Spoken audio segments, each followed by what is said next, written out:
Dalukwa ndoma na-ege ntị ekene nwoke ekene nwanyị wesi ndụ mmiri ndụ azụ asị m mmiri ata na mazụ ahụ na nke ya chiri nya zelu onye nna na onye n'ụbọchị nke tata bụ MAP eziokwu bụ ndụ 1 na Biafra land. Abịago m ka m gbasa ozi ọma Chineke, ozi ọma nwere onwe, ozi ọma restoration of Biafra.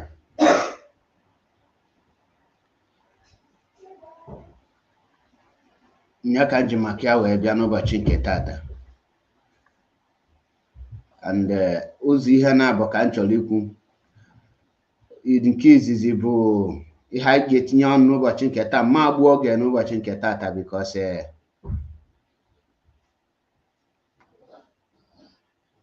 adịchala m that enwechala m that much time and straight start iji wee gaa a long one. Aghọta.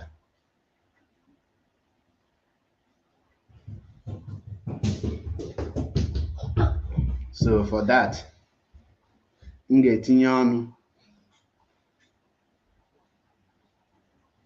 na arrest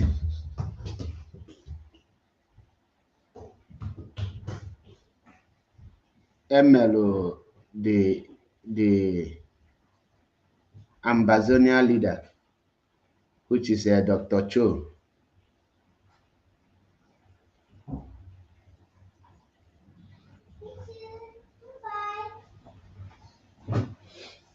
Dr. Cho Ayaba, nya ka m ga-etinye ọnụ.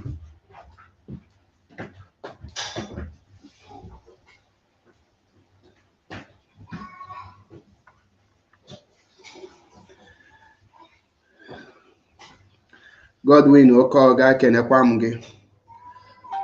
Okwu na-abụ m ga-etinye ọnụ ụbọchị nke tata bụ Dr. Cho Lucas Ayaba arrested in Norway and the outcome of mazi Nnamdi Kanu court case.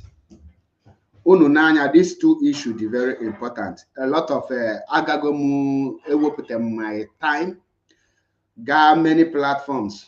Ịma na o nwere something ihe the reason to dị iche na anything na-eme.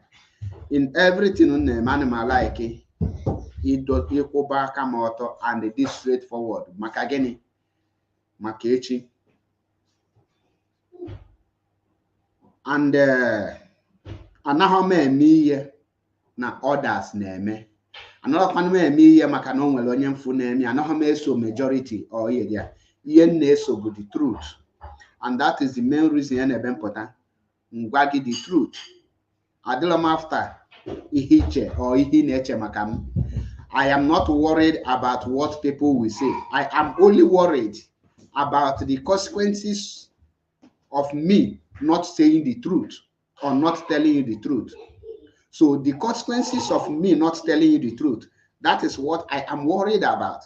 Telling you the truth, I am not worried what you will say or what people will say.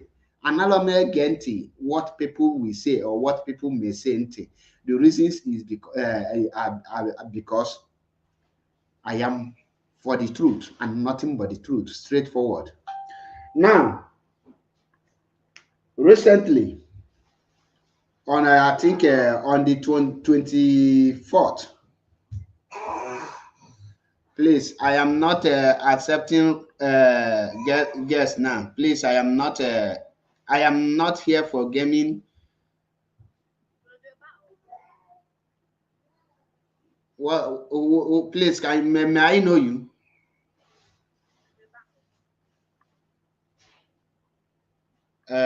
I think I will remove you so that because I don't understand the reason why you joined. Thank you. This platform is not for gaming and it's not for joke. We are here to tell the truth and tell you without any fear or favor. We just preach the gospel. And after that, I will first discuss about Dr. Cho Lucas Ayaba, who is also the Ambazonia interim leader. Now, the news had it that Dr. Cho Ayaba was arrested in Norway, and he was accused of war crime. Zion, he was accused of war crime and the rest of it. But there's something, I will not please anyone for this very issue because I am going to tell you the truth. There's something I want to tell you.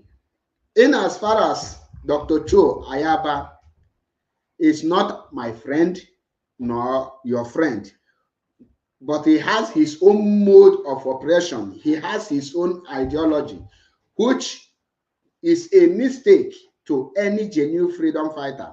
I cannot tell you that if he is genuine or not because I am not from Ambazonia. I don't know much about his activities. But what I condemn here is his arrest. We must not celebrate his arrest. And his arrest must be condemned by every freedom fighter all over the world. Whether you are an IPOB member or you are not an IPOB member, the arrest of Dr. Cho Ayaba must be condemned by every group and every individual because he must not agree with you before you support him or not. The reason why I say this is this: he is a freedom fighter and he means well for his people. The wrong he did is that he turned his own gun against his people, thinking that will give him the result. You know, as a freedom fighter, if you are listening to me, I want to tell you the mistakes of Dr. Cho Ayaba, which I want every one of us listening to learn from it, because I have seen a lot of people tagging me. Maza Chebepol, you always call for action. Look at now, Cho Ayaba have taken action. See where it have landed him. My brother, anyone that tagged me or wrote such nonsense, the person lacked sense and the person is a fool. The person is just nothing but murutum pafu, an idiot who has no brain to think on his own. And the arrest of Dr. Cho Ayaba will not stop person like me, MAP, Ezio Kubundo, not to call for action for mazi Nnamdi Kanu. Action, when I say action, action does not mean that you will carry your gun and face your people, or you will just face the people you are saving to be terrorizing them or marginalizing them in any form or in any area. When I call for action for mazi Nnamdi Kanu release, what I mean is the action should be directed to the enemy, not to our people. And I maintain that very stand, and I stand on it, come rain, come sun. Okay, what? Now, the problem of Dr. Cho Ayaba is that for the past 6 years, he is forcing the Ambazonia, indigenous people of the Ambazonians to sit at home. After seeing that that sit at home is not yielding anything positive result, he continued forcing his people. And he made a mistake because there is action you will take against your own people. Your people will develop hatred on you. They will say, oh, instead of us to die in your hands, we better die in the enemy. They will now be comparing you and your enemy and their enemy. At that point, you know that you have failed your people. You are no longer fighting for your people. So for me, I totally condemn any person, be you an IPOB member, be you a non-IPOB member, who is celebrating or rejoicing the arrest of Dr. Cho Ayaba. He is not my friend, but he is a freedom fighter. So on that, at the same time, I still condemn the kind of action he took, because his own action was never to favor his people. He used his people as a scapegoat, which is very bad. So now, if you can maybe write to the Norwegian government, because Dr. Cho Ayaba did not rise to fight for himself. The Cameroonians, the Francophone Cameroonians, have been marginalizing them. And if Dr. Cho Ayaba was accused of any war crime, the question you will ask yourself is this: the one Paul Biya have been carrying out for many decades, is Paul Biya not traveling around the world? Why haven't the world arrested him and prosecute him for his own genocide he has committed against the people of Amazonia? So before you will now come and tell me Joe Ayaba is buying his people, he's doing this. No, he only gets a wrong strategy. That he had he been he listened to intelligent people, he could I think please, it's like my comment section is locked again. Let me check if it is.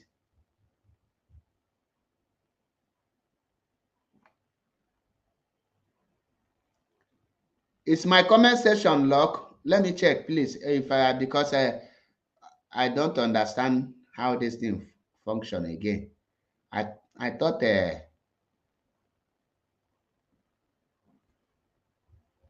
where will I see it now?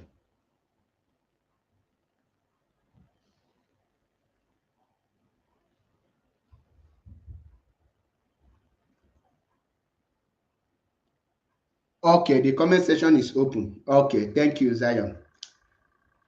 I thought because this TikTok at times on help them watacha ike. Now, Dr. Cho Ayaba made a mistake, which is understandable, but that as a freedom fighter, we must learn. Okay, that is. I forgot comment before another man for comment. Now for so people join, but another man for comment.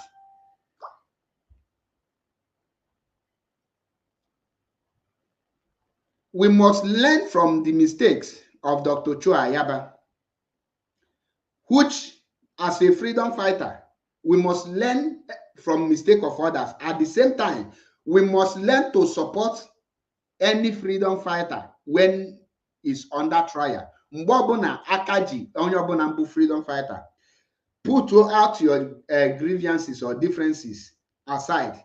Make sure that you go for the person's safety. Then you protect the person. You will make it, because Dr. Cho Ayaba started the fight because of the marginalization and the treatment the Cameroonians in Amazonia. They are which in Anglophone, again Anglophone and the Francophone. So Paul Biya military ebugo a lot of Amazonia, and the world have not said anything about it. The Cameroonian government have slaughtered a lot of Amazonia. The United Nations kept quiet. The EU kept quiet. And the same Paul Biya will come to United Nations Summit, and they will welcome him. On what ground? The Human Rights International, all of them are silent. The reasons is what I cannot give out. I don't know. I cannot ascertain why they explain why they keep up such an evil act. Now, before any person will come and tell me, Dr. Cho Ayaba buy many people, buy this, that as a freedom fighter, the same accusation can be leveled against you at any time. That is the reason why you must not support such allegation. Even if you know something, keep quiet.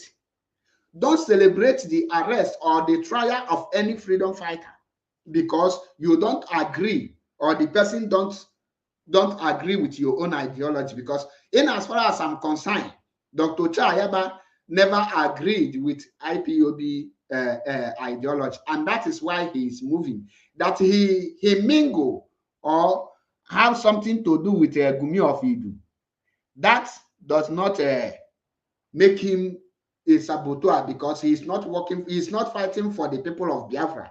He is fighting for the Ambazonia. So it's left for the Ambazonians to call him Sabo or to determine who he is, not us, the Biafrans, not us, IPOB, or Bulainwa, Gagwa, Chuayaba, where to stand and whom to work with. So we must accept any person he work with and any person he mingle with. So that shouldn't bother us. What should bother us is any day he starts meddling into the affair of Biafra instead of meddling into the affair of Ambazonia. We should caution him. But when such people has issue with their oppressors, we must stand by them, because there is a mistake a lot of people, a lot of us, for example, Palestinian na fight for freedom. Anyone na fight for freedom. Man, I got put a public they against Palestinian, not support Israel. Choka Israel, not babu Palestinian.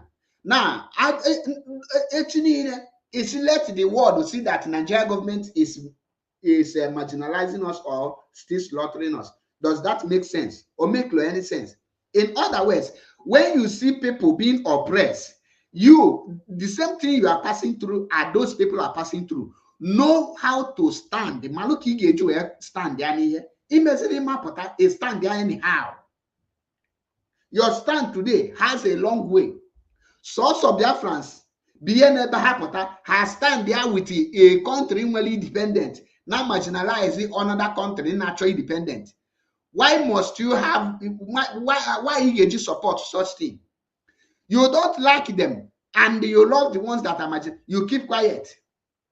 Now, Mafia, the vice president, Shetima, he went to the United Nations and he told them that Palestinians have right to become an independent.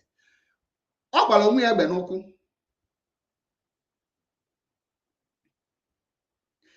the same his government don't want Biafra to go. If that now, we must not demonstrate ignorance before the public. That is the truth. And that is why I refuse to mock or to celebrate Dr. Ayaba's arrest in Norway, because the Norwegians, that government that is arresting him, have never one day asked about what the activities of the Cameroonian government in Nigeria. I mean, in Ambazonia. The rate of people, the rate the government in Burundi, Ambazonia, that is more war crime than what they are accusing Ayaba. And are you now in support for the Norwegian government to send Ayaba back to Cameroon to face trial? Then he just happy. The same platform ever he know they happy. For the release of mazi Nnamdi Kanu, it for your own freedom. It doesn't make sense, to be honest. It doesn't make sense. It's like when an outsider see you, forget as somebody in the confused. And after that, somebody Namaho Ihoneme. He need the lady such confused. And that is why I say it. No Biafra should mock or celebrate the arrest of Dr. Ayaba. The reason you with my face here, listen, you hear kepu. I don't denounce or deny my word. This is my word, and I must tell you the truth. Whether I like it or not, Dr. Ayaba is a freedom fighter and is an Ambazonia second in command. So we must respect that. And we will some stuff he gets sent the Norwegian government for the help and for the release of Ayaba. feel free to do it, because the same thing our people na pass through is what Ambazonian na pass through. You can condemn his strategy by forcing his own people to sit at home and ordering his men to buy anyone that disobey it. It's out of frustration. We all know how he play. We know that he lacked the strategy. He is not as intelligent like mazi Nnamdi Kanu. You don't expect him to be more versatile like mazi Nnamdi Kanu when it comes to strategies. No, you don't. Honorable a way of doing his own. He watch Putin. Putin believe in action. Putin believe in the military might. Putin believe in once you do me, I do you back. Putin don't believe that everything will be coming for peace round table. No.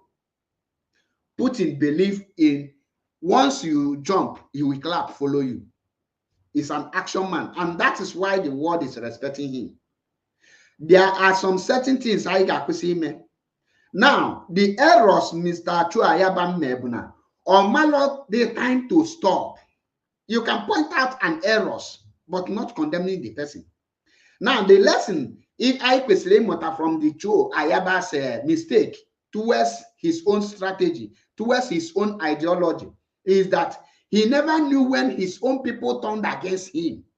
Because when you leave your enemy and they start using your people to set the example for your enemy to learn, your enemy will not learn, because the people you are using for example to set the example are your own people. The enemy want to buy your people and they start buying them for your enemies to stop doing what they're doing. Definitely, your enemy will continue because you are helping your enemy to buy your own people. If you don't buy them, the enemy will buy them. Now you are buying them, enemy will be celebrating. So that brings me to the people none as seen a fighting for Biafra freedom. Then if a NEPA, somebody onye na-alụ ọrụ na NEPA, ibule egbe, ịpịaghị ịtarị, ajụmunu ị na na-asị na ịdụ aka n'ọnụ n'owotowoto. Let me ask you, an ordinary citizen never had anything to offer to government. He's just work to earn salary. How will such person be an obstacle or be the person that will stop Biafra? Obu naturally deal, you want to face your enemy. You know the people who are your enemy. The enemies are those people not on top.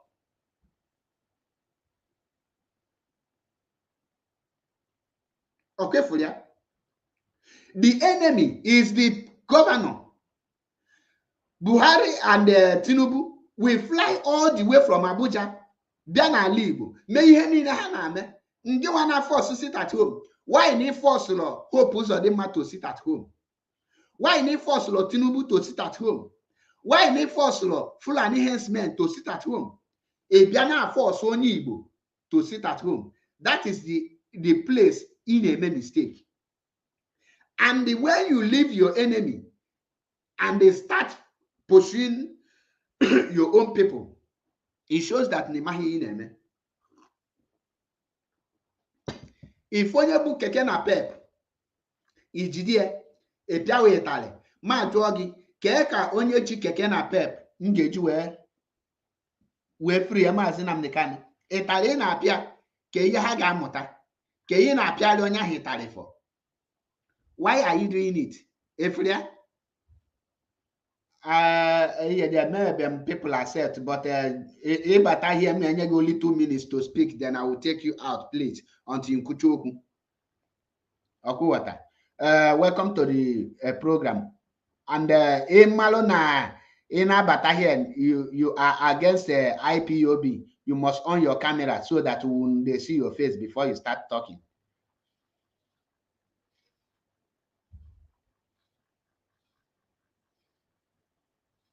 Okuwata. So, Abumonyi Igbo, introduce yourself. Kamalo Igbo before Ngawaniru, and welcome time.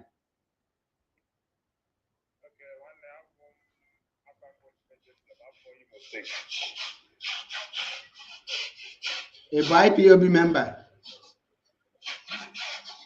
Yes, I'm IPOB member, yeah. Currently. Yeah? currently gịnị ka ị na-eme noise dị ebe ị nọ? Okay, m na-eme ife oche, m na-arụ ọrụ oche. Okay. Ana m na-aga steeti. Okay, wolu 2 minutes gwa anyị okwu dị anụ ka m wetu oge aka m na-ekwu okwu. M ka na-abata sị amaghị m ife ị na-ekwu asị ute m na na-aseptụ mmadụ ife mere. Ngwa ihe m ị ga-alitude na ị ga-ege ntị emechazie ịwata ebe a na gị wee send ya request. Ndewo.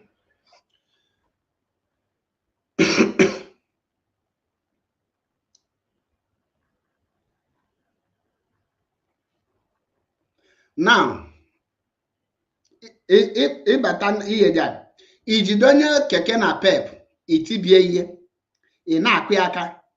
The question now bụ onye keke na pep ahụ ji Maazị Nnamdi Kanu? The answer is no. Ọ bụla onye keke na pep ji Maazị Nnamdi Kanu. Iti onye keke na pep ihe abụrụ ya ga-erelease Maazị Nnamdi Kanu. Ọ ya bụ mistake Lucas Ayaba mee. Ihe ahụ mistake many people ndị asị ka Lucas Ayaba nọrọ n'ime nga ọsị bunatia because na ọ hapụ the real enemy wee jiruzie ndị ahụ o kwesịrị ịzọ ndụ weluzie ha na-atazi ha nwa afọ. The same afọ ahụ the gọọmenti na-ata ha o ji wee pụta ka ọ zọọ ha ndụ ka ọ bịazi na-atazi ha in the name of na ọ na-azọ ha ndụ. Ka ị ga-ebipụta isi na ị na-azọ m ndụ, ọnya ji m n'ofu aka isi na ị na-azọ m ndụ, iwere ọnọdụ ahụ ọnya jide m n'aka nke a. Ịfụrụ na ọ bụrụzi ndụ ka ị na-azọ m na ị na-egbu m egbu n'ogbugbu ka ị na-egbu m, and ị continue with such thing, ị ga-afụ that na ọ ga-ebute that is ọ ga-eme people akpọba gị asị.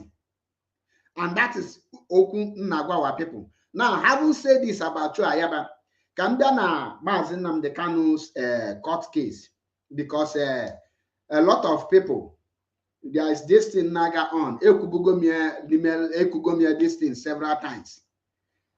Yeah, a comment here rubbish here in Alisbo blocking. Akowata. Ineligible blocking, to be honest. Once he comment rubbish ineligible blocking, and I'm here can preach like here. In where different opinion, he be here, he debate he gaba. Manakebia no here now boy this and that. I got from that stage. I put around here can be potable oboni well different opinion. He will better your opinion. Oboni here nekuna all the cordelo in line. Here with your own point of view. I get no guilty. I malebisi isi we na pata. I malumongi wan yeku ko mojo no gini meneku. Now, before I go to Maazị Nnamdi Kanu court case, can you refresh here nkwuyari this okwu again? Aloy Ejimako is currently the lead counsel to Maazị Nnamdi Kanu. Gini Kanku, Aloy Ejimako is currently the lead counsel to Maazị Nnamdi Kanu. And onye ọbụla kpọrọ onwe onye IPOB wee pụta na platform or na public wee na-ede against Aloy Ejimako or wee na-akpọ iyo, automatically you are in akpọ Maazị Nnamdi Kanu iyi. Automatically you are working against Maazị Nnamdi Kanu because ọ bụ na Maazị Nnamdi Kanu ekwume ya mgbe Simon Ekpa na-eme Ifeanyi Ejiofor attack. Ekwume say that for him to be attacking Ifeanyi Ejiofor, automatically you attack Maazị Nnamdi Kanu because Ifeanyi Ejiofor is the lead counsel. Now, currently, Maazị Nnamdi Kanu appointigo Aloy Ejimako. The best reason known to him, achọrọ m ịma ma Aloy Ejimako ojikọnakọna wee banye die ma oji asịrị wee banye die. The most important thing bụ na Maazị Nnamdi Kanu announce go na Aloy Ejimako ga-lead council team of lawyers here. And as an IPOB member, you must obey that order because IPOB is practicing command and control. Command and control that blows us some favor again because all no some favor again. A man potential when you command and control. So for that reason, kedu ka ọ na-eme gị sense na san IPOB ịpụta alọya ejimaka bụ ewu, alọya ejimaka bụ atụrụ, alọya ejimaka bụ onye ochi, alọya ejimaka bụ ekperima, alọya ejimaka is this and that. Ikwuche all those things niile, ikwuche ya, the next court case the same alọya ejimaka abịakwa represent Maazị Nnamdi Kanu. Now ma jụọ ndị nwa na-ege m ntị na-ekwu the thing, ọ bụrụ na onye na-abụla onye Igbo ọ na-amalụ maka Biafra na pụtafụ gị ebe ị na-akọ alọya ejimaka, ọ jụọ gị onye bụ who is alọya ejimaka, he say I don't mind that person. Now alọya ejimaka is a criminal, is a useless man, is a bumfool, is an idiot, is a betrayer, is a sabo. Ị kọchachi ihe niile about alọya ejimaka, kọcha anya. Now the same person wee jụọ gị who is leading Maazị Nnamdi Kanu team of lawyer now. Nginwe sapekwa the same ọnụ ga isi na alọya ejimaka. Do you think that you make sense before the person, or do you think that you just degraded Maazị Nnamdi Kanu before the person? In other words, you are automatically telling the person that alọya ejimaka na Maazị Nnamdi Kanu bụ onye ori, na Maazị Nnamdi Kanu dị useless, because it can only take a useless person to appoint another useless person to work with him or her. That is the reason you have unu check my broadcast. The very first day, because I was hearing kepu na alọya ejimaka bulugo lead counsel. Ụfọdụ na-asị disregard it, ụfọdụ na-asị n'ọba asị, until confirm one that na alọya ejimaka is the lead counsel. That now any attack on him should stop with immediate effect.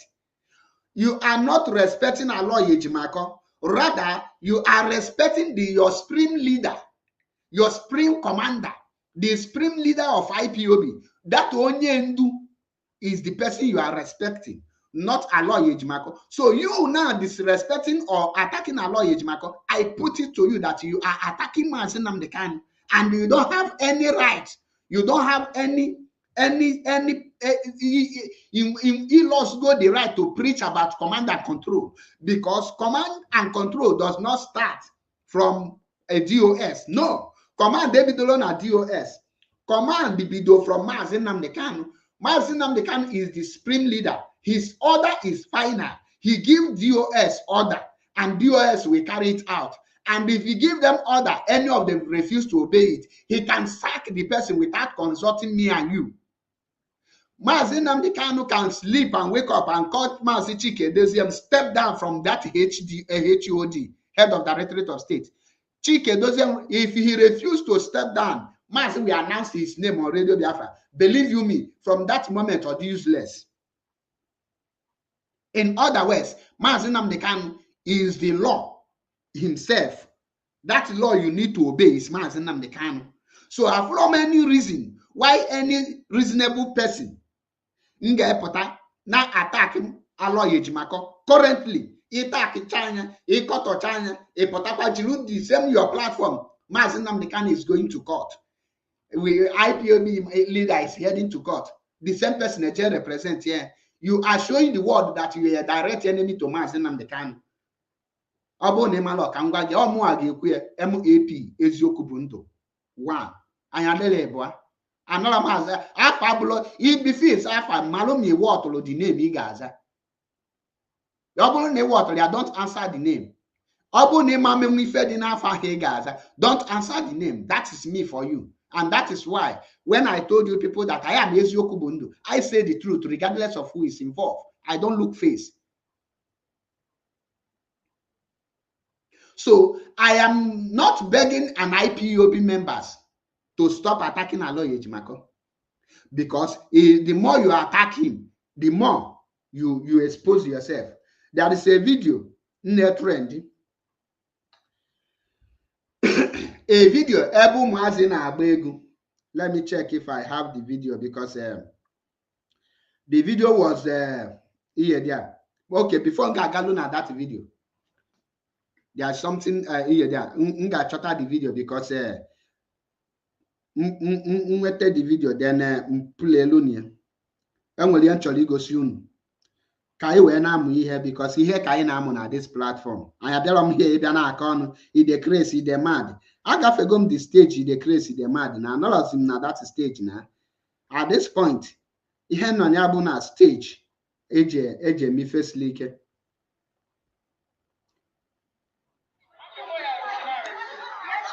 This Oma gosi of my okay. Nge wepụta time mee this video edit.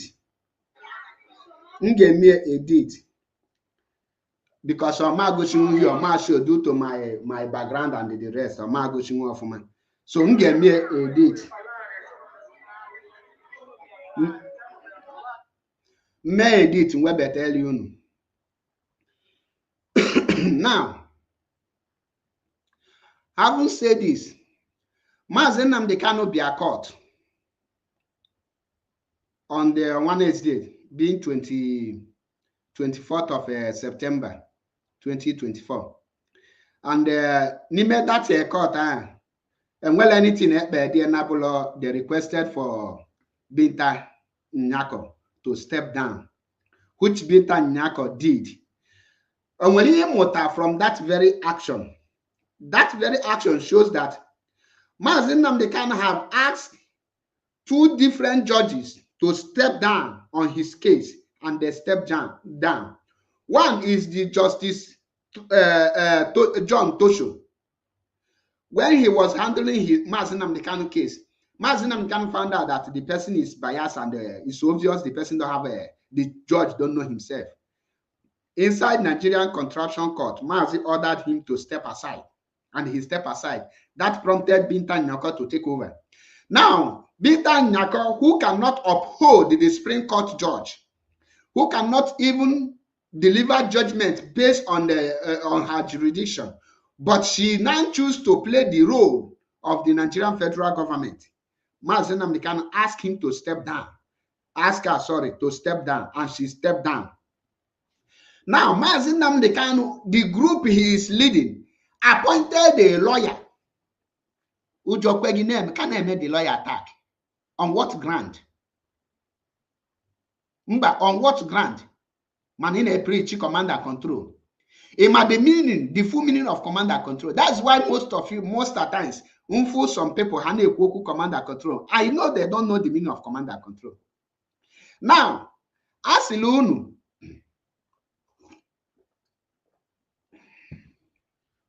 don't associate with Canon Takana and the rest.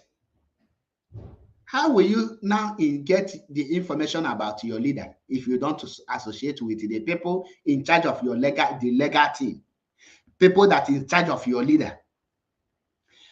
I'm saying that if you associate with them, you will be sacked. You will be do this, they will do this, they will do that. All those threats, Nine. There was a lady who stopped going to meeting. Her name is Reverend Sister Onyinyechi. I respect her so much. Reverend Sister Onyinyechi.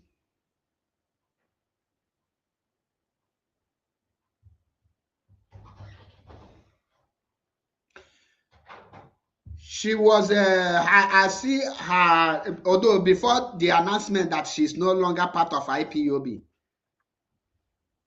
she have already stopped going to IPOB meeting. So I called her. She told me a lot. Here.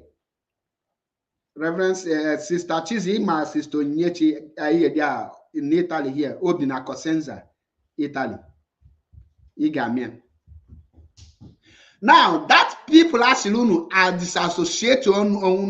Yes, thank you, my sister. Now, I will disassociate. I disassociate here from her. No, Sabo, which more. That very news, I never buy it one day. I disregard it. I associate with her. My program. Also, I phone. I respect her a lot. At times, she will get angry the way I preach about Christian. Rap religion, I hide it. Now, the same people are disassociate and on our work with Indilo. This lady single-handedly pushed Biafra to Consensus community. No, she had not left. on a lolly, on a luciol wake. There is something on well wanting on me. Ncholi webeta. Nju eweputiena this year. Imam onye men come Antonio men call John to Ngwapia and flow me room out this movement. That is why Namana Hacho he build any relationship with any person. On well a great job she did. She pushed Biafra to Kosensa community and a lot of all the foreign ministers in front of UK embassy in Kosensa. And he because there is a festival they are doing in Kosensa. And every country is only country that will participate.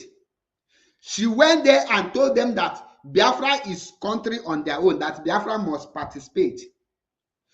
She fought her way in until the community recognizes here Biafra as a community in that consensus. And the Ije na the Obru Nobo this in Nge post the video. She did this job, and most of Italian people celebrated with her. The video no for this idiot Anna Urobo female kuke in case no bụ efe. The video whole post when analo credit when ndị ọzọ credit n'ime. That video was single-handedly onye made that video is Fistonyechi alone with Italian former Italian national coordinator Mazi Romanus Uguru. Now, of course, all play her own role.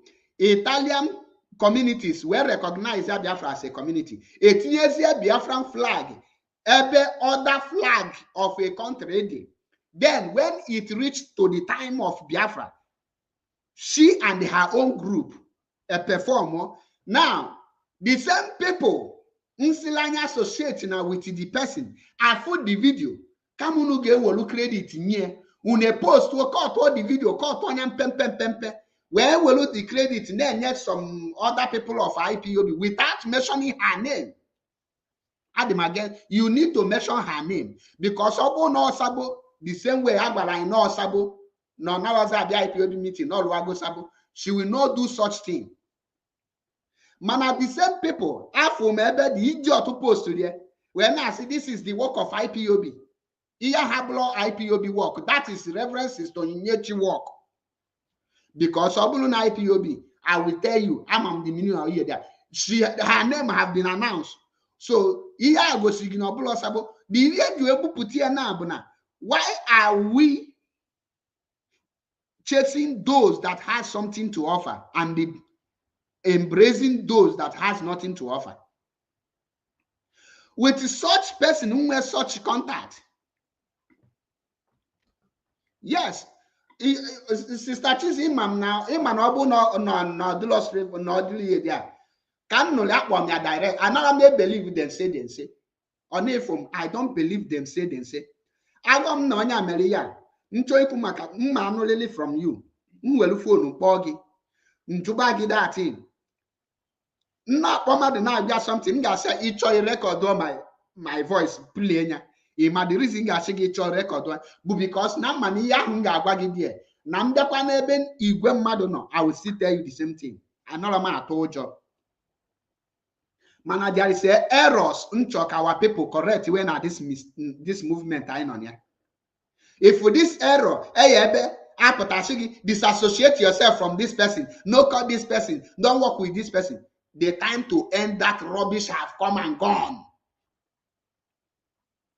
When you allow yourself to be saying, don't communicate with them joyously.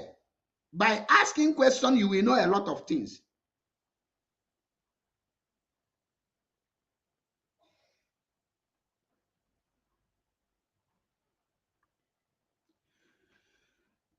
Because Abu Nama followed that reverend sister, Mama Kebeziok. I called her, and even last week, I called me on her phone. Makandi eche na man ha nefom onye chọrọ ịkpọ na phone nwere phone kpọ onye ihe chọrọ ịjụ gị njụọ gị And another thing, don't listen because you go more when no na him came that is why. Now that reverend sister and mechego that video. Nda ha gbagolo siga so engage meet you will the video when mind the post the video na your platform. In where mind you post the video na your platform. That video with not less than 1,500 share. That is the only video got viral on our platform. After Memeka gift, able post there with the face of idiot Urobo female cook. If with the different Bengalun, no blue mado pota or blue flag in a fairly or not, Bonamadu ne Koku Biafra. The question who fairly asked, how did that reverend sister be able to force the Italian government to recognize Biafra as a community single-handedly? And what I need credit, mana obo na mbia kita nwelu o ga-abulu m ife alu na nga ewelu such credit nyewe IPOB mba obula IPOB mere. Those videos are for ana agba those things, those message nina obula IPOB mere. She is the one that did it, and that's why I am giving her the credit. Olu di ike o mere ife and na asi adalu rinne obu na ndị ọzọ ma kenye mu aga ekenye na ihe ọma ka o mere. O prove on ha alụlụ ndị lọrụ. O prove that na truly na ọka wụ reverend sister ọwụ na gị na mmadụ nwere different ideology na okwetara ihe ị na-ekwu because ajụrụ m ya gịnị ka eji wee kpa afa gị. Ọ sị that na ihe eji wee kpa afa ya bụ na nyasị na ya ma nye ego ebe ọzọ karịa ebe Maazị Nnamdi Kanu si nye ego as a coordinator ọ bụ that na ihe ọ nọrụ bụ obe and as onye na-eje ụka ịma Imam expect God disobey the supreme leader. Okay, what? I understand her because no, they not katana a choko or disobey Father Pope. Or the not possible. She can't do that. So, okay, water. Mani wembona ndi na post to the video. Enyelozi the credit ebe kwesị ha silokwa na onye ha dela afia no solo zinife na-eme every IPOB should disassociate themselves. Unekulozie une post the video. In other words, you are now associating with the person. In other words, you are now working with the person. In other words, you are now pushing if for the reason you are saying the rate of hypocrisy known at this movement should be stopped. Because most of us, I the hypocrites. I'm an uncle when I be caught to there. Mazi Ayaba have been bought over. Mazi Ayaba have been bought over. E gonna kill you no je. Una no onye obuna Africa na-ego.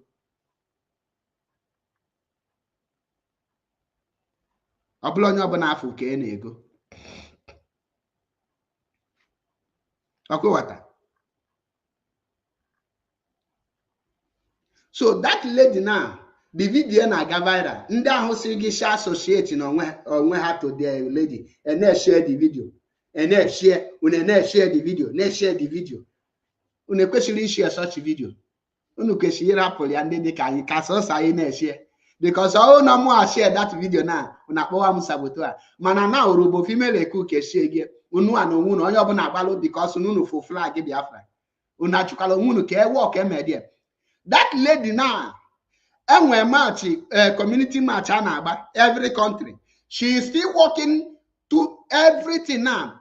If you Biafra in the next competition, Biafra Solubani with the name Biafra, not with the name Nigeria. Then on this thing now, if one idiot, it will look the video, see IPOB is this and that. Now messaging Charlie pass.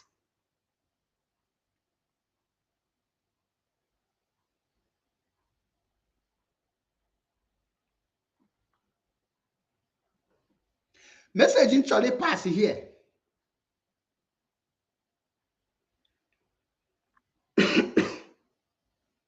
Is that on your bone, I question on your bone, man, where something to offer, you should hold the person.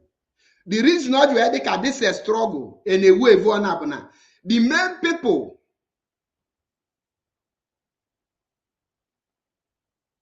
The main people who have something to offer, a blackmail her out. A blackmail her out. A bodo her a lot of things hanemelo. A bodo all those things hanemelo. Then I chop her. Then a put in beside in a hammer. People that cannot even meet the government. People that don't even know whom to meet in the country Hano in your position. Then Yonya must be coordinator now because he can know. That is why most of the country today, and when the men of that country, I Biafran not participate because Nnamdi Kanu at that country, and when if a farmer, they knows nothing. Or not, to be honest. Njidokwa na IPOB every blessed month ị ga-know that either na newspaper na-ekwu maka Biafra here or na-ekwe like that a reverend sister now. Do you know that every channel I watch me na be m here ihe ahụ me Italian channel bulie and nolu here na watch. That is why you ekpo on phone onolugo na international channel bulie. Such person now can push aside. Don't communicate with him, with her. I value people that have something to offer. Managing me, upload those things. Well, na kwasili, woke na kwasili, wanya na kwasili. Mother here there. Alalo national coordinator galo here, alalo national coordinator ga here. Evolusi na chop position. A movement as deadly as IPOB. Kim obuli ya ka eji enye position. Obulu is my nigga, is my guy. Alubam bonya na call onye kima ewenye position. Not what your qualifications, not what you can do. These things must be corrected before it be too late. Because iya bu ihe Nigeria njebe na kata efonya Hausa nnamala edafia obulu chief of army staff. Obulu custom chief of custom or whatever. Obulu the chairman of here will post then Nigeria instead of Nigeria government here na giru or na gas because incompetent hands. Currently, there is a lot of incompetent hands none at this movement, and that is making it not to move forward. And I call upon you, Emmanuel Nisona, one of the incompetent hands, please resign. Allow men to take over. This freedom need ndi obiakpo, ndi nwe some senses, ndi nwe mind, ndi nwe strategies, ndi my health freedom is all about. Obolo ndi coward. Mbembo a coordinator na my unit here. In 2020, that in this Wada Onyechi, Sister Wada Onyechi me. I did it here in my unit. I make them here Italian local news. A Bua IPOB for the first time. The moment I on back video to Paul Kebo Kotano Paul Kakubu and Okute. The moment I met that thing, can my problem IPOB video? Because I hate it if somebody who had the capacity more than we, and they hate him such nonsense. People not about such people.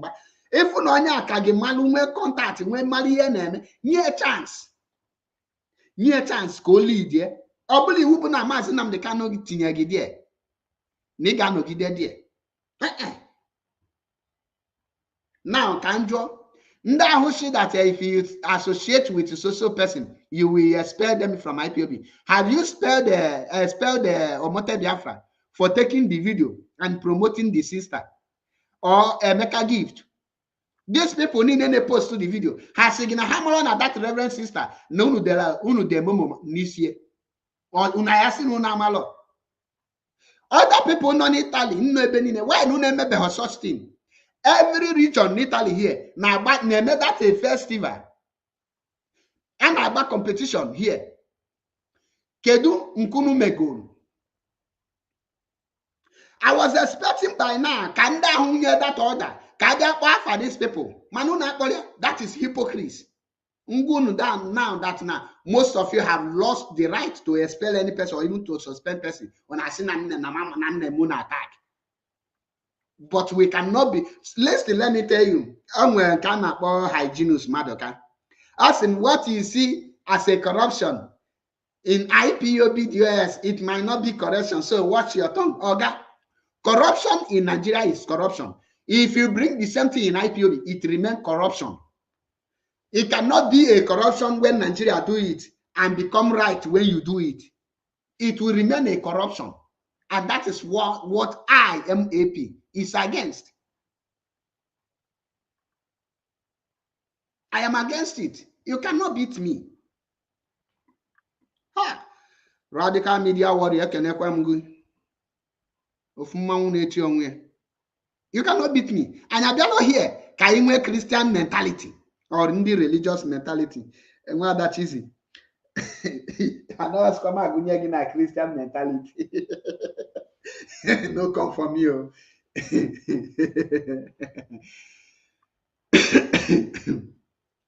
No come from you. Because this year alone, can't you fool the brain of Christianity? A Christian person, a Zionite, ngeji pụtasị gị na testimony onye choosing nye no na eme travel of flow ụgbọala of anything lion wee bulie wee bugie wee sị ya bye bye. A Zionist apụtasị gị na asị mana the same Zionist gwa gị na atụkpunye Daniel na olulu ọkụkọ na olulu ọdụm na Lions Den. Chineke wee nọnyelie n'ime obi agụ wee yala imetụ aka. Ikwete na nke a mana ikwetela ozi nke onye choosing.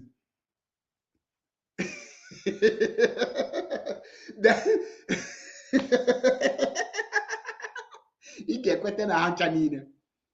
Ikwete na eme mmiri ọwọlụ mmanya mana ikwetela ozi na Baịbụl onye choosing dakpu n'ime mmiri o wee tụgharịa azụ wee maa kio na mmiri wee kewa. Mana ikwete na Moses steeti mkpọrọ anụ ya na a whole Red Sea wee kewa.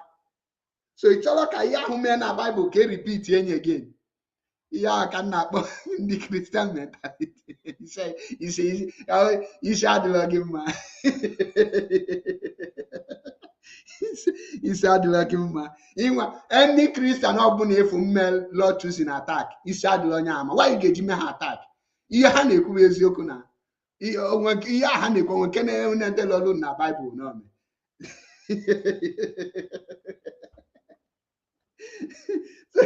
So na-ede mfu ndị Zion ma ndị Katọlik na attack choosing. Nsị ya oke mana ikwete na onye dịkpọ nwuti witi Chineke mana ọ gwala anyị the brand tea ọnwụ. Sọl njuwe gbugide ndị mmadụ wee gakọta n'ụzọ wee mitie Chineke o wee kpụ isi wee wọlụ boneke. Ikwete na ya.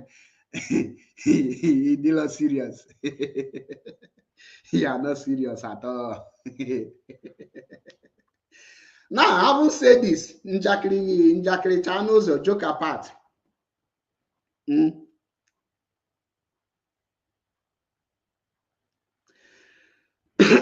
Tony, okay. If you don't agree with me, send the ugly born on my line. Call me and tell me the reason why you not agree. Continue to give my number. Call in and tell me the reason why you not agree about a lawyer Ejimako. Achom Kekbo. Because make sure neighbor. Makagi can get it in my line here. So until now, all this Benin miscreant. Ha copy look ka ha bomb na phone. Kachihuna bohok one after the other. Make sure neighbor because of bullying on a comment section native you disagree. Akuwata ke my phone number self edition and cap phone number and easy +3935 1295 7752. Okay, I can book you an easy. Tony, okay. Number no there. But ke gwam the reason ikwetala n'ihe nkwu maka lawyer Ejimako. Can repeat yenya. Onye ọbụla mmele lawyer Ejimako attack na-eme mazi Nnamdi Kanu attack. In a condemn lawyer Ejimako, you are condemning mazi Nnamdi Kanu and in well right he preach command and control. In well the right. Mancha. if you don't obey and accept a law, Ejimako.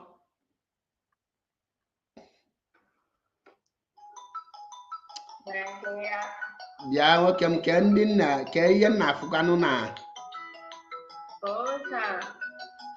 My friend, go down, please. I am not and these people say, how about I here now have a say move to herself. Non so parlare l'italiano. Amalama su Italy, solo mi Italy. Non puoi parlare Igbo. Parli Igbo. Bravo. Hello, ka emu na ekwu onye nọ na phone. Oh, Tony, okay.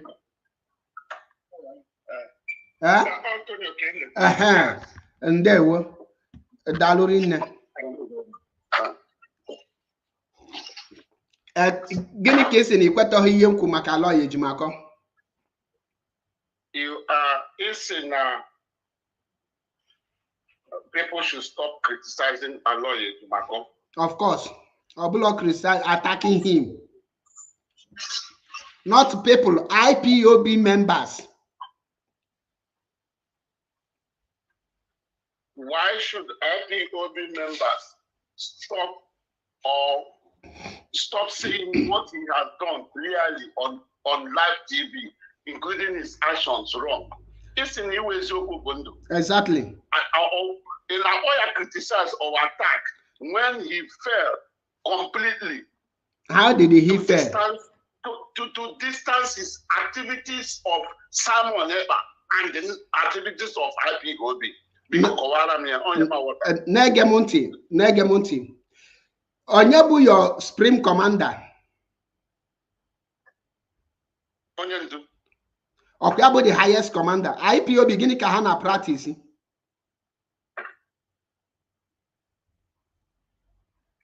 IPOB hana practice. Commander control or not? Yes. Good. And the mazi Nnamdi Kanu the highest commander of here? Yes. Mazi Nnamdi Kanu say onye obuna nya mela point. Me like ya gini ka ị ga-eme?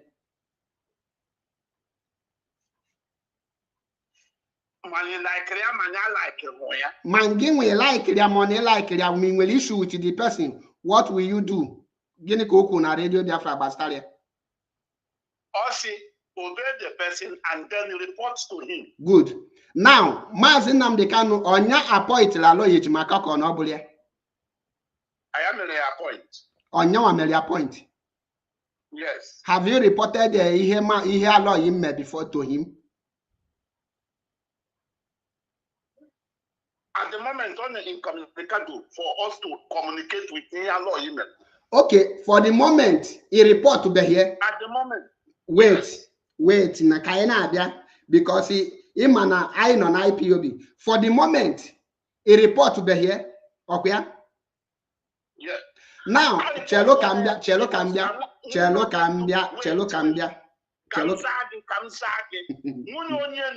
Through IPOB have shown that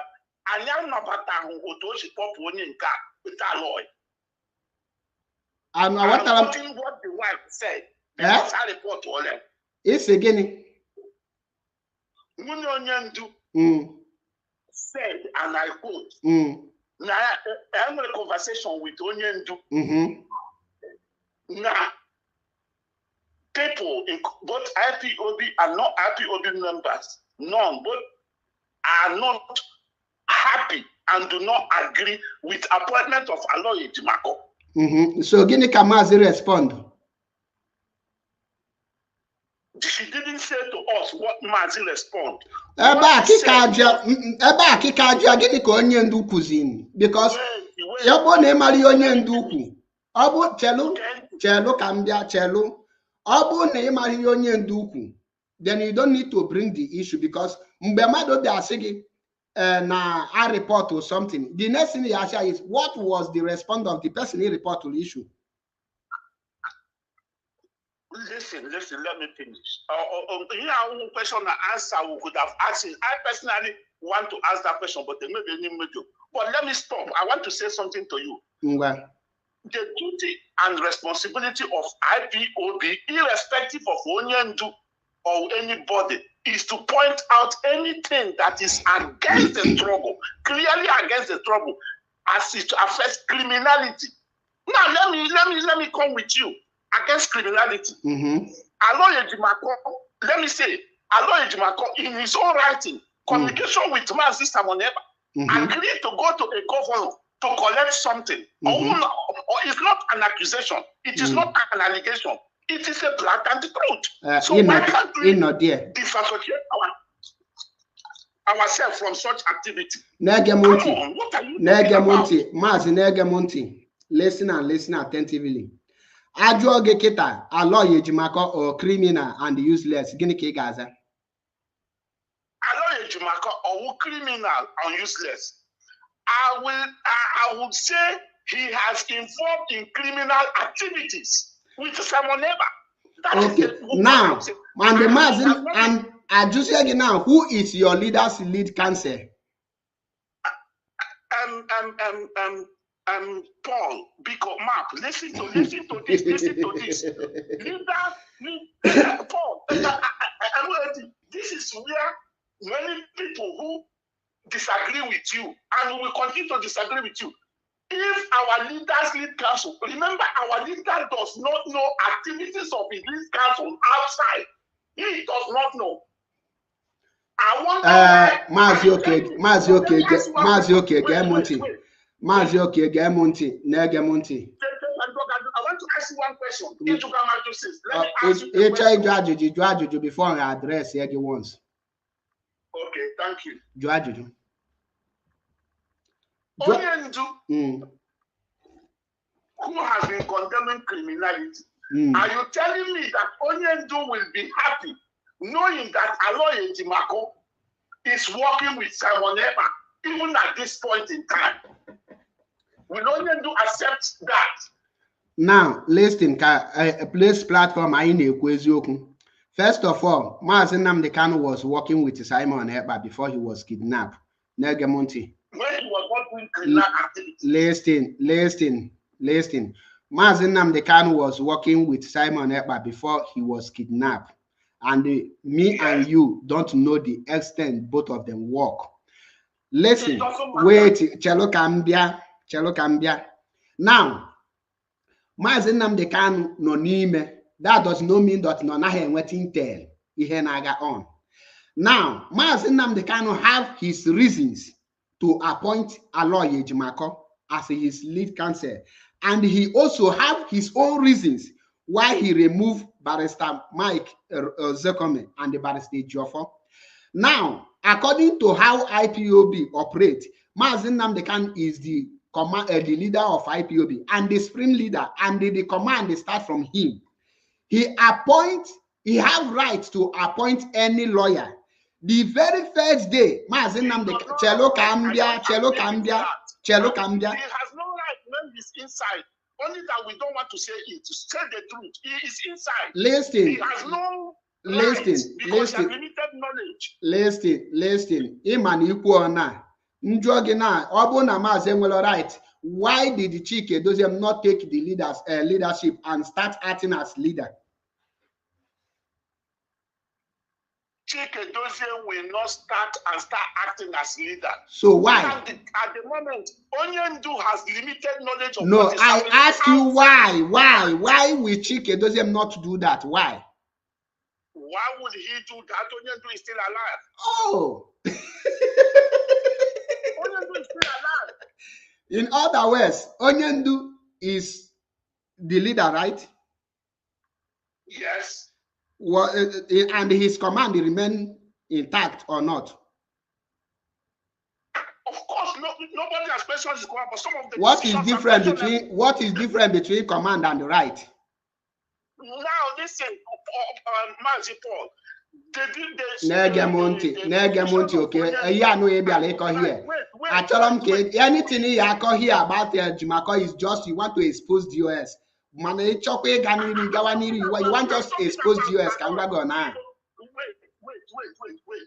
I'm talking about Aloy's activities that are in the open. Okay. Who is your lawyer now? As a DOS member, who is your lawyer that is representing Mazi Nnamdi Kanu in court? Mazi Achebe Paul. Kedafa Mazi Achebe Paul ablo ya nege monti. Essential. Njua gi question you got straight to the answer. Obo ne Mazi e happy. Kedafa lawyer gi kita. Kedafa lawyer gi.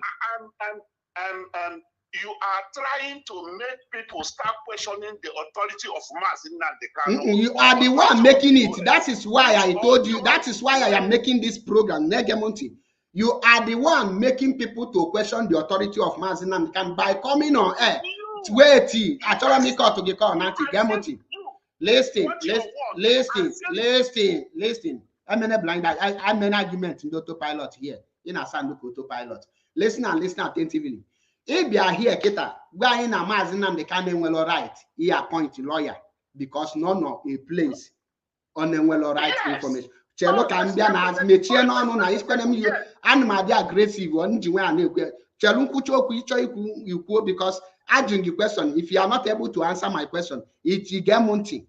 I don't mean here rowdy argument. Now, asking the question is now if they are here, saying na Mazi well right, he point lawyer. Njuogi gini patana chike does him take the position of Mazi Nnamdi Kanu is sim na Mazi Kanya. In other words, Mazi remain the commander. Negemunti IPOB commander control start from Mazi Nnamdi Kanu. Also go to Mazi Nnamdi Kanu no luna the last button of pit of anywhere. If he gives order, that order remain. The moment Mazi Nnamdi Kanu appointed Aloy Ejimako as his lead counsel, everything in well about Aloy Ejimako, you will put it on hold, on pending until the day Mazi Nnamdi Kanu ga apota in any differences in table earlier. Any attack email Aloy Ejimako is a direct attack to Mazi Nnamdi Kanu. If Aloy Ejimako Onyori, currently you are calling your leader Onyori. Can you get example? Can you get example? The reason now currently DOS and lawyer represent Mazi Nnamdi Kanu in court. Secondly, Mbe Simon Epa na ame barrister Ifeanyi Ejiofor attack.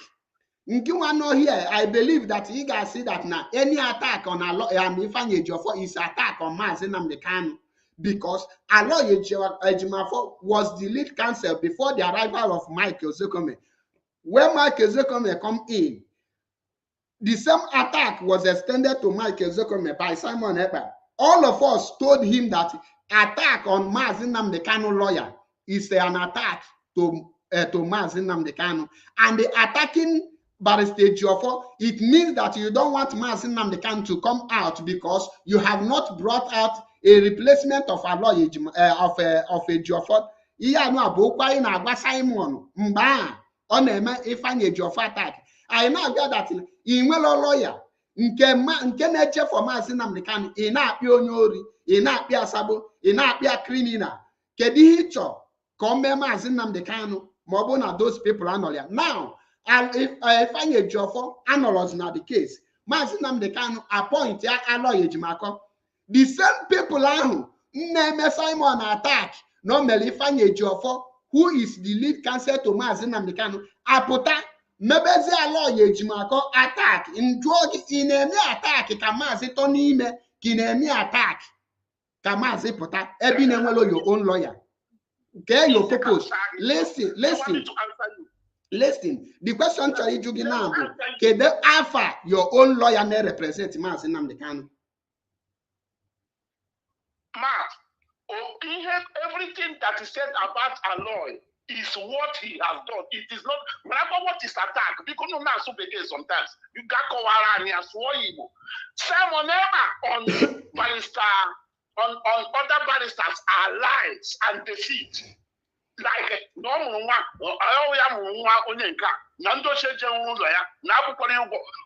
would they have said about Aloy? Everything is what Aloy have done. Here, Negemunti. Listen, welcome Negemunti. Attack is an attack because obli yeni nunuku. Listen, Negemunti. Obli yenu nuku maka Aloy Ejimako di correct. which means a lawyer Jimako, you people are calling him criminal. Well, any criminal activities a lawyer Jimako, you get threats to him. So that is a false allegation. Listen, Negamonti.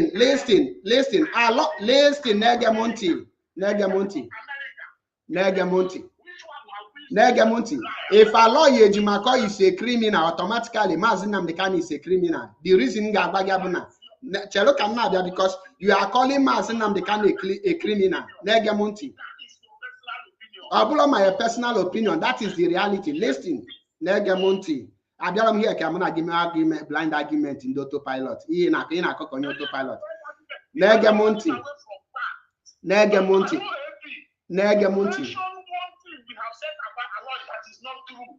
What he has said is now Aloy was communicating with Simon Ekpa, and Mazi communicated with Simon Ekpa. Have you heard from your leader denying it or not? My leader have said anybody killing. Wait, listen. My leader has said. Asking Aloy was communicating with Simon Ekpa according to Aloy Ejimako. Have you confirmed from your leader that nobody has la lawyer Ejimako? You have a sent to Goshima, our leader have said. Have you confirmed it? Why would I confirm from our leader when Christian argument? I don't argue with a mad people. On your bone, if you name a lawyer Ejimaka attack, they check. On your saboteur, it's both a sabontike. Simple question as it can be argument in the autopilot. If you are disappointed on a lawyer Ejimako, that is your own problem. The reason is because you don't know the message mazi Nnamdi Kanu pass to him to pass to Simon Ekpa. We had Barrister Maxwell Okpara said that last time he went to Greece to see Simon Ekpa, but Simon never come. He said he went there in the order of mazi Nnamdi Kanu. So, Simon Ekpa mechezifun. Igasiku nonya ka sabotua. Command and control. Thank you, Zion. And many people know IPOB channel command and control. Be DOS, no command and control. Mazi Nnamdi Kanu appoint you go do Deriko mama. He remained the year that you must respect it. If not, he will not the right to actually preach command and control. So Aloy Ejimako is a criminal because he engaged with Simon Ekpa. Mazi Nnamdi Kanu who work with Simon Ekpa is what? I gonna hear if you put some weakness of DOS because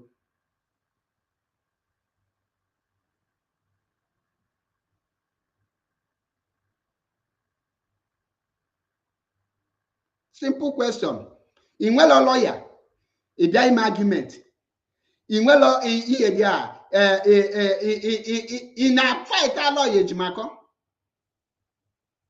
In a fight Aloy Ejimako, Kamazi Tonime. Can I fight here? Now, I see Aloy Ejimako is a criminal. Aloy Ejimako is this. Aloy Ejimako is that. I judge you who is your leader's lead counsel. The same person. You make your sense to you.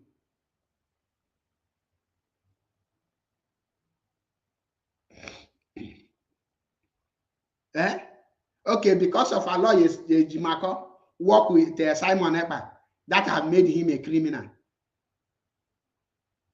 Yeah, or not can a bono pota asinu. Only be criminal without making underground investigation. Unabaloso. Yeah, Yenjiko to Abana, Yenjiko to Abana, and we're questioning Gajana of did made DOS exposed. And the such a Acharam Kabul on my platform, KGG, quote some certain things. Nge boutique DOS Nama, Oblomwa na platform. Because I don't know my whole argument here. So because of your own grievances with the lawyer Ejimako, then the man may obey Mazi Nnamdi Kanu command. So the moment Mazi appoint, even Chike doesn't, if he disobey a lawyer Ejimako, he have disobeyed Mazi Nnamdi Kanu. Or him alone now. Iya humba Simon Ekpa that time. Now I can agree unu. Any person if currently na fight alo Ejimako actually ka mazi Nnamdi Kanu pota. Because currently now onwere fight na-eme to free mazi Nnamdi Kanu. The only hope I may free mazi Nnamdi Kanu lie on the legal team. If you can about the legal team, in Abahamba, okay, if Bambo na your leader's lawyer is a criminal, Kedanya Hageju and your leader. Now, if the whole world now your leader's lead counsel is this, is that, then and how can they lead your leader?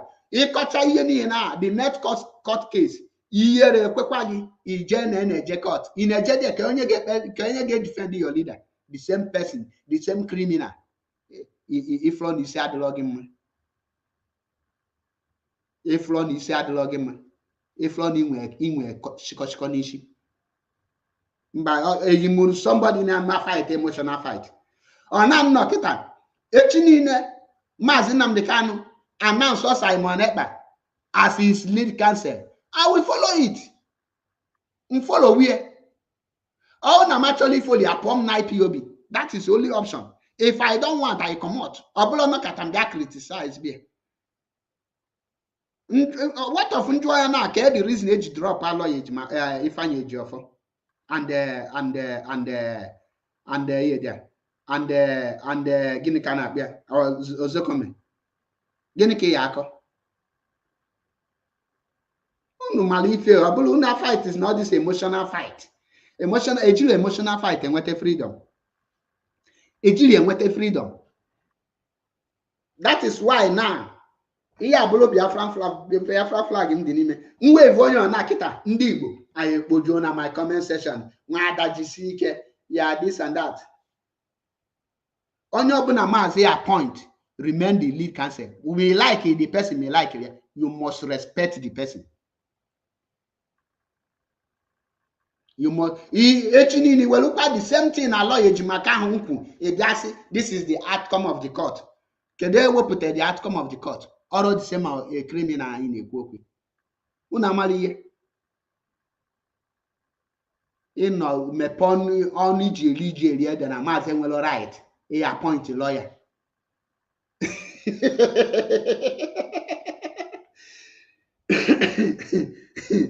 And the potation and make a question. Makaya that Poginon, a question that Poginon. Yeah, a question that Poginon. Yes, a channel of Diana Mazach, a power platform. Jai Koyri. Oh, now you're the only funding where Valuna Chopova, yeah, Chopova, Bobetomo, Capu, Benine.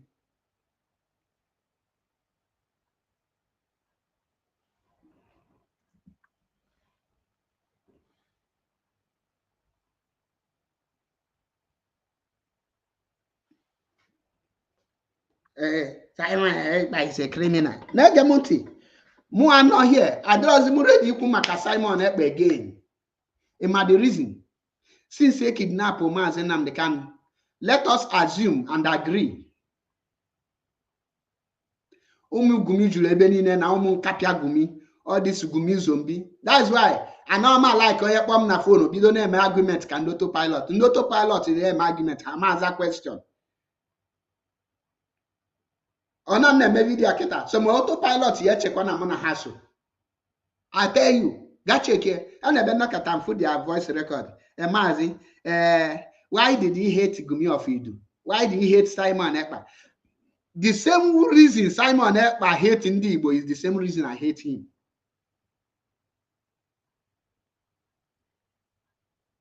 The same reason he hates the Igbo people is the same reason I hate him. So Abu no like Lundi Igbo, Malona like it. Abu no hate Igbo, Malona hate it. How can you say you're a freedom fighter? Ibule AK-47, not alone Igbo. Tona anymore, you're not a ransom. You're a freedom fighter. Gumi of Idu. I never see where they are preaching Idu. I have never had Idu in my entire life. I have never been in place where they are preaching Idu. The combination of Idu and the Biafra is moving mountain. I cheerful belly. Now this movement at this stage, equally not with your insanity. Your brain is hardly intact. There is a lot of manipulation, Nagayali. I'm a logo man. I have decided not to. Anything for Nables Yoko, also go to Yana Pota from the highest knowledge in the Here you are seeing a Muama Kuzimaka Gumi of Idu. Is because equal being irrelevant. Let us assume and agree that none are local government on, which is the truth. Now, what can we do? Can he alone stop Biafra not to come? The answer is no. So we should continue doing our own until Legidianaka, Pewam, simple as that.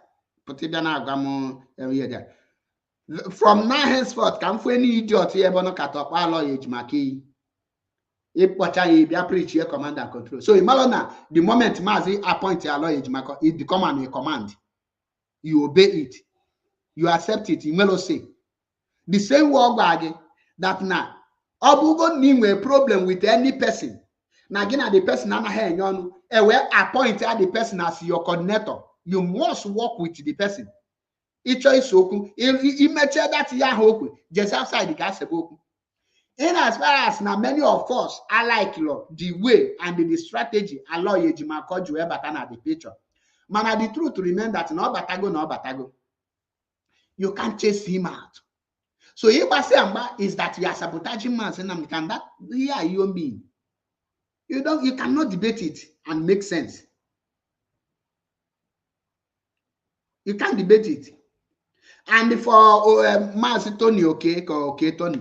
If me pepa no na any other platform we see na Mazi Enwelo right, he appoint any lawyer.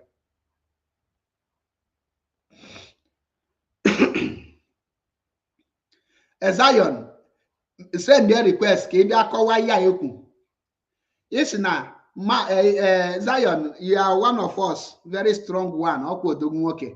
Yes, map, please let them know that Aloy Ejimako is not an IPOB lawyer. No, Aloy Ejimako is an IPOB lawyer. You know, yeah? The moment you become a lead counsel to Mazi Nnamdi Kanu, automatically you become an IPOB member. You know the reason. If you are not an IPOB lawyer, you can't represent Mazi Nnamdi Kanu on IPOB case. Can you watch out before I go? I got balance so quite. One watching send your request, send there. You are not an outsider. You are one of us. That kind of normal discussion. The moment a lawyer Ejimako become the lead counsel, can you he lead a team of lawyers? Maxwell Okpara is under him currently. Nnemeka is under Aloy Ejimako currently. Not link here on TikTok now. Just click here. You go login at TikTok. You must have TikTok. On a Facebook, kitchen bata. All on a Facebook can drop a link in a Facebook. You do a link about TikTok, but on a Facebook. Let me drop link on comment section. I'm a mistake I name it. That's why I'm just let us remove emotion behind name. Can you put emotion there? A non-IPOB lawyer cannot lead an IPOB team of lawyers.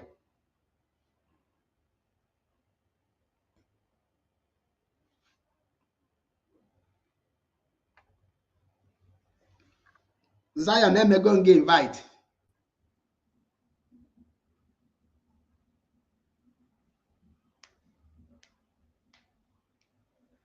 Na nka network gị na-eme ka network ndị Zoom.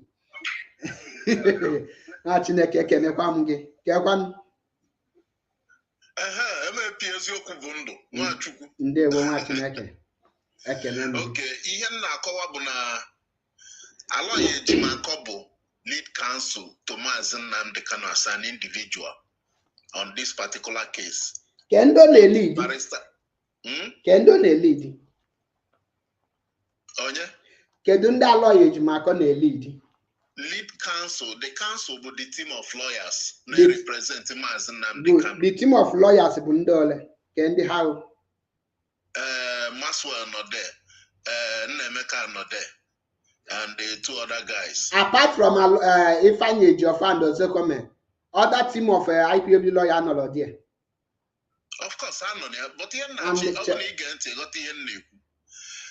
Barrister Ejiofor is still IPOB lawyer. Yes, I agree. I agree with you. Even disagree with you, but now lawyer Ejimako is not an IPOB lawyer. No. He's not a lawyer. Ejimako doesn't represent IPOB. Listen. Negenti, eba couldn't make mistake. Or not get a lawyer Ejimako. He have 101% right. Ega for any IPOB member. Ema the reason. The Kedu case on a handle. Case on a handle case mazi Nnamdi Kanu as an individual. Wait, mazi Nnamdi Kanu case or teacher from IPOB case? Of course, or the teacher. Eba ka ine nemis. No, okay. Yeah, the funny. Sorry to laugh. You blow yours. No, it's not. No, chelo kaibia. Case mazi Nnamdi Kanu. Case gini call. Number 1, mazi Nnamdi Kanu, according to the Nigerians, you know, they lead a terrorist organization. However, charged for treason. Good. He's answering case as an individual. He's not answering as IPOB. That's so, why okay, now Ganiru. Onya mere till tomorrow if na lawyer Ejimako, Barrister Ejiofor can agakwa case in the IPOB age release the 36 one nenya na Abakaliki.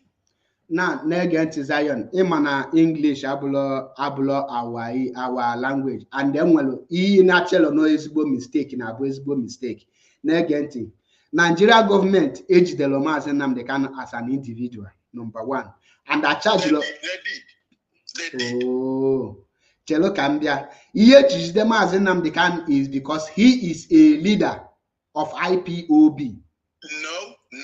Here because of broadcast Omelo.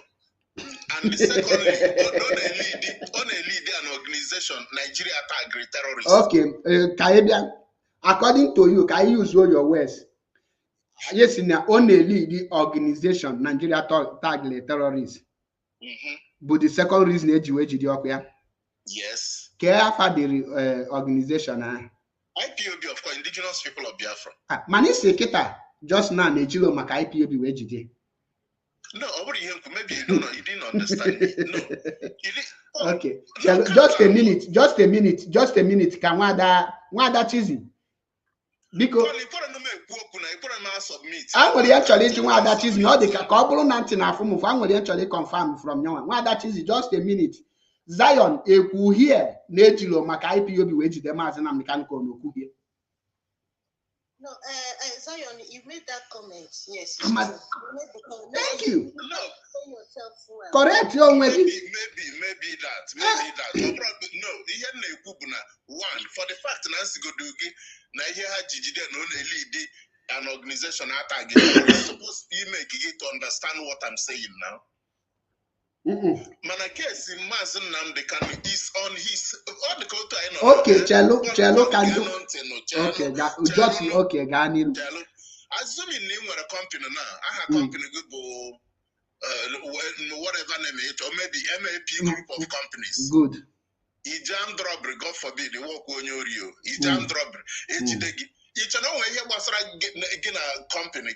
Your company teacher in as Onyas in Ocherori each or Paul Achebe teacher from MLP group of companies. But at the end of the day, Paul Achebe is the director of MLP group of companies. Now what are the technicalities in here, which are very, very important. All the very, very important. Onya Mere, mazi Nnamdi Kanu appoint and nobody have the right to question it. Obuna mazi Nnamdi Kanu change it, lawyer may represent IPOB. DOS have right to question it. He have a double-headed double-headed coin. All the technicalities in there. Wada they are Gani Rubiko before Mbata. Mazi Paul, this case, Basa Mazi Nnamdi Kanu, no way God. Just as Mazi Zion Sirene, along with Jimako, you only represented before criminal Kanu family. Yes. Okay. That is still his position, but we have any authority towards IPOB. Even on Mazi Nnamdi Kanu as a single, as a person, as an individual. Yeah. So we have any jurisdiction or any authority over IPOB as an organization. And that is what the family wanted to achieve. But unfortunately, they couldn't achieve that. That's the truth about the case. Now, this is okay. You don't see from the other side.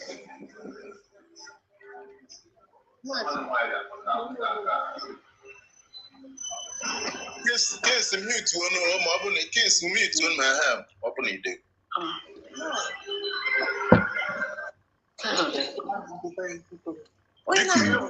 Please mute now sister Chiz in a book, please. Because mute you unmute yourself and bring your down. Sister Chiz Biko, continue. So the tale about the family name will achieve because I said they had an achieve because no believe cancel much because you could be fed in an IPO. Ever but as it is now, all lead council to Mazi Nnamdi Kanu, he has no authority or power over IPOB as a movement. Everybody was at IPOB, you are going to have a official legal head of IPOB team of legal practitioners.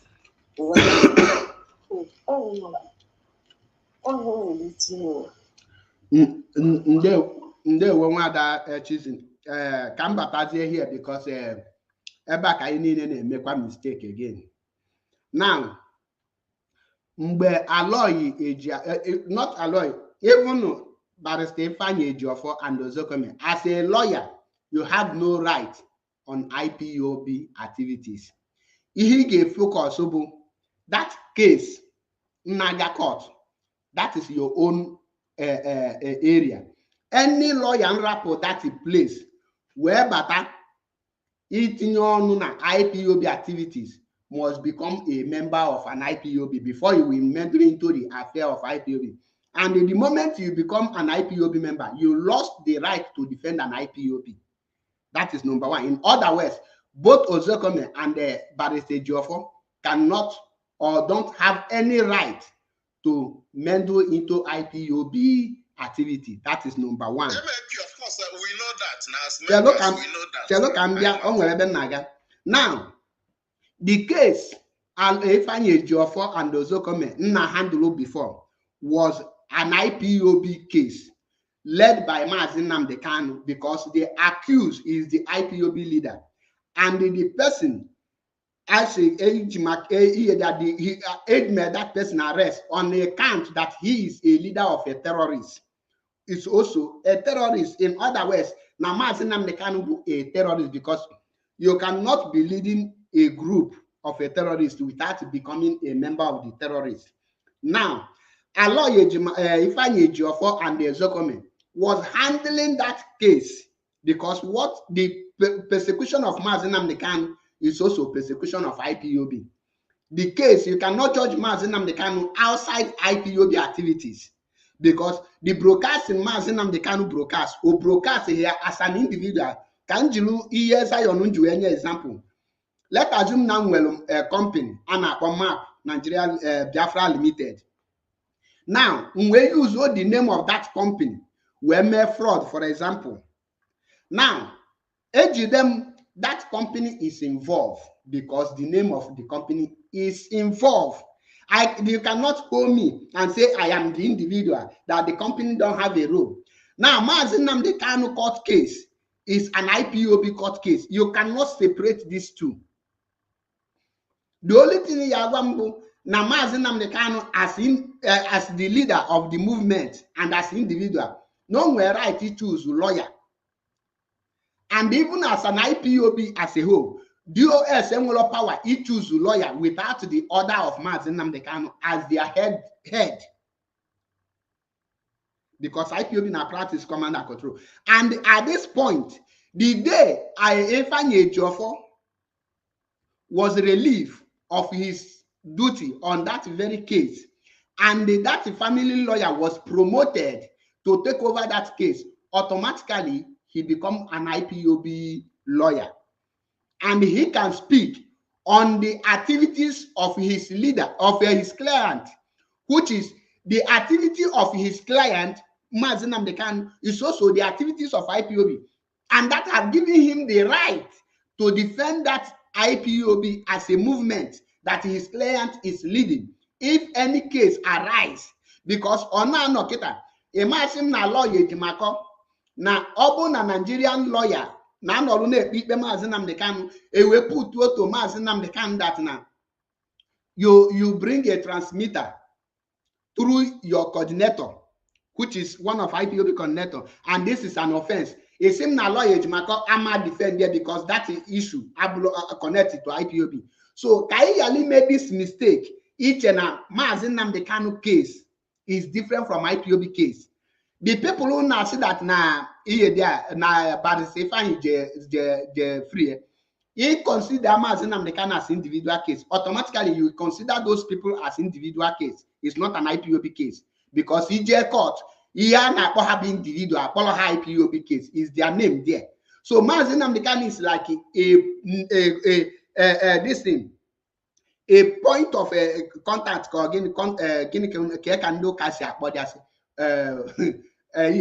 Isi afro we kpọkọ okwu nyanwa ka eji wee na-lead to that place. Mazi Nnamdi Kanu lose that case na court, automatically IPOB lose go their case because the case. Mazi for in a hatch and doku.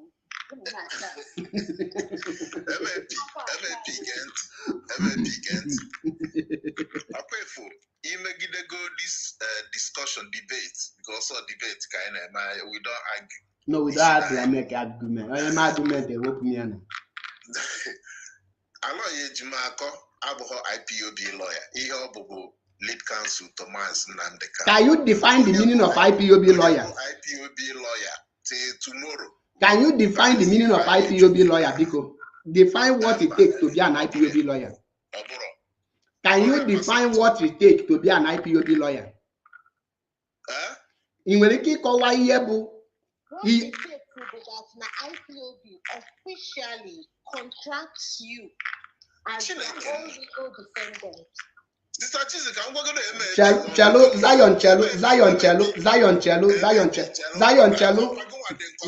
Chelo, just a minute, Chelo, one after the other. Now, according to the definition or the explanation of Nwada Chizi, that means that IPOB contact you directly. Now, Chelo Cambia, Barrister Ifeanyi Ejiofor was contacted by mazi Nnamdi Kanu, not IPOB. When Barrister this guy from KJE in Kenalon actually a bribe of 100 million, IPOB did not contact any lawyer, but mazi Nnamdi Kanu did. So most of the let me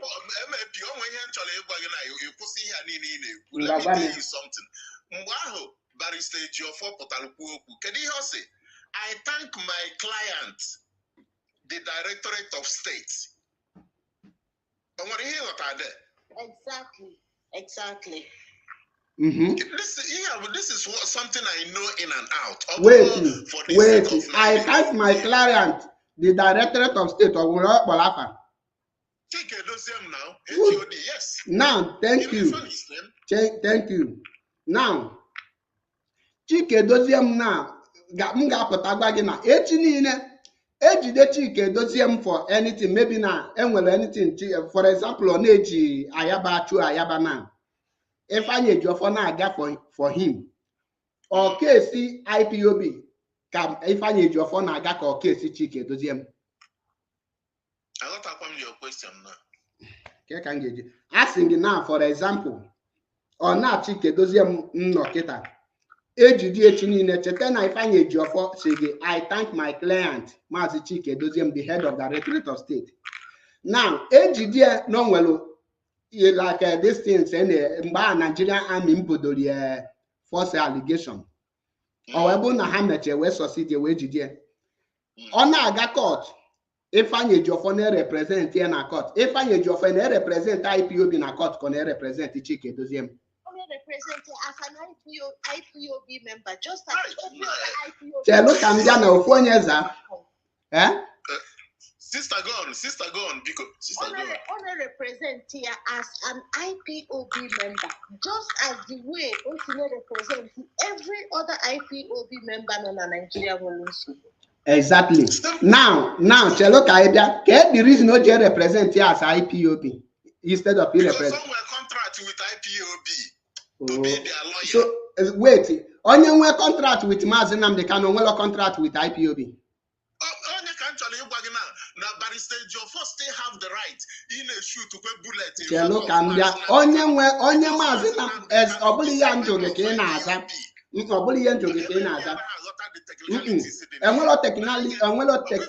Technique. Chelo, my question direct. Onye mazi Nnamdi Kanu, who is the leader and the supreme leader of IPOB in your contract, does that mean that Noble IPOB in your contract? Zion. Achom Kunu that question before Nazawa any other thing. Achom mean any other thing. That question should be answered. It doesn't coordinate. I'm telling you. Okay, could you coordinate? Ask Junge now. Onye mazi in your contract. Mbo Hamadike in your contract. Onya on a contract as an IPOB leader, on a contract as an individual. Let me tell you something. We don't answer my question. And what? And I'm a blind. And I'm an argument in the autopilot. Obo Nemazia is in Nemazia. Argument that coordinate. And I take over something, but you refuse to understand it. Imano to Anona. Na IPOB Joepo Ejimako had the right. Manamazi Nnamdi Kanu can use his position and impose them to pay him. Oh, he got a Jofana tomorrow. Only represent Mazi Nnamdi Kanu as a member of IPOB. Then Ejimako they represent there as individual. Or his lead counsel as individual. Man, Ejofo lawyer IPO, Hano member IPOB. Ejofo is your lawyer.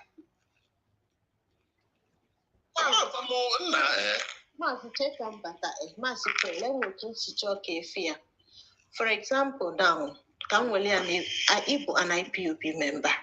Let's say no go to IPOB. Or mean you know, even was your life was IPOB. Let me explain myself. Ogoni na chi go no kita. Ige go no as mazi Paul Achebe. What to do with IPOB?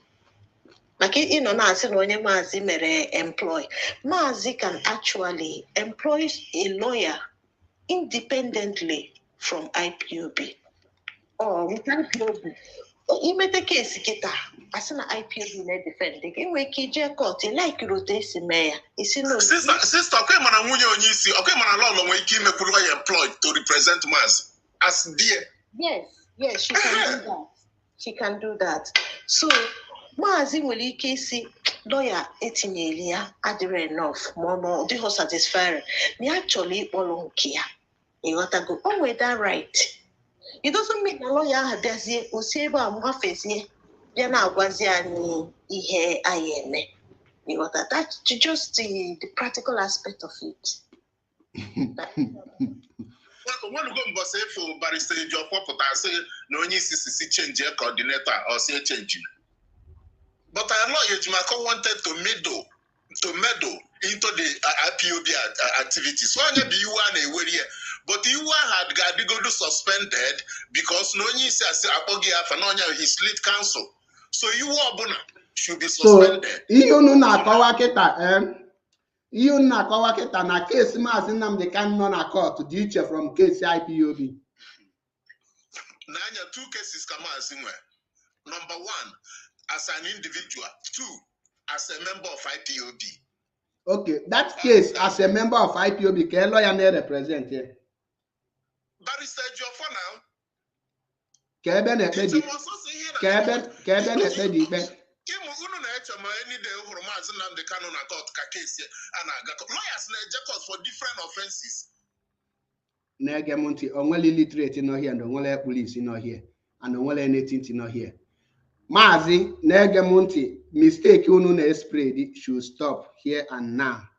Maazị Nnamdi Kanu is IPOB. IPOB is Maazị Nnamdi Kanu. Na-ege ntị, ọ bụ na Chike Edozie m nwee issue echi niile because of his activities as an IPOB member, or when we issue Ejiofor when they represent here as Naga as an IPOB lawyer, or Gallo as a Chike Edozie lawyer. Maazị Nnamdi Kanu lead the IPOB when we issue because of the same group on the lead. Mad when they represent him no habla IPOB member. In other words, na problem Maazị Nnamdi Kanu no connect no blah. Look at moot go down with moot go down with Negamonti. Look and be no because he different case, and then we'll each company and a group. When you are a member of a group and you are being arrested because of your activities, it connected to that group. And when you get to differentiate here. And when you see the person in a case here, I block case this group. Meanwhile, the person in face his activities. I think a big work kita engaging table. A potential na mazina answer case ya makana nya beze. No on zuzo as a afaruku. That is not an IPOB case. Man, in as far as no any individual case. Now every case is connected. Mazina Nnamdi Kanu today is connected to IPOB, and he is the leader. The lawyer may represent Maazị Nnamdi Kanu automatically become the leader because mgbe lawyer Ejimako naga issue he only sue for Maazị Nnamdi Kanu human right and the family the damage caused na be Maazị Nnamdi Kanu and the yak on the so when be support abia defend until Maazị appoint anya to come in the picture of that IPOB problem, that case.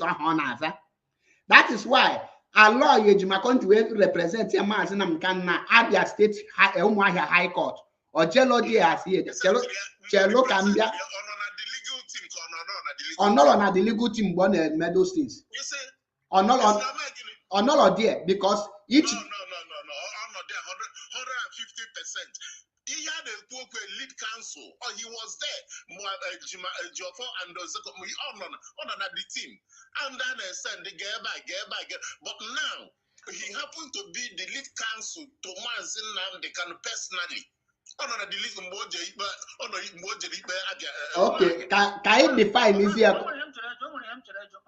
Tell when you reach your turn, you because just tell. Now, Zion, the case is very simple. Can you name an IPOB case naga on High Court now? Not uncountable. I can uncountable. Currently, naga on Keta na High Court. Yes. I think you name them now. And of individuals, Alpha. I think can you name IPOB court? Maazị Nnamdi Kanu na Zakweri na High Court. Oh, can from terrorist from prescription. Kedu na-eje the case?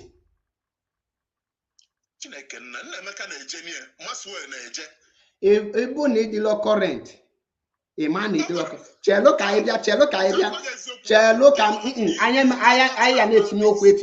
na-etinye.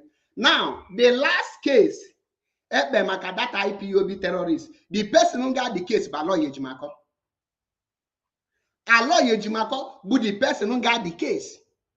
Which upon your update, nekwete nege IPOB on prescribed. Obo noble IPOB, keka lawyer Ejimako ngeji we got case ne prescribed IPOB. On the deal aware. Oh, as a kind the last IPOB I call it legal team. agala m school. Legal team. Mba. They are team na eburu. Mwe jụọ gị. It's in the legal team. Mwe jụọ gị. Now, because he's in the legal team. You're not confused already. No, I'm not. Chelo can be done issue again. The last case. It's an lawyer sign not just so Kahano. In a lawyer will up to 1,000 teams. In what idea? If we are never.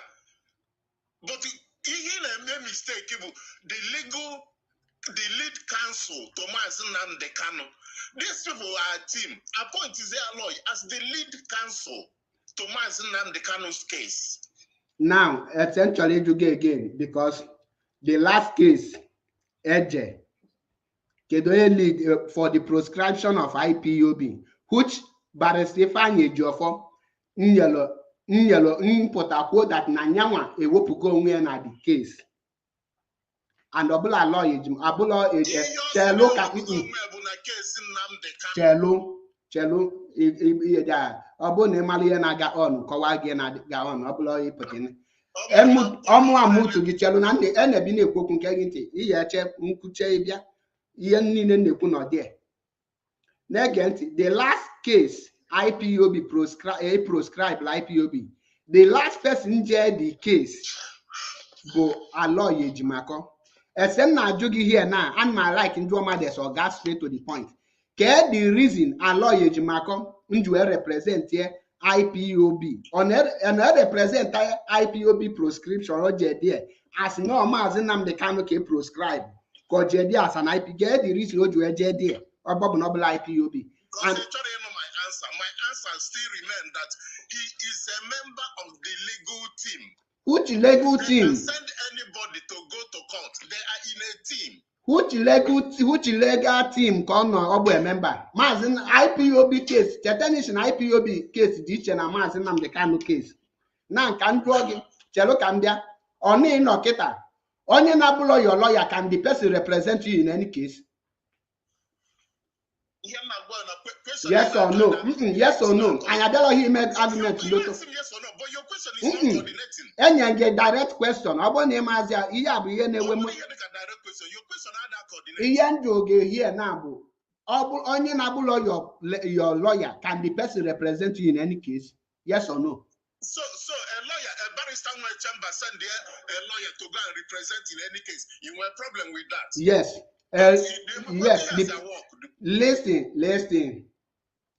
On your bone sign law as your lawyer cannot represent you. What are you talking about? So, lawyers are not under barrister Joffo. In a blind argument. Working. Okay, here. On you, because Nyanyo in Nakata. Adam is rude or Imablo now before. Chelo on yours, Queen Nakati. I'm big about your issue.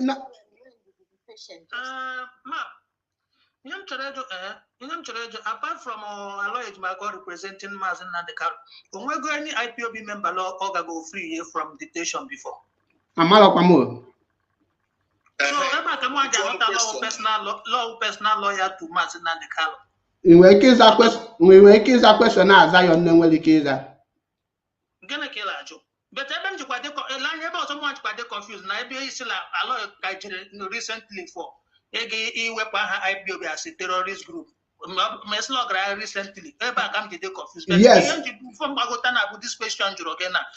Nyakan present Mazi Nnamdi Kanu as a lawyer. I don't know what IPOB member of law would free. Game alone now.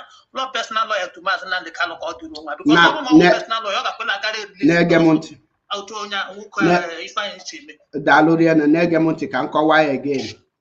First of all, our lawyer Jimako was a family lawyer of Mazi Nnamdi Kanu before. Now, until a kidnap of Mazi Nnamdi Kanu in 2021. Now, after that kidnap of Mazi Nnamdi Kanu, case anaga on because onye bụ IPOB lawyer mgbe bụ Maazị Barrister Ifeanyi Ejiofor. Now Barrister Ifeanyi Ejiofor bụ the lead counsel until Chief Senior Advocate Mike Ezekwem Abata, because of his hierarchy, Omano under Ifeanyi Ejiofor. Ifeanyi Ejiofor ma lead him as a lead counsel, not there because he's a son. According to the hierarchy, you must lead your junior ones. That is why Mike Ezekwem become the lead counsel automatically. Now, how lead the issue until Mazi Nnamdi Kanu release her from their duty. Now, a point is here, Aloy Ejimako. There is issue more naturally dumbly into Bastalo Ebe proscribe IPOB and the other farmers in Amkanama add and this and that. Then, if I need Ejiofor, I see no de ona na nyawa ama continue. Then, Aloy Ejimako, it take here the two case, both the Mazi Nnamdi Kanu present case na Abuja and that of IPOB proscription. The person nearly did that two case now, Aloy Ejimako. Unwesi can drug this question. Obulo na Aloy Ejimako, Abulo an IPOB member. Can he lead a case of proscription of a movement that is not a member of their lawyer and also represent them and use all the last case, for example, Nonyawaje the case, which he made a statement. And Meche Barrister Ifeanyi Ejiofor there can't have some certain things so cool there. Now, essentially, again, let me give you the question. Obulo Nobulo IPOB member, who gave him the right to represent IPOB?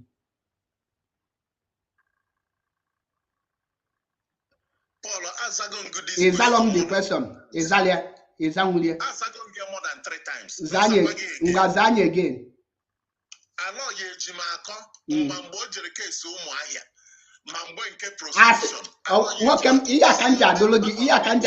Rude. A second you get basta case umahia. A second you go straight to the answer. One problem with you that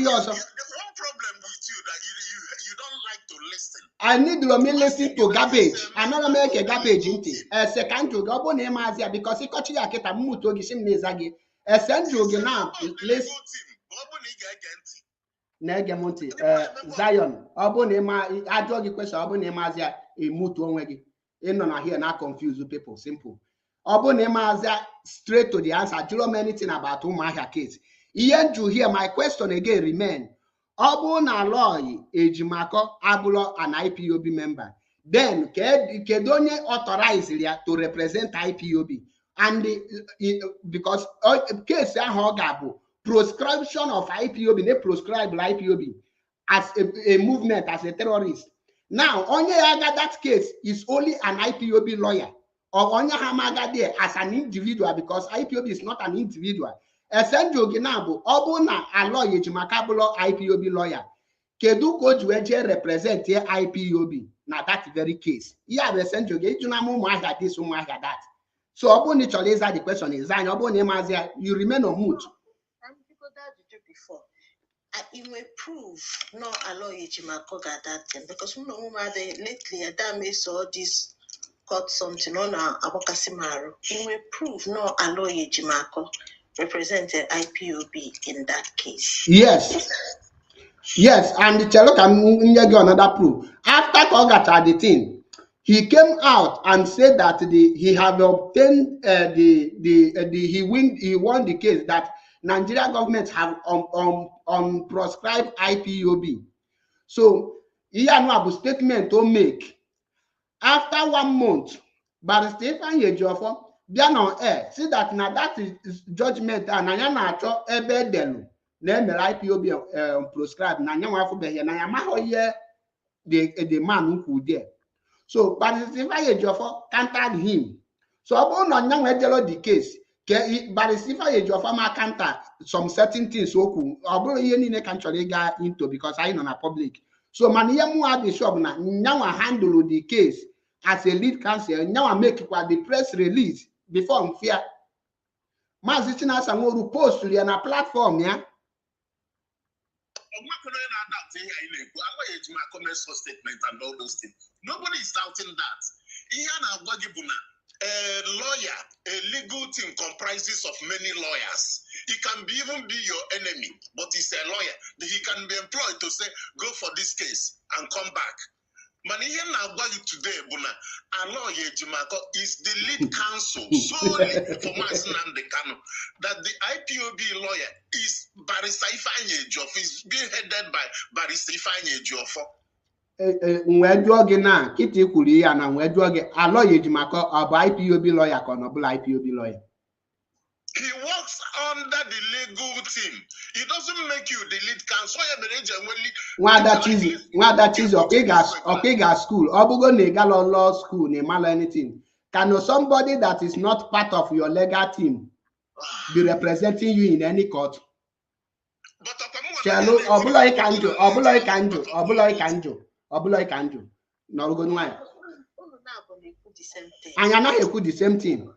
Mazi, even the way I say that it's not or belong to IPOB, no belong. As far as no on a legal team IPOB, he's representing IPOB. Esenju here, but onye nabulo IPOB lawyer, ya no na legal team of IPOB. So nyo can do okay now where do a lawyer Ejimako about IPOB lawyer can not IPOB lawyer. The legal team they represent, which means something a lawyer to IPOB, yes. Yeah, but our argument because Zion here tonight na lawyer Ejimako abulo IPOB lawyer. That is the point of argument. Mamu Anabia na lawyer Ejimako is currently an IPOB lawyer. Isim no na submitted to no na submitted to DOS. Because that was the agreement between Yana Mazi Nnamdi Kanu. Chelo because he might be deny right here. The argument money very rude. Very rude. And I won't follow my program. Equally, man, rude is part of my character. You have to adjust because you're dealing with people. You have to adjust. Nataba. We are brothers and sisters, and we are discussing. Mana, I need no brothers and sisters. Man, I got this very straightforward because because ebata he moved on again. Ebata, young well, you not like him. And they work with emotion. And now make it based on sentiment, go favor mother. The argument here, Aloye Ejimako. Obo IPOB lawyer or not IPOB lawyer. Zion Sinobo IPOB lawyer. I just need us to calm down. We need to calm down, respect each other, and make our points so that we can get somewhere. There were and if anything goes wrong legally against IPOB, it's an lawyer Ejimako. Okay, Emmanuel Ejiofor called Danisi. Emmanuel Champion represent IPOB. Any lawyer can employ any lawyer. Say go and do this, go and do. He doesn't give that person employ right in particular money about IPOB lawyer. IPOB lawyers. Ifeanyi Ejiofor, anything go wrong, go Nisi Champion call down. Lawyers are being well chamber. Again, with so many solicitors under you. Man, I know how to email your chamber self. You can employ them to go for case. Oh, you're not you make a malo. Anything go wrong, no, Nisi Ejiofor that tomorrow. IPOB wise, you are welcome as Nnamdi Kanu personally, IPOB in general. Thank you, Zion. Make a quantity before I got to the next person. Hey man, another man.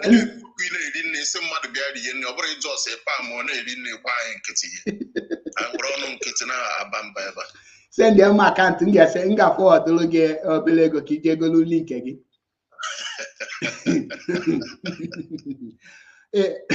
Ndoto pilot no na comment section na higher na manyem Hana Nog. Now, yeah, unu not there. Your one and I about ya bonus in one side. I batamba no about one for one name called we disagree to agree. But everywhere I didn't when and then I never name argument not like it is specific near name. So and I expect to one family. So I put an church and I'm on every day. I have come back here walk now. Onya go sinagonya one leg now. Iyan chok I matter here. Undermine I go law na ini man. Man I at least I my hebu a higher lawyer. Now a team of lawyer. Iwe hire a lawyer from this chamber, Mr. A chamber. Hire a lawyer from Mr. B chamber. Hire a lawyer from Mr. C chamber. Hire a lawyer from different chambers. Those chamber ni na hire a lawyer make a hand turning up or blue a team of lawyers or blue team of legal counsel. Now, one person get lead the now that one person they lead the na chamber I know where many lawyers. Mboso ma be or see from those lawyers on were sent there to come and lead that very legal team. Another person none of that legal team because now hire target as a lawyer every lawyer in none of your chamber na ma hire go ha kaina matter this thing because all of us are galauko na any person from that chamber ga put there because na onye nwe the chamber na hire their case or does he lead that year there or possible onye also from another chamber the day is absent onye also ye lead there. And but since the last sent in a court, Enweliki adjoin that case, Makani not available. You must send the on yours on a team of that lawyer because every person can make a team of that lawyer will be assigned by the people, the person na hire. So here can not talk I matter that now Aloy Ejimako was not acting because he was on a team of lawyer because before he became a member of that team of lawyer, he was assigned by somebody and his own area was given to him. So Nobulo Nahayata and the moment Ahayata there, he automatically become that very lawyer or now the lead counsel the same lawyer. In other words, our argument here now but that now Aloy Ejimako remain an IPOB lawyer currently, and he is representing IPOB and Mazi Nnamdi Kanu, who is a leader of IPOB. And I give you an example. Onye Nabulo, an IPOB lawyer, cannot go for any case that has to do with IPOB. Also, go to Nyabulo know your chamber can hire the person they represent here. You don't authorize or qualify. Even an individual. If there is a change of lawyer, if at a court for the first time, you will introduce yourself as a new lawyer. Nabi take over. Then the judge do that client. Onya no one represent. If the person already sign again, when I walk out, I will give you another example. When this barrister somebody can just also one case na Supreme Court or jealousy again.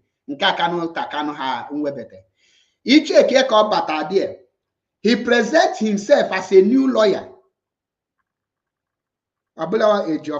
He presents himself and introduces himself properly. Or take the lead counsel immediately undermine that Kanu Agabi. Thank you, Kanu Agabi. Or take the lead counsel because he is not part of the legal team. So he needs to study the case before coming in. So that is why he allowed Barrister Mike Ozokome to do the argument because of Omalebe the case is there, but he introduced himself. Ajo Mazi Nnamdi Kanu, you know him. Yes, okay, before you become. So all these things are in a biology. You cannot represent any person in Apollo.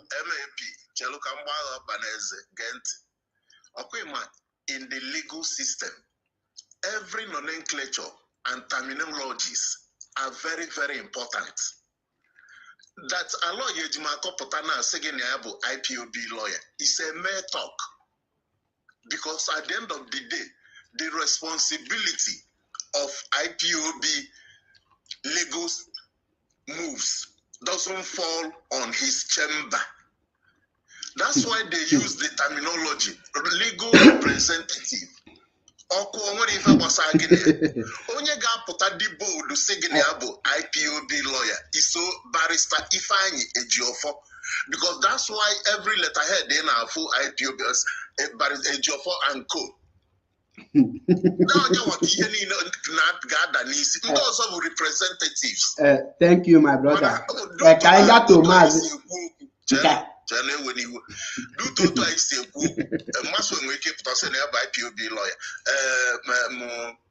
A job when we come to Marco, we say by people. Manani in the court, or man could have a lawyer. He got a legal representative.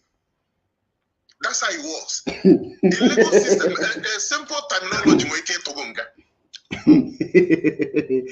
Hey, man, English, Kaina. So,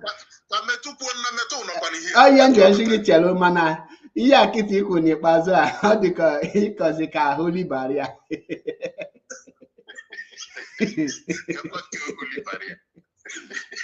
And now that is my holy barrier. Mazi Metusela one name. Mazi Metusela one name make it said that in there. You are welcome. In our now argument things because Guinea King will keep no qua. Well, is my voice coming out clear? Exactly.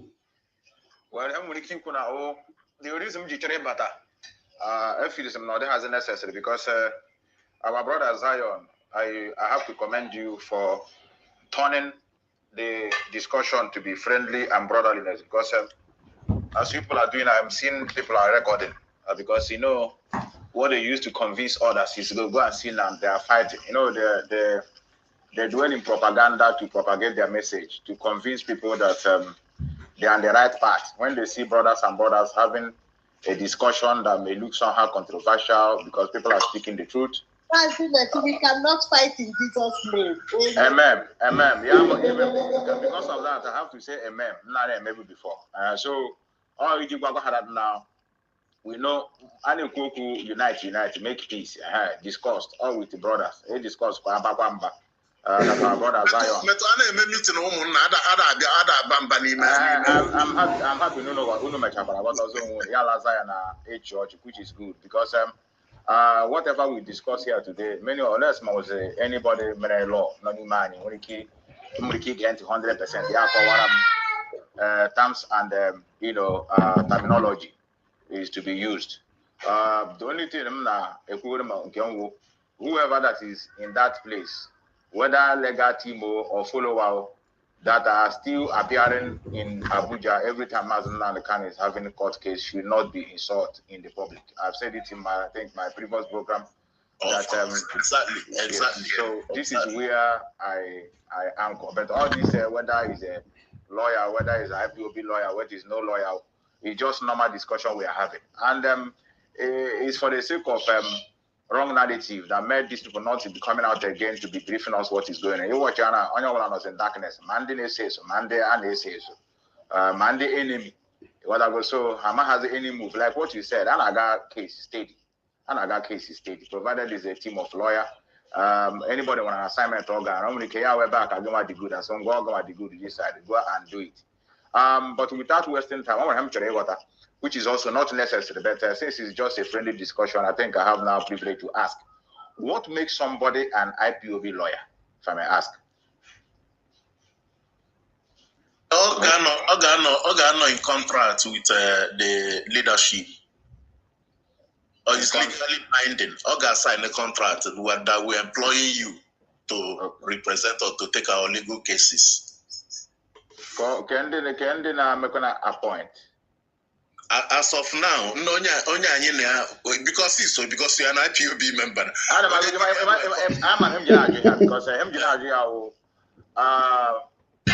There were a lot of irregularities, I may say it. Because of the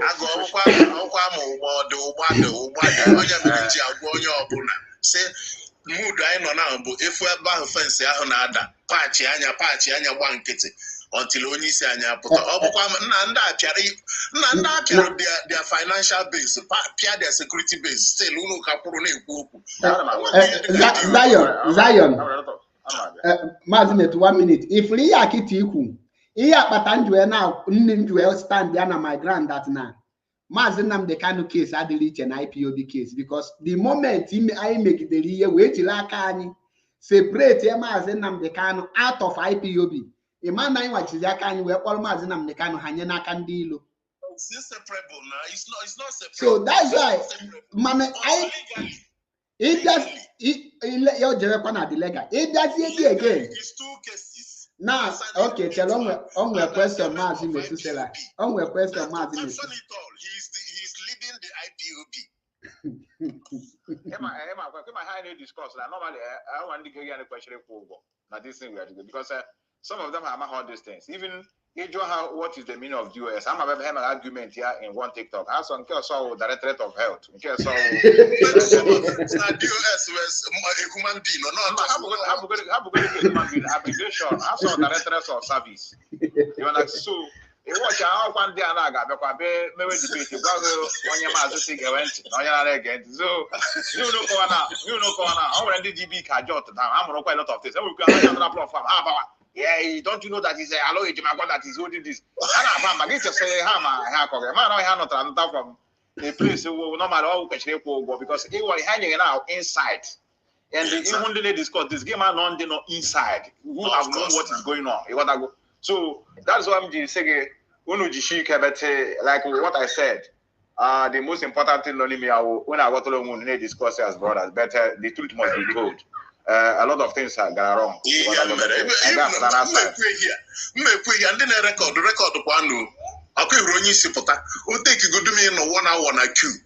get to him. From IPOB because I insult to call men. You don't just kidnap my leader, or my leader, like that. Oh, Kenya, African country in Kenya. Oh, that is your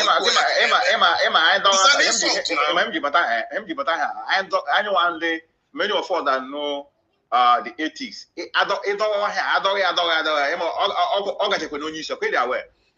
Now, Patanjwe okay. So I'm soon, Una because you were somebody side defense onye ọbụla patch anya ifu ebe na league patch anya gwa nkịtị patch ma na ihe apịara anyị dị too much. I can apịakwa na ụgwa na ha I can apịakwa I can apịakwa even enwere a lot of things in the on the normal question na emebete say checha you go like what you said ifu ebe na league gbachie there. Number 2, who got overlapping, they cover the right full back. I want to do from I want to get on my platform. Say, also, and also a national coordinator somewhere. What I go. How probably my platform will Jesus as Jesus as.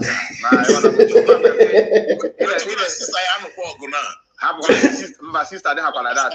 I had the future. I am my home. What I go. Sister, we are saying. I want to come and hope online.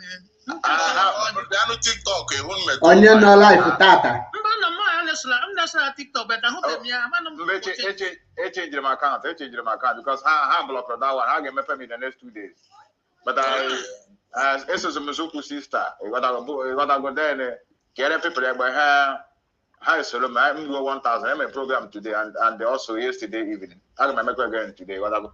Yeah, just video lion or somebody I got your sister. Sorry, sister, if you go lion a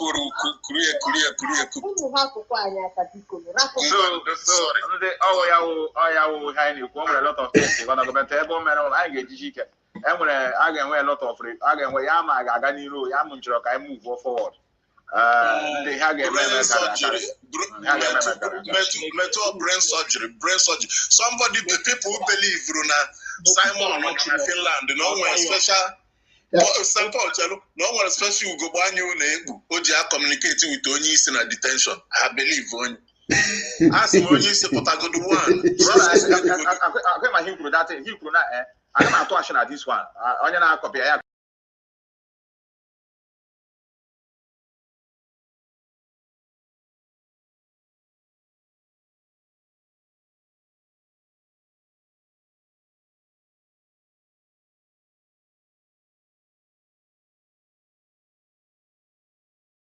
para want attack the file. I don't hear an azon.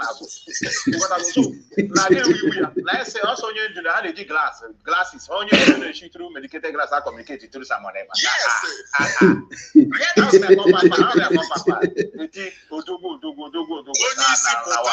you say suspend go do freedom fighting, can you go do brain surgery, mental surgery? That is serious one. Mazi Zion, negative. Emianje like ya sister Chizzy. Obu this a religion, Yamanoka Oka bu brain uke. Obu no that the other of our sister.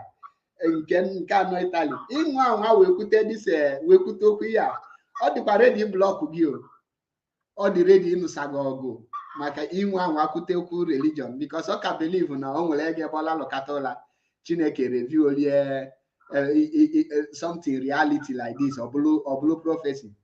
Now, animal any person mpolo onwe Christian we believe that na atukpunye okwa Daniel ka atukpunye no nunu odum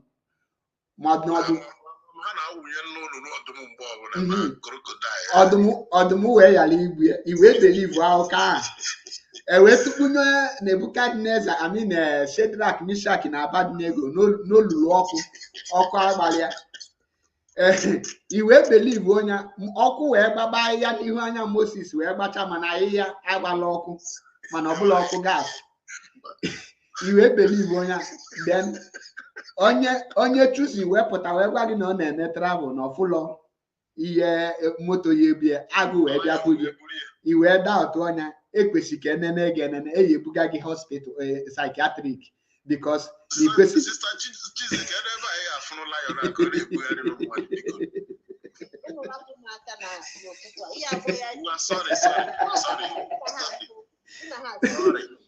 now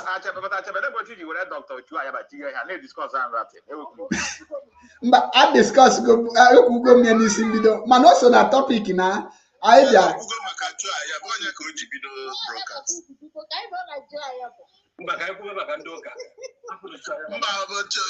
sister chigokwa onye ọbụla one say apụkwe aka this morning chigozie hapụ ndị ụka ma hụ ga hapụ sister aka ndị Zion metere akwa ya ha si alọ ebe ọbụla ahụrụ ya ọkọ dị sem ndị ụka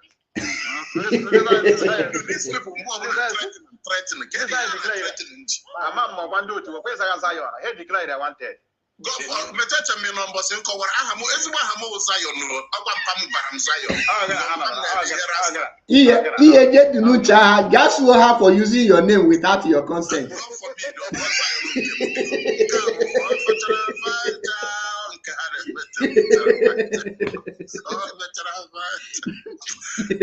na ije dọtị ma ọrụ Metusela mechasị na ije ọrụ unu nọ na midia na ọrụ unu ka na-ebido brain surgery unu ka ga-eme kere ọ ka na-ewu ebido bed Chelo before anyị agawa n'iru ịma na another thing bute problem na this movement bụ na anyị nwe build that confidence among us ebe anyị pụta anyị nwee argument between us like ihe ifo kita mụ na Zion mee here ọ bụ na other media warriors na anyị na-eme within ourselves mbụ all these things anọkata anyị bupụta mee the argument n'ime onwe anyị mechie anya ihe dị anyị etidokwa as one family ọ bụ na anyị build such one thing people are that I disagree with your opinion or you disagree with my opinion doesn't make you my enemy. It does not make you my enemy. People should understand that. Exactly. Now,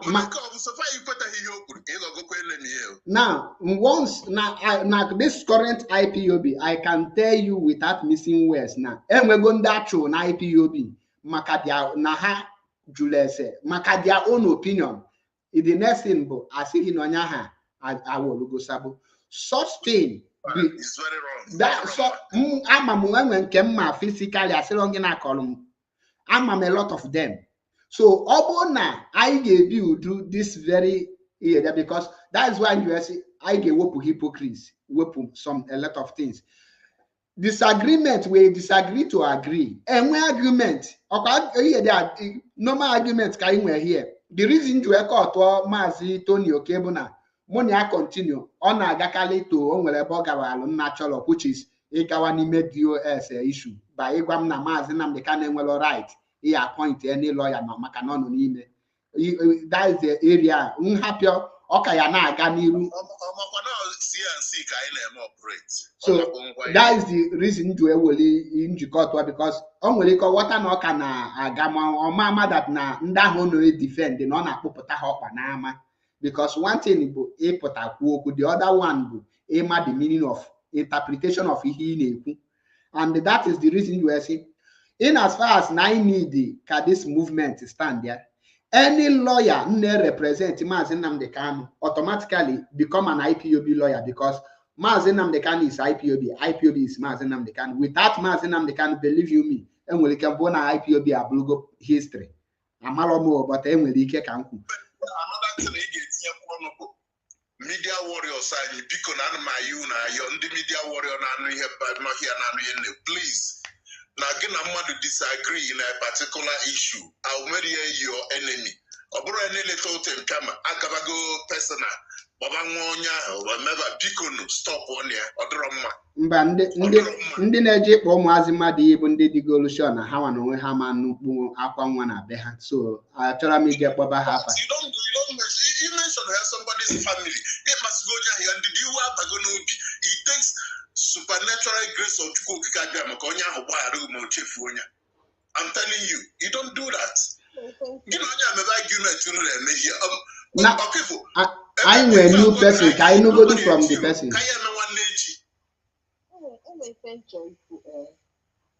It is done on me that unfortunately I have an understanding of what freedom is all about. First of all, you need to free yourself.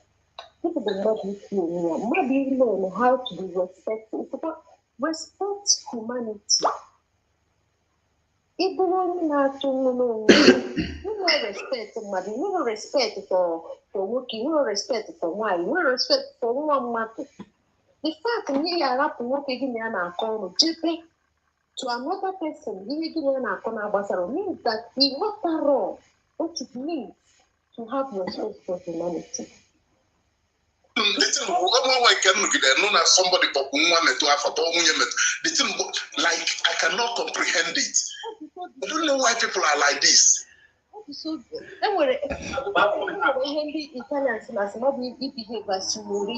that evil Lord. What does that mean? That it presents you in a way that your honor and your lifestyle speaks for you. No, but I don't know. Yes, I know that you get to a point where all the necessary might be dictated to get what you want. To I'm a Christian, so anything on my agenda. You make it him at the one guy, until it happen. You don't go there. Especially don't. You don't. Or no go area. So I didn't Mazi Zion, Cheloka our sister round or up. Cheloka round or up because sorry. No, I'll be sorry.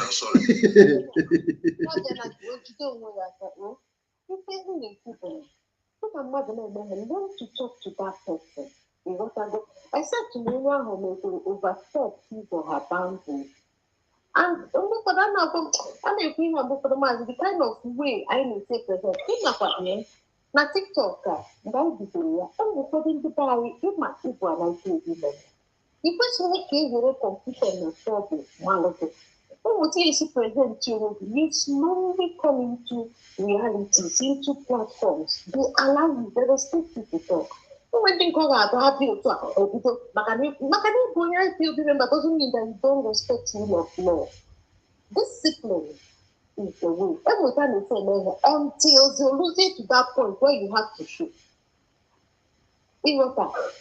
So I may say present to one and go for this some platform.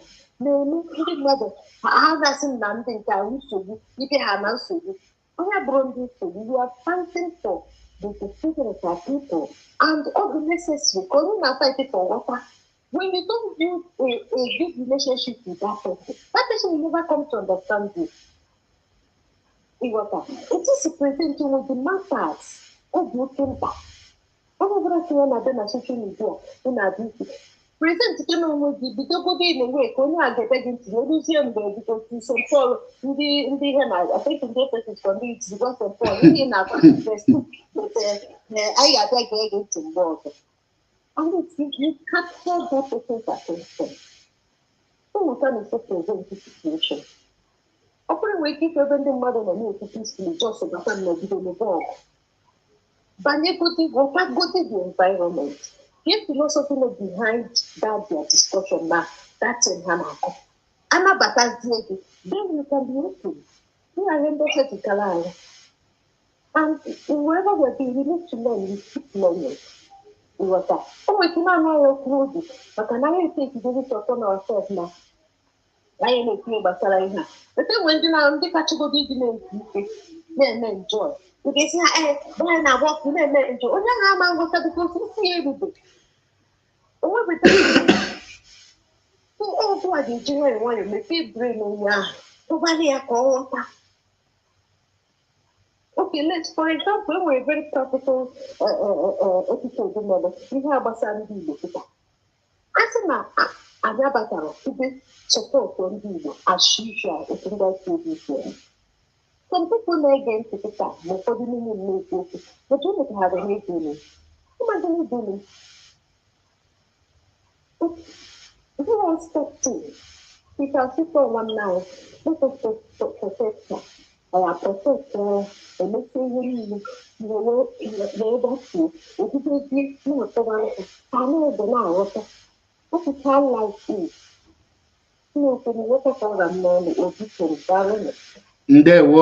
Ndewo dalụrinne. Anyị nwere ofu onye here Chigozie biko iru a na dịka Chigozie nke mma bụ before biko ọkwa ya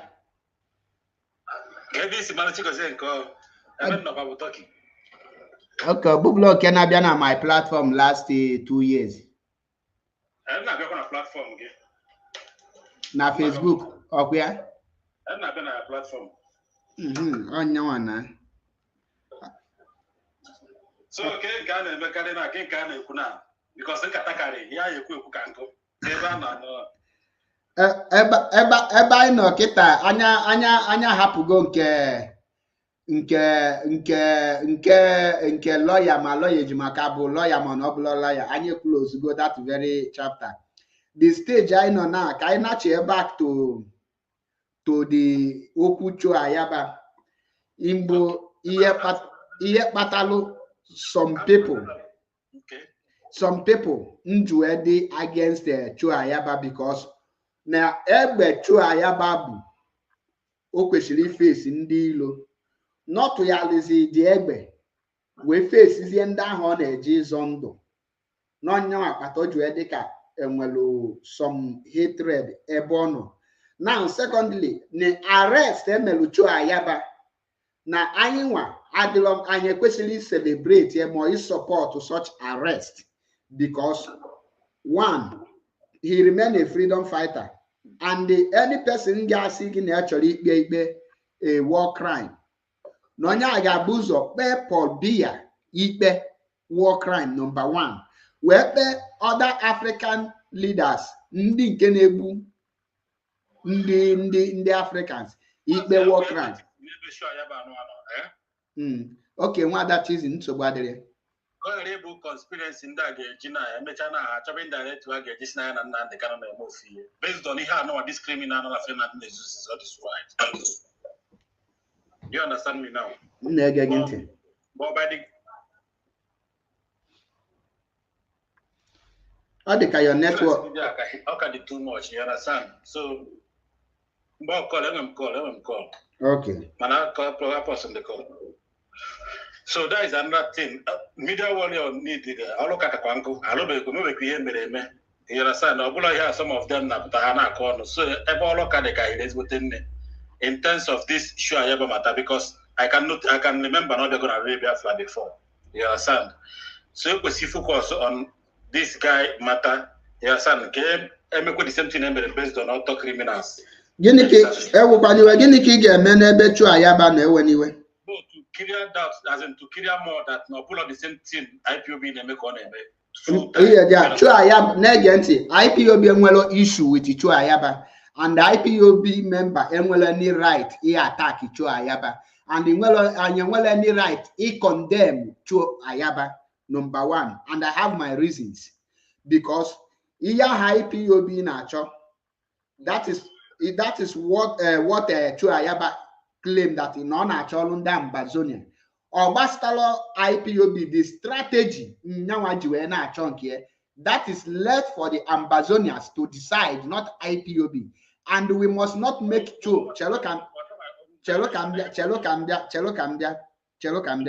we must not make Chua Ayaba our enemy, because the moment you say let us go and disassociate himself, Chua Ayaba, from us, that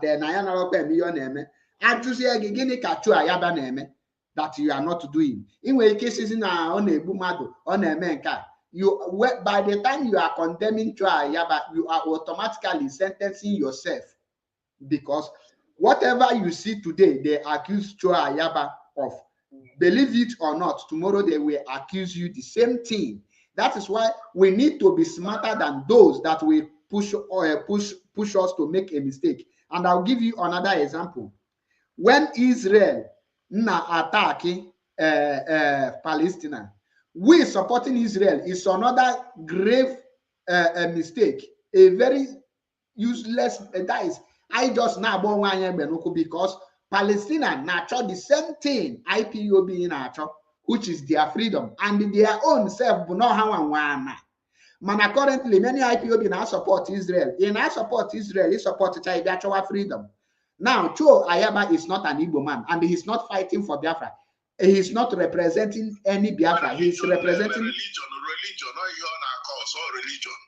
not your religion. Now, Chua Ayaba is an Ambazonian. He's not.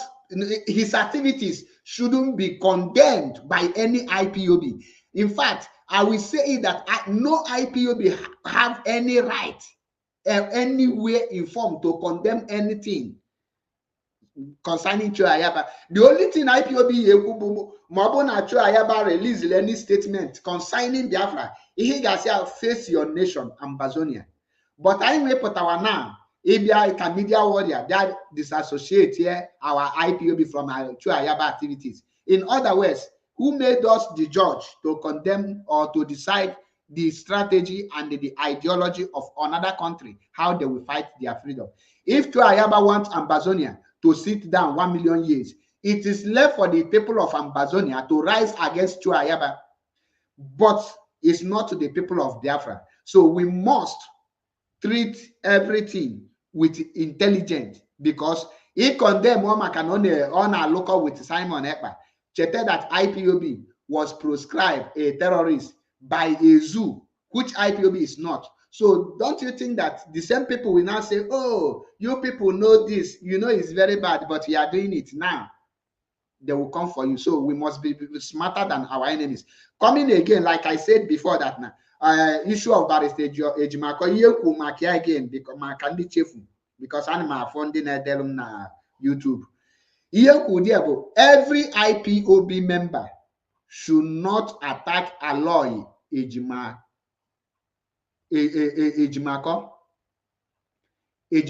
in anywhere at all, because he is Onyendu's leader. Lead counsel, and the mazi Nnamdi Kanu is our leader. And once you obey mazi Nnamdi Kanu, you obey his lawyers too. So this is Chalo Kambia one after the other. Call Lady Rowdy. It's a family discussion. Now, this is my own submission, because Aloy Ejimako remain mazi Nnamdi Kanu lawyer and IPOB lawyer. And every IPOB should respect that. Everything in well against Aloy Ejimako, keep it until mazi Nnamdi Kanu Pota, you confront. That is my own opinion. Thank you. So, watching goes here before I got there for Methuselah, or Zion before Methuselah. So, goes here, go ahead. I saw come I saw come Macau attack. Man, I bought no support or penny the Kakawa on a folk. You understand? Because I follow him civil lawyer Nnamdi Kanu, but you will not respect and you will not follow the due process IPOB leadership name. He just meet here the IPOB leader, but Nnamdi Kanu. You cannot tell the US what you discuss with Nnamdi Kanu. You understand? That is very, very bad. You understand? As you go, you guys here Nnamdi Kanu. Chigoze, can cheap way continue. Because I'm interrupt for all land their people. Because I'm interrupt for all land their people. For the fact no you see appoint as his lead counsel, let's respect that order from Onyi because all command and control kind of more free. Also, the Yabre Quinsu or Onyori. Come on, say appointed. We have to respect because command and control. That's all my submission. Okay, I wouldn't disrespect here, but you want to give he respect one of the people he's working for. If he claimed that he's working for IPOB, which he's not working for IPOB, do you understand? And you want that fair? We know this. No, you see, I appointed on ya. That's all. We don't care. Oh, you see, Magiojo, or backfire, or you want to appoint, or that's IPOB. Oh, that's my own. To as in go make mistake like that. You understand? Oh, look, I guess happen now. They can go make such a mistake. And I just watch it. No, we have to protect him, even though he's making mistake. We have to collect him because nobody's perfect. I'm Ghana DSS dungeon now. Zion, allow Chigozie to make his point, his opinion first. Then because now like he get a matter of man, can they show you on your huku or so Chigozie continue. That allow you to make a quote now, Ketano Nnamdi Kanu point. Gachagami Nnamdi Kanu, Potana lies news. Now go ahead and disciple Nnamdi Kanu. Nnamdi Kanu auto criminal. We know those things. We know those things. But the more I not do such a mistake, go get committee more blunder. Ghana DSS dungeon in my bro DOS, did they approve it? This is command and control. They approve it. But Allah Yojimako will never tell the US such a thing. But I'm not going to kind of different things. Do you understand? To the extent, no convince Nnamdi Kanu no Jima 1 year approved to open their own radio station. Assumption. Zion Chelu Konya land Diana, go use all his time. Chelu at many interrupt. Zion, you let me say no lot too long. Zion, you let me on lot too long. Allow she was there to finish. We try. You understand? Because take some of this decision for now. And the man blame the guy, the man. Bola Walita. You understand? So I won't allow Ejimaka want to do a job as a lawyer. He has to be plain and come out full as a lawyer is supposed to be. You understand? And work for IPOB. You don't go there to fight for your own pocket and to be irrelevant. Yeah, as a lawyer, you are what? You understand? And forget that many people have died because of this struggle and because of Nnamdi Kanu. How many people have been Nnamdi Kanu? Or when any Nnamdi Kanu done one is Kanu na Emmanuel. Or even allow it to make away media. A corner now, Nigeria. When you go for threat in a manner, if I hear Joff, how many times can you go post over there? How many people can go if I hear Joff? He never think about all those things. Many people have died in this struggle, even because of Nnamdi Kanu. A lot of people have died. So you don't have to joke with many people's life like that. Call yourself a lawyer. He say, I flow me as a so when I Bob no say mistake, you have to as in address him the way it's supposed to be. Obviously, may attack. You understand? Or Chokora may attack. I may attack. I may forgo up 3 different copies. Utam no say. How come I this struggle? If you don't go to see many people go spiking on loan. Now this as an elder for now. I am IPOB now. A lot of people go in on the loan. And from the reason why I'm mad of IPOB, Bulu confirm media world, you make a snare and amazing. Just put on calling you, Nabo, or the proud of himself. That person himself is here by now. Nobody made this struggle, but IPOB, or here could IPOB. You understand? So I am a lot of people that folk or brand free man. I from the reason why I'm getting on a Finland, the Finland one and was anybody. on our committee blunder with the name of the struggle.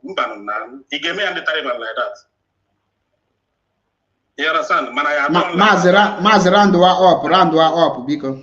I mean, a lot of people get Jibata, Zuzu, Nolo, Nafudo, no light, Yajidego, the IPO, Phone, Yajidego, away and getting. Now, my brother, I'm checking natures of some things that happen in this struggle like this. In Chikata, like this, is with you on my name soon. You understand? But in a Japan, because no one didn't read the struggle. You understand? You have to do the way they say. You understand? So, my own, my lawyer to my coffee up, Sigma, no for I will check what I'm none. Ndewo dalụrinne onwere eso ọ ga-ajụ onye nwe question jụzie question ọ bụrụ na ị nwere question ka anyị gaa tụrụ ihe na-ekwu ka nka na-maintain most of us na-etinye sentiment because each goes in narrator now sentiment genti ikwesịrị ịma how IPOB works. The whole order, everything flows from mazi Nnamdi Kanu. Emmanuel when that suspended, even a spell, and ihe ha mere bụ ezigbo ihe. A lot of them as a spell from IPOB. IPOB, you only your question, a one kitty, let them do it the way they want. Man, if you enforce that your SUP, it won't work with them. Only have been expel long mad. And when people want good motives, is we have email, as we have name, but Ogaha according to command and control and the code of conduct of IPOB, expel Loha. Anyị niile nọ here mana alọ ya ejima aka ọfọkụrụ up big time ọkwa like blonda nke bụ itinye mmanụ n'iberi isi tupu. But at the end of the day onye isi sị na onye his lead counsel, but luckily for us lọlọ jere mbọsị a pụta wee kwuo sị that na ya agwago onye isi about ejimako na IPOB adịghị happy with ihe ejimako na-eme, but ọ gwabeghị anyị respond onye isi. That's how we keep it like that. So, ihe mo want to emphasize quite scalable. For the fact no onye says his lead counsel. Obune like no onye say me obey. You have to obey that and respect that. Mana anywa individually, I man allow you to make fuck up big time. Up big time nko kwese he non do. You know. So yes, I can go me on your own or get sergin and IPOB. A lot of people actually today, man, that suspended. But they didn't do it the way IPOB said, and that's it. Thank you. Ndewo, dalurienne. Onye ọbụla nwere opinion ya ndo na mmadụ kwuru opinion ya bụla ihe dị a. Ihe nchọrọ ya adreesị nwanne anyị nwoke Ochigozie. Ọ bụ na ị na-eme alọya ejimako na ị na-abịa correct ya na social media ọ na ị na-abịa pịawe azụ. Ịpịawacha anya azụ the next court case o jekwa represent ya onye isi gị ịbịakwa pịawa anya azụ ọ ịbịakwa mee nye expose then ị na-ewik nie etikwa niile the other people's lawyer eweluzie your information mgbe na-alụkazi onye ndu gị because na ịpịawara ya ifo that na is like na ijizi aka gị na-adọghachi onwe gị azụ ifo na ị na-agbazi onwe gị mgba. So the best thing bụ all the mistake a niile ichelu ka dati onye ahụ isi afro kwaba okpopụta ị confront ozi enye ọkọwalụ gị the reason o ji machalụ ihe niile because I believe that na ihe the activities of our lawyer ejimako na mazi Nnamdi Kanu ya all these things ọ na-eme n'ọmịa and no nwere reason ọ ka ji hold on him. So ka anyị chelu until mazi apụta na ịbịa na-eme attack you are just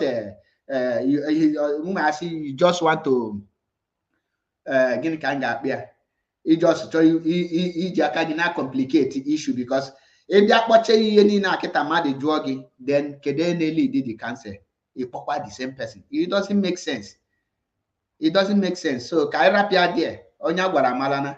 I think Mazi Metu chọrọ have an issue on my opinion on Dr. Ayaba because of ihe before I get to Mazi Omeudo, I do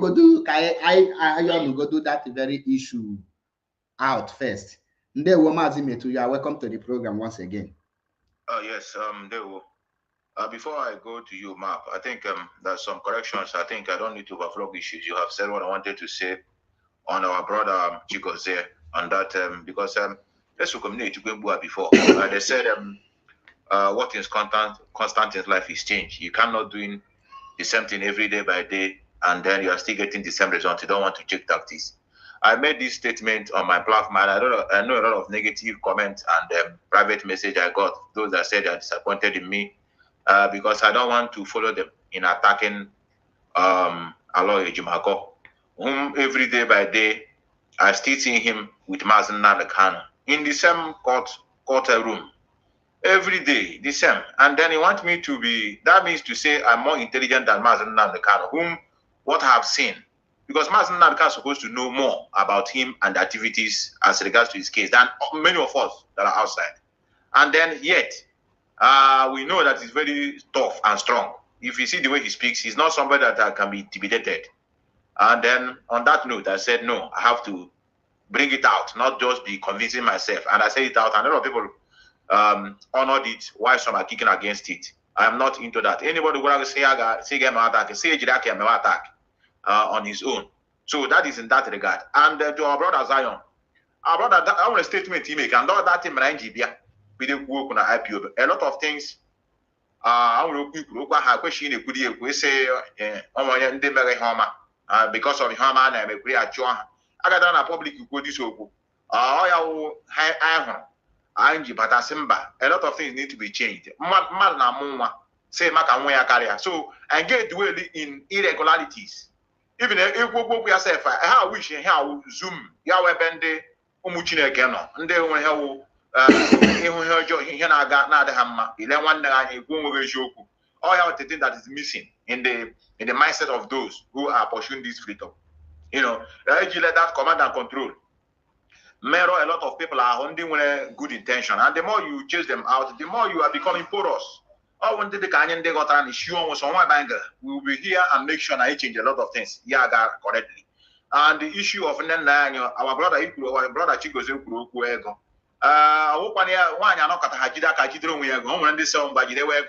So here we are. I ain't give data from beginning, but I want you say our leader is not God. On a mistake, but only the group of people gonna speak, and then when they want also at least speak through to the authority, so that and we change of mind. Many of us now a teacher. What are this my analogy? You are not cushion. Yes, you are teaching the student. Does not mean that everything carry the student. Sometimes someone a big school are correct here. Something from that student. He change your way. The same thing that at school. But when school they got about question. Or woman about say the next class in be prepare very well. Why? Because Emanande Nachi are stupid. And I want to pilot. I got the Afra is coming on 2nd of December. I know what work. No, we are not like that. Now let me go to our brother map. We need to go on I want to say right on, like I saw here over. Also, I've never seen a good freedom fighter like map.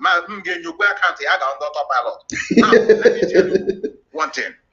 Understand by Lucas Ayaba. Man, I'm gonna say right on. We are human beings. Wherever we see evil, we condemn. It doesn't matter where it's coming from. And the reason why I'm against this Lucas Ayaba, the only reason, and what I agree with you is, it shouldn't be our problem. It shouldn't be our topic. That's a worry about Lucas Ayaba, or be celebrated name and arrest. Because I have a lot of issues at hand that are more relevant than that. Here I would just one bingo. I just my arrest. I won't want to hear teacher because each map, each other man go do a discussion. I'm going to say minus he is not an Igbo man or he's not a Biafran. But we shouldn't forget that at least I will go to the boundary. I want to like in Obodo you go here. And don't charge other European countries, be the name like Slovakia, Hungary, then we can have that here. So that Harry is in now all you are the rich. Because all my name criminality in the other territory, okay, how affect. Because so that is why I condemn atrocities this guy committed in Amazonia. You watch here Amazonia communities today, they are in Benue, they are in Cross River and in refugee camp. So and the watch is that here one day I signed a Haman alliance. Immediately the mazi Nnamdi Kanu was adopted. This guy is the man that is engineering the criminal in Finland. The biggest visitor on the do some referendum or whatever in Finland. All you this to I have all you take it by force. In other words, in one word or the other, this guy has contributed in one indirectly or directly on the massacre going on in our land because people step with Ayaba. All you need freedom, take it there by force. Age him the voice. On a shout here, the same and make a program that time on a program before you be there. Opus or what the brokers. I'm not that thing. I'm not again because any remain about our people. Only an sound the freedom is taken there by force. That's only I see taken there by force. Get going to be in no way. The same Scandinavia country. Get going to be the beginning on IDP camp. So get emulation now move from you. Okonishi when I keep on Onishi atoli and for life. Get them I'm so let me emulate you as footstep. So the reason Tigon and I have that man since all of us must have agreed, unless one of the most contrary opinion. Now, what criminal in Finland is doing is taking the life of our people. Man who's on your way and I don't do how take him aside. He's captured. He have no power now anymore. All these rights, if we will no give somebody right. How I can't all off. All how you made in Jaria, same what you got leader now on your own. You got prime minister, you got form a government. All that guy is the person that is gingering him. Yamunamana, this arrest is also affecting the criminal in Finland as the agent. You have to know it now. So, in summary, brother, I cannot tell you that Adama Akondolu is what we are doing. And the only thing I want you to understand is that his atrocities, his tactics is affecting my people. Yes, he's not a Biafran. At least this is the person that is giving them guideline on how to get their own freedom. And don't let them affect. When they say, our brothers gotta say, Mazi, I want to have a salmon, but no, I cannot. Why? Because his activities is affecting my people. So these are the reason why now on the capture of that whatever. So on any other question, I'm just define my disagreement with you. Because you could say that now that guy has nothing to do with our people. Now we have our own problem. But all my problem. Why is it my problem? Because the person that is ravaging my land in the name of fighting for freedom is a very close ally. In fact, sometimes when any calamity, Amazonia, and they are native, and they are opposed to other. If you go in a taste like that, and they cannot saw one dinner back on a GP indirectly, native when they have a problem. So that's what I'm just saying. The arrest of the young man is not something worth to celebrate. I agree. Why do I agree with you? Because when they commit more atrocities that are still working freely. So we can go on, brother. Mazi, Ndewo.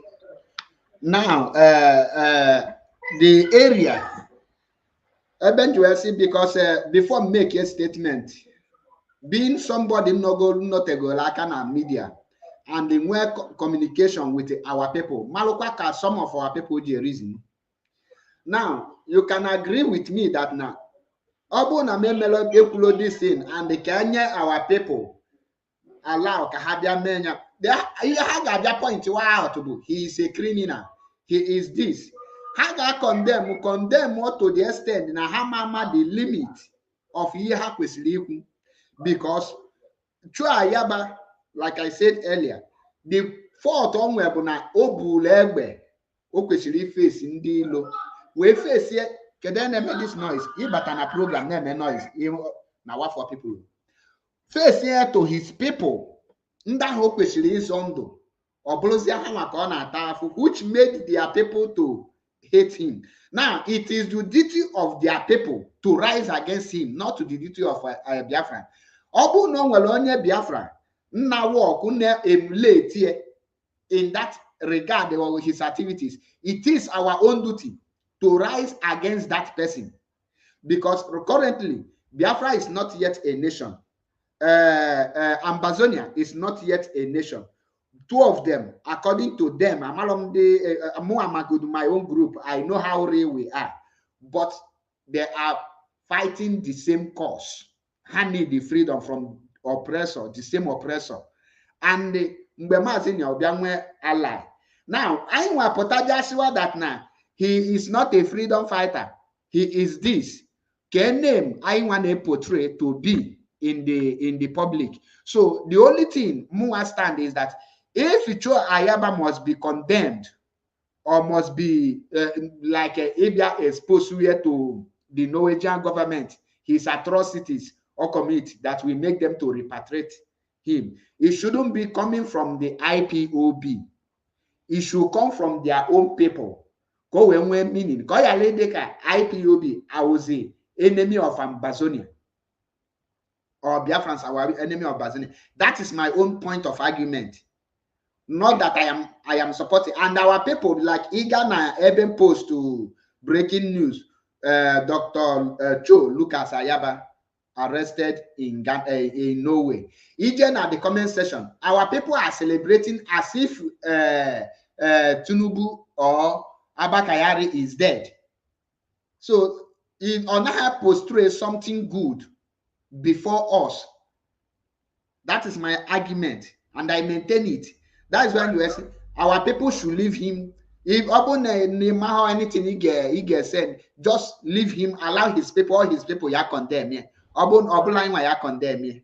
Onya ya condemn that idiot that is emulating him and start imposing ntonuzlegbenke o kwesiri ihe. And Obon nige munti na mbido ejim ebe anu a ndị anu a ebe jide ndị nepa we na apia ihe.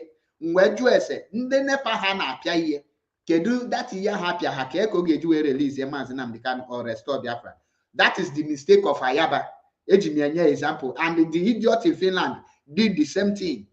Eji m enye example from beginning, which I condemn his activities as support but at the same time say I'm our people before ejikwa Palestine and Israel. The same I want natural freedom ga-apụta publicly now support Israel against Palestine, forgetting that now Palestinians are the real owners of the land. That is the Israel we are seeing there today are just a stranger. Jesus Christ is from Israel. From Israel, on the Christian, not have support. No shit. Now, the Israel self, the old Israel, is just a group of people from different areas because of their religion. But here Israel. Then was there a place of base? Man, Ghana, this one Israel blogger, Ebony post.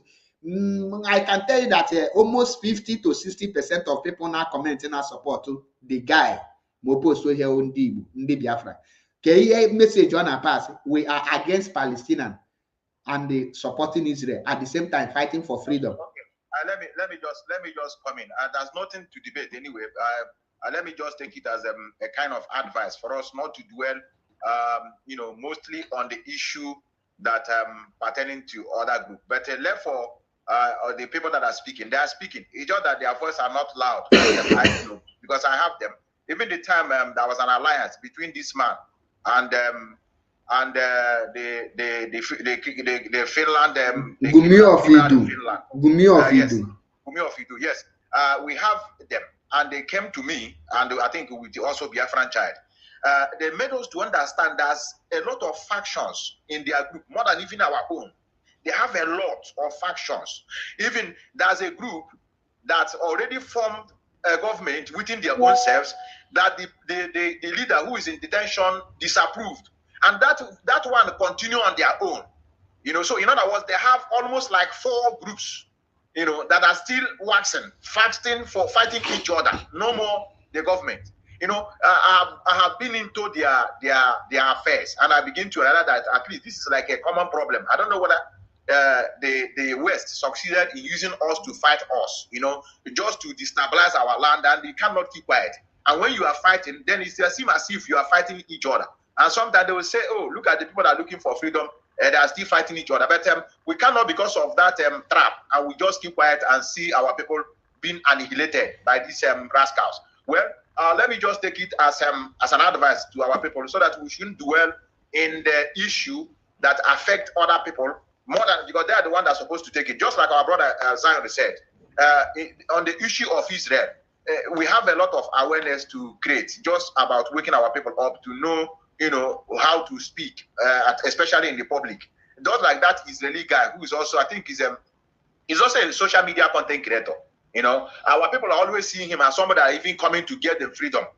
Like those 2 Israelis that were arrested one certain time, that came to, whether they came to shoot movie in Alibo. Some of us are hoping, I remember, that now the Nigerian government are going to see trouble. But now you can see that they were also released, and they went back. And the government of Israel did not retaliate. And all these people should forget that Satlink being owned by Israel, even though their companies in UK instructed them to shut it down. They shut it down. So, in other words, we are the only people that are supposed to give ourselves the freedom we are looking for, not anybody from any outsider. The truth must be told. Israel that we're seeing there today, some of them from Germany, some of them from even Austria here. We know how they came there in 1948, 47 to 48, and it was declared. But today, just because of religious issue, our people always side them. That is their land. And God has said they are going to be fighting and they will be winning to the rest of their life. I don't know how God will create a human being, and their job is to be fighting and winning. When you say winning, is to buy other people. But we are also, all of us are created by the same God, though. But there's people that say they will be fighting as if it's a good thing. You were created, and Israel will continue fighting to the rest of their life, but they will be winning. So, in other words, we have a lot of awareness, to create over where our people are before we are going into the real issue of freedom. So I think this have been cleared. I don't have any other issue. I was thinking that we shouldn't, speak about evil that is going on, whether it's part of us or not. Whatever that is not right, we must speak about it. We must. Exactly. I condemn his activities, but I disagree with our people coming to be using him as or celebrating his arrest as if it's something we achieved something, because his arrest has no meaning. He cannot. The arrest will not contribute anything to Biafra. He is outside. Is zero. So the person we should channel, if we want to deal with person, we know the person we will deal with, and we will know how to deal with it. So if that is exactly. Transferred aggression. Transferred aggression. I think because of the anger. So anything that come close to him, I believe no yemer. Exactly. Having said this, let us go to Dalorin. I really appreciate your effort, Mazi Metusela Nwanne Mekisedek. I appreciate. I think Mazi Omeudo have been here before. Mazi Omeudo, because mute yourself. Let's hear from you and know what you have to say. Okomudo Omeudo. Hello. Okay. Wasara Dr. Ayaba. Our people won't have any right to condemn that guy. You don't have any right to condemn. For the fact that Ayaba is working with Simon does not mean that you should condemn him. It's left for his people to do so. You understand? Moreover, he got about Ayaba who he should associate himself with. He's a man. He's a freedom fighter, just like Nnamdi Kanu. You understand? And the worst mistake I get is to make ourselves an enemy of Ambazonia. We lost the war because Ambazonia at that time was part of Cameroon. They blocked their this thing. They blocked their place, Because of that, we couldn't get any aid or any food. So I think making Ambazonia an enemy to Biafra now in this critical time is the worst mistake we do. Let's just allow his people to do so. And moreover, if we want to know the kind of, like Chigozie said, that if we are fighting this freedom the way it should be, that all this such media warrior, are you getting me? We are listening. That all this media warrior make there and still hard there, you go after them, and which is normal. Though Ayaba he understand the meaning of freedom. At times you find the internal enemy. You understand? You leave the external and fight internal. Internal that freedom, that internal war. Somebody like a seeker and the Fajuna, they are life itself. They are the reason why Ojukwu lost the war. You understand? These are the internal enemies. After when a freedom fighter is fighting an internal enemy, you see it as if he's going after his people. You understand the meaning of freedom. You understand? Somebody got this so because of one person, one of your brother, he sabotaging your effort. He's happy just because of them. It's not normal. You go, I will all your immediate family. You go after, take him out so that the movement we move on. Dr. Ayaba understand that. You understand? Or they ain't that chance, both the internal and external, and they cannot because of that condemn him. For the fact that he works with Simon, it's none of our business. He has every right to do so. He has every right. Dr. Show Ayaba has worked with Mazi Nnamdi Kanu. Mazi Nnamdi Kanu has never condemned. And if you are condemned, what is the difference with Ayaba and what Mazi Nnamdi Kanu is fighting? Two of them, they are freedom fighters. We don't have any right to condemn Chua Ayaba. If you condemn Chua Ayaba, you have to condemn Mazi as well, because they are all freedom fighters. Mazi, I will interrupt you here. This is my contribution. Thank you. Listen. The reason why I say you shouldn't condemn the condemn of Chua Ayaba, I mean, is we should not celebrate his arrest, not his activities. Now that he's in the hands of the government. Wait, I'm coming, Zion. Most of the time, even you want the same mental capacity with other people. If you don't misunderstand, you go your stand now.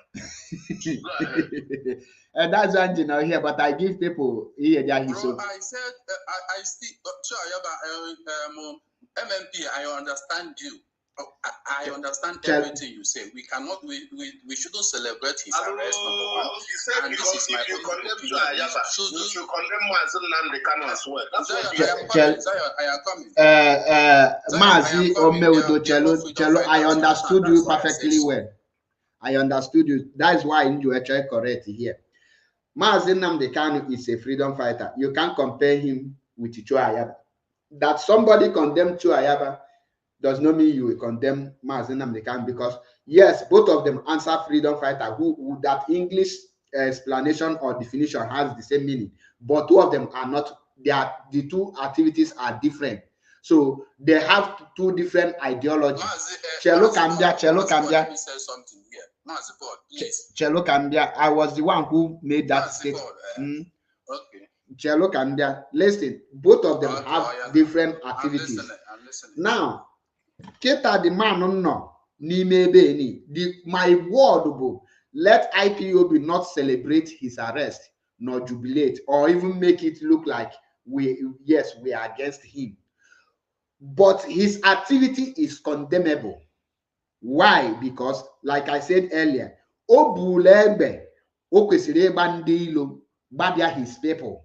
And I will tell you this: when you give order for sit at home, you cannot buy your people. That your order stand like a referendum, in case you don't know.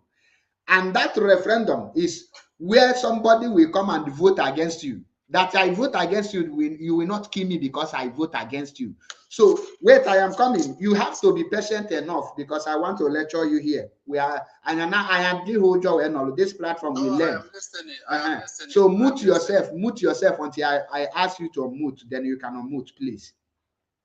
Now, the Egbe okwesiri ịgba ndị ilo ka ọ gbabara his people by ịgba taxi na ihe ndị ọzọ ọkụ nke ndị be ha, hapụ ndị amị na ndị ebe o kwesịrị ibu dị agha wee ga punish wezie ndị be ha, and that have made the enemies to jubilate, because enemy is coming to buy your people. Now you start buying your people to punish the enemy. The enemy will be doing that thing because they will be pretending that they are receiving your punishment, because they know fully where you are dealing with your people. You are just tormenting your own people. And I will give you an example again.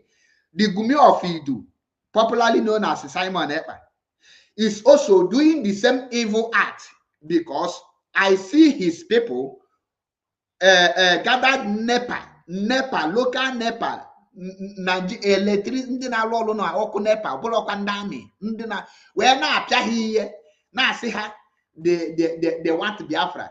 I start speaking, give us Biafra, give us Biafra. Now say na Biafra we want, Biafra or nothing. Not a Nigerian president, not Nigerian Senate president, not the chief judge of Nigeria, not the chief of army staff, not the inspector general of police, not the custom boss, not any person that is relevant you hold and you say you give us Biafra or I will do this. You hold your poor brother that is working in order to get Union Ogeri. You are beating him and tormenting him and asking him to be shouting Biafra. And I ask, is that not an evil act? This is exactly what Chua Ayaba was doing. And it's condemnable. You turn the gun, your people. Oh, now for Simon Ekpa with he said, wait, I'm coming. Wait, I'm coming. If you are not asked to speak and you unmute yourself, I will remove you. Now, if I see Simon Ekpa going after the Nigerian pipeline, I will support him with my own money. I don't support people with empty mouth. I will give him money because that exactly you are fighting the Nigerian government. Now you come, you destroy Igbo okra, tomato of market women. How will that affect Nigeria government? How will that affect Tinubu in Abuja? You are tormenting your people. You are buying your own people, destroying the people's properties. You leave the places you're supposed to give order, go do something. Places like Nigerian Army Barrack. You put your own barrack in the bush. Your enemy barrack is in your town. Do you have sense? Shut up, terrorists. Shut up. Idiot set of people got punished. You know, well, you know, say that is an Benin idiot. All this urban miscreant, you know, most of the times. Yes, that's how you know them. That's how you know them. Somebody that was you cannot do a simple debate. I think we are doing that here. Please go on, please. Somebody that is a result of a rape, you must know that the force the prick used to enter the mother's this thing is not normal. So, and you cannot release the sperm with the right sense. So they will still born them without sense. That's how you see them. Oba is a result of a rape, and he currently is a pedophile. So I don't know, when you see them, don't take them. They are like just a confused miscreant, just a monkeys, bamboos and monkeys. So when you see them, just forget about them. They are nothing but amoeba. So I will say this. These are the things we need to condemn. When you fight your enemy, nobody will come against you. Go to your enemy and protect your people. Even in the when you are on a rescue mission, you need to make sure that the people you are rescuing must be safeguarded first. His life first. Even if it will warrant for you to surrender yourself for the person to be free, you will do it. You don't go after the people you're supposed to rescue. So that is the connection between Joe Ayaba and the Gumi of Ibu, which is condemnable.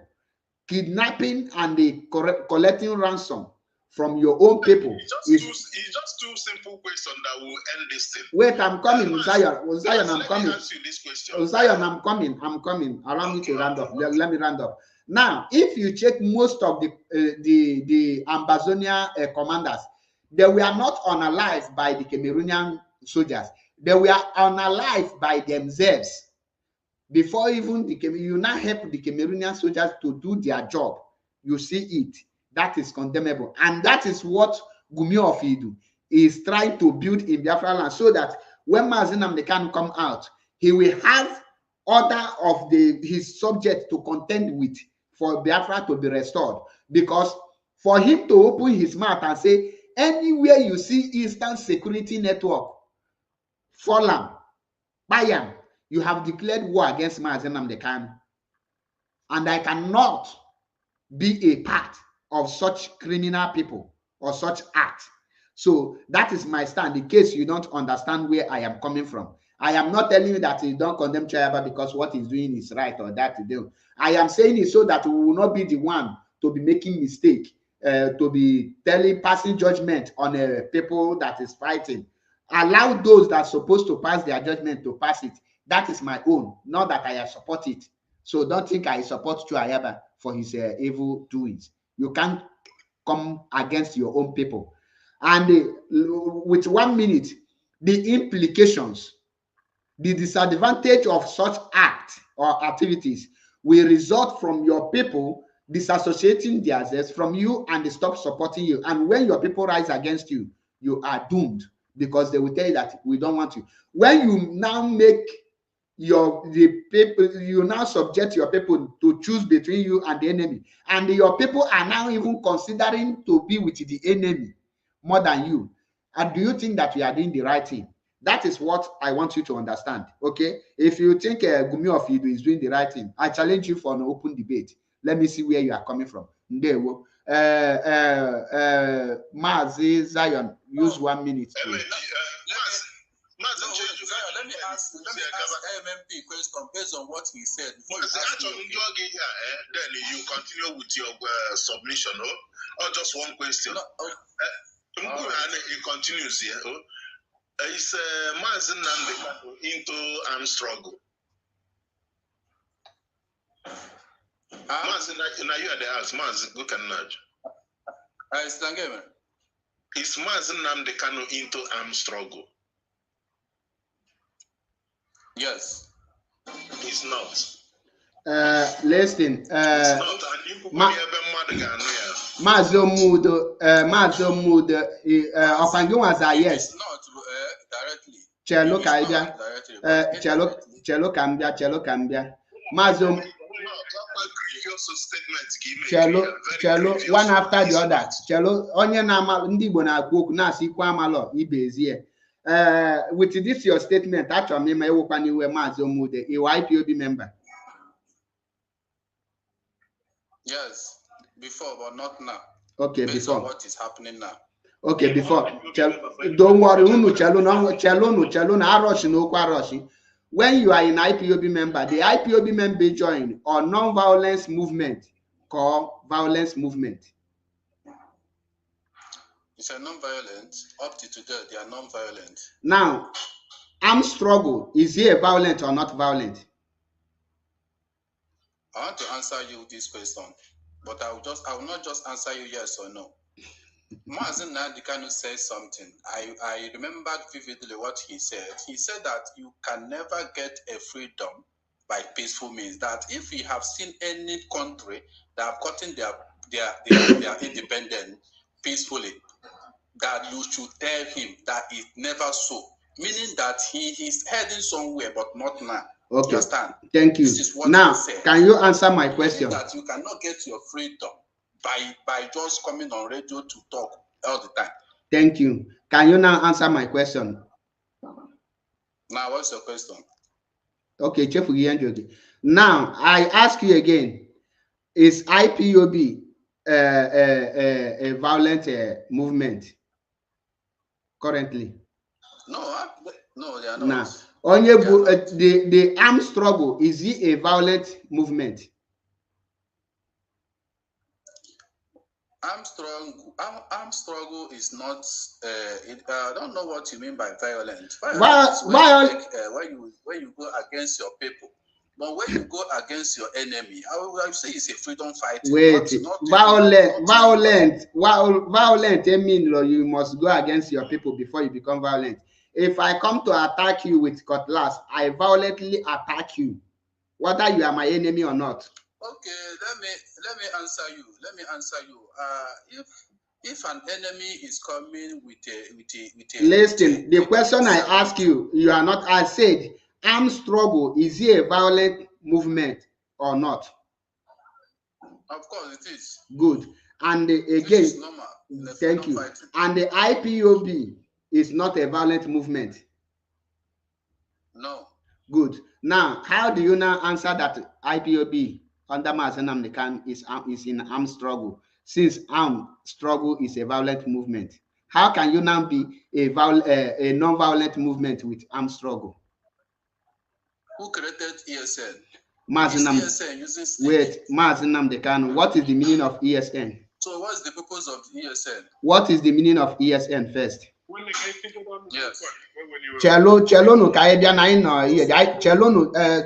what is the full meaning of ESN? Eastern Security Network.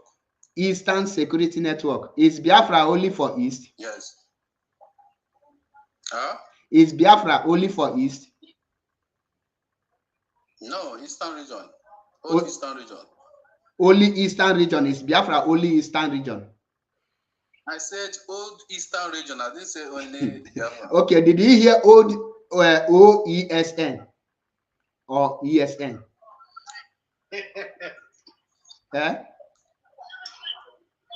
Come again? Did you hear OESN or did you hear ESN? No, you said if Southeast is now listen. No. Listen. Do you pay BDF? Huh? Do you know the meaning of BDF? Yeah. What is the meaning? I've forgotten, but I know PDF without the. I say only PDF. I say BDF.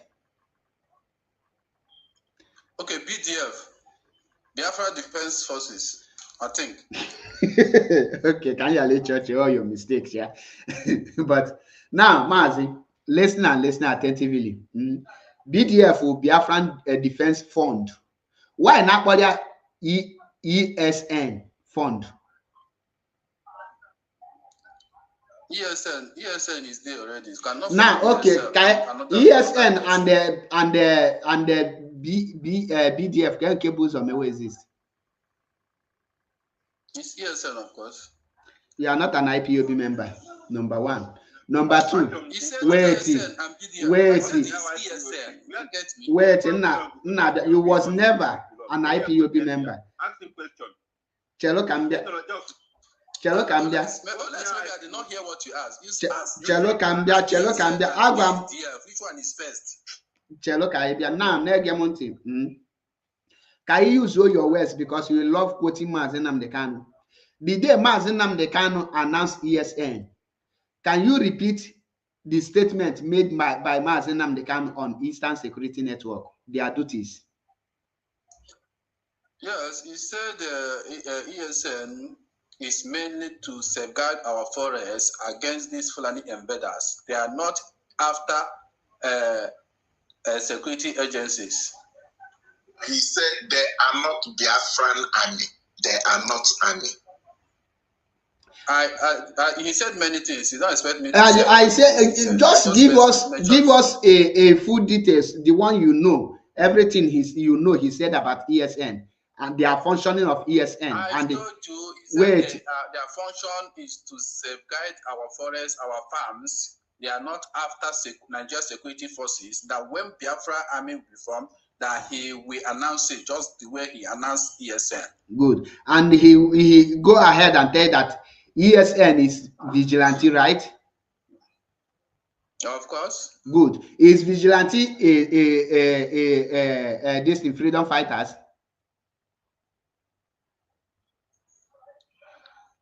They are not freedom fighters. Okay. Now, you see how you now answer this question. It shows that you yourself knows what you are doing. You know that you are just out there to deceive people. Eastern Security Network is not a freedom fighters which come out from your mouth. Now, how did IPOB become an armed struggle? Because when you say armed struggle means only one thing. You don't go for referendum, you go for arm. True or false? It's true. Good. Now, how can somebody be fighting with arm and be going for referendum at the same time? Does that make sense to you? This is the way you choose to fight for your freedom might be different from the way I would choose to fight. No, the question I ask you, that we know, but according to the law that is guiding every freedom fighter, it's left for you to choose. If you choose referendum, you will not go for armed struggle. True or false? True. If you choose armed struggle, you will not go for referendum. True or false? That is true. Now, can you now tell this public that is listening to you how you and your group is in armed struggle at the same time going for referendum? What will you present to the world? Can you just explain it? The referendum I would say it's not internationally recognized. This is called self-referendum. It means that when you are conducting self-referendum, you don't have connection with referendum. They don't go together.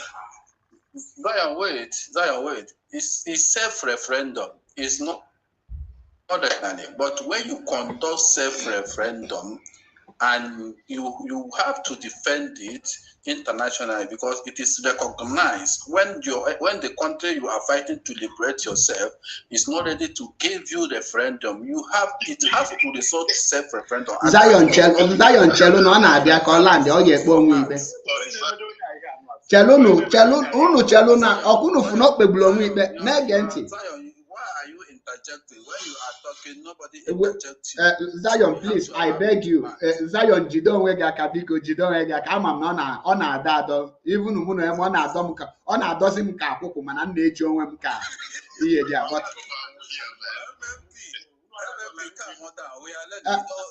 I love that's why I don't go to Methuselah platform again, because when you go there to engage him in some arguments, instead of him to engage you, he will bring you down. How can you learn when you bring somebody? That is why afum ni no far and afum that na a lot of dirty ekpo ndi edi ekpojure so achọ m ịma mama ya machata oge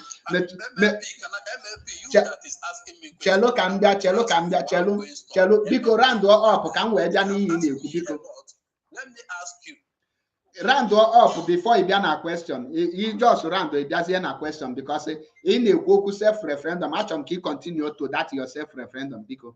Self-referendum. When you conduct self-referendum, it means that your people have given you the mandate to declare the Biafra. Declaring it does not mean that it will be recognized immediately. But when you declare it, you have to have what it takes to defend it. You understand?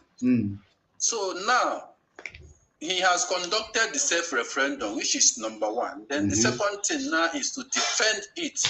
Which I believe he will do, and I believe everybody should support him. Thank you. If really we need our freedom. Thank you. I equal self-referendum. Let me ask you a question before I forget it. Now ask your question before I get not yet that self-referendum. You will have a lot. You see, when you could that some people we are flogging NEPA officials saying they need the Biafra. They say let how put the hand in the Biafra. So the question I want to ask you, those people if roll up flog NEPA officials, when they were flogging those guys, were they mentioning Simon Ekpa said we should flog you, that we need Biafra? Simon Ekpa said we should flog you, or is Simon Ekpa the only person fighting for Biafra, or the only person?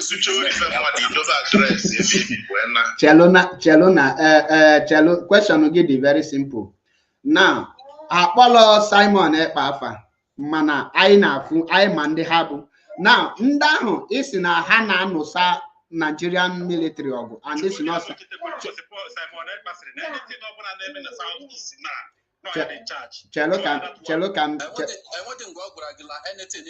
Chelo no kaine take one after the other. Chelo no kaina abia. Chelo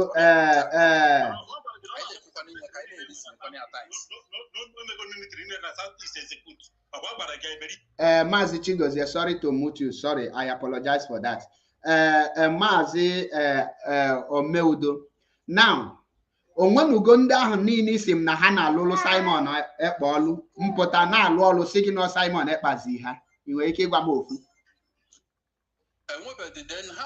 Na chelo ka ịbịa ka iji wee malụ dat na ihe a ndị a na-eme na Simon Ekpa na-eme na be anyị na Simon na gwa m one thing Simon Ekpa na-eme iji ịma na ọ na-eme na be anyị ka iji malụ. Most of these things still in the Southeast now. Simon had it away. Okay, man, on the claim here. Okay, can I wrap that area? Let me round up. My MMP, I want to tell you something. In the time of Nnamdi Kanu, that time unknown government everywhere. Simon and the Bambango. Mana everyone who Nnamdi Kanu multi aware of these unknown government activities. Nnamdi Kanu answered that he don't know them, and whatever they are doing, he is in support of it, but he is not there. He don't know them.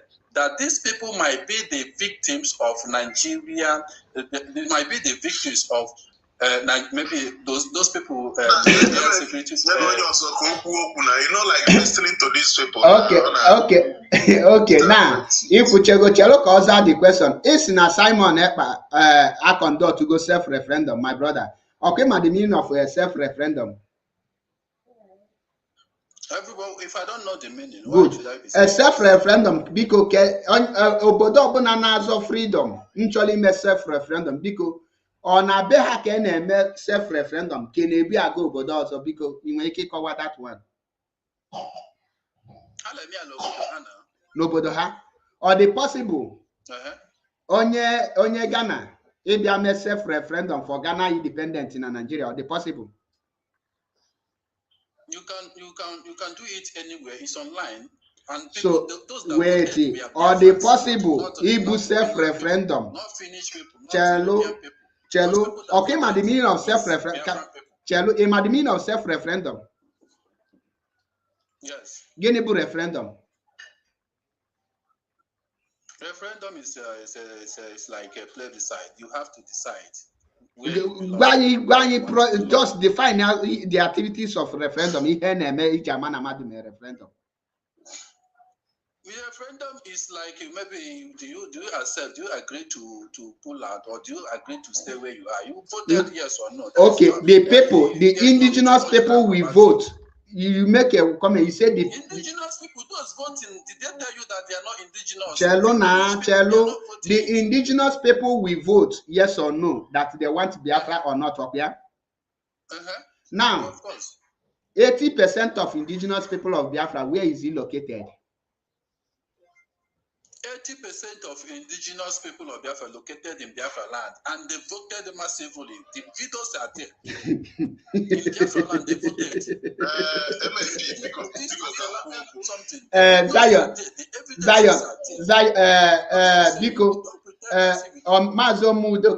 which date and which place was self-referendum took place in Biafra land?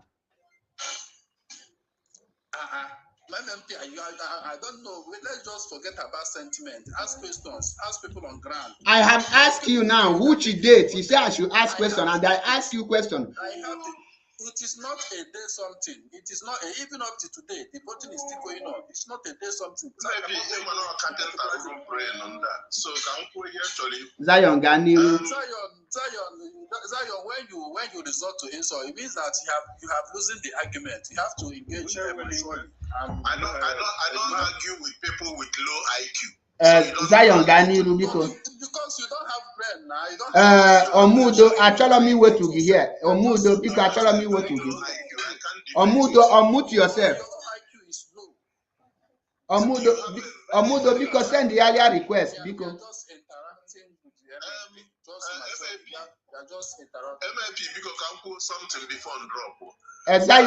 Mazo Mudo because send the go to request again because. Mba achọm ka send the achọm ka send only on think Zion check obele ka Maazị Udo gbagote ka o wee n'ihi na-ekwu. Maazị Udo send go to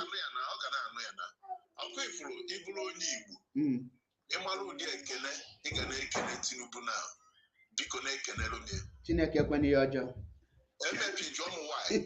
Maka gịnị? An idiot but in a sovereign country we declare army near army.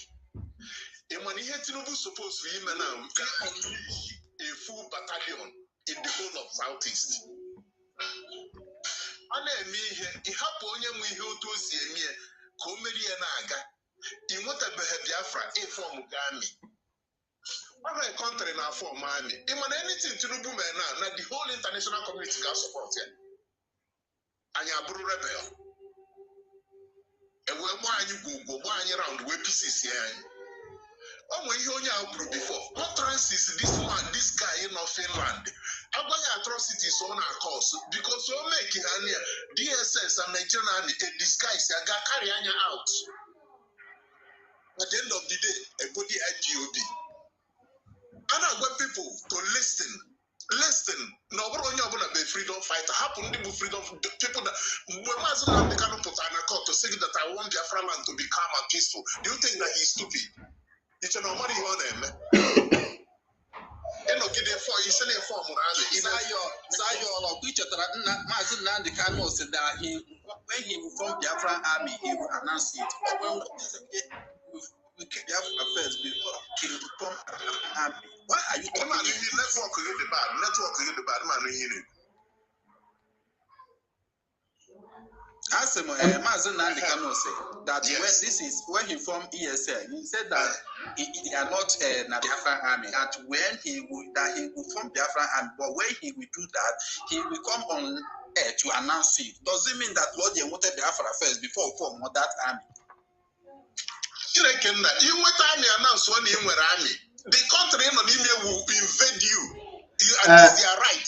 Does it mean that Mazi Nnamdi Kanu was lying then? Now, tell us.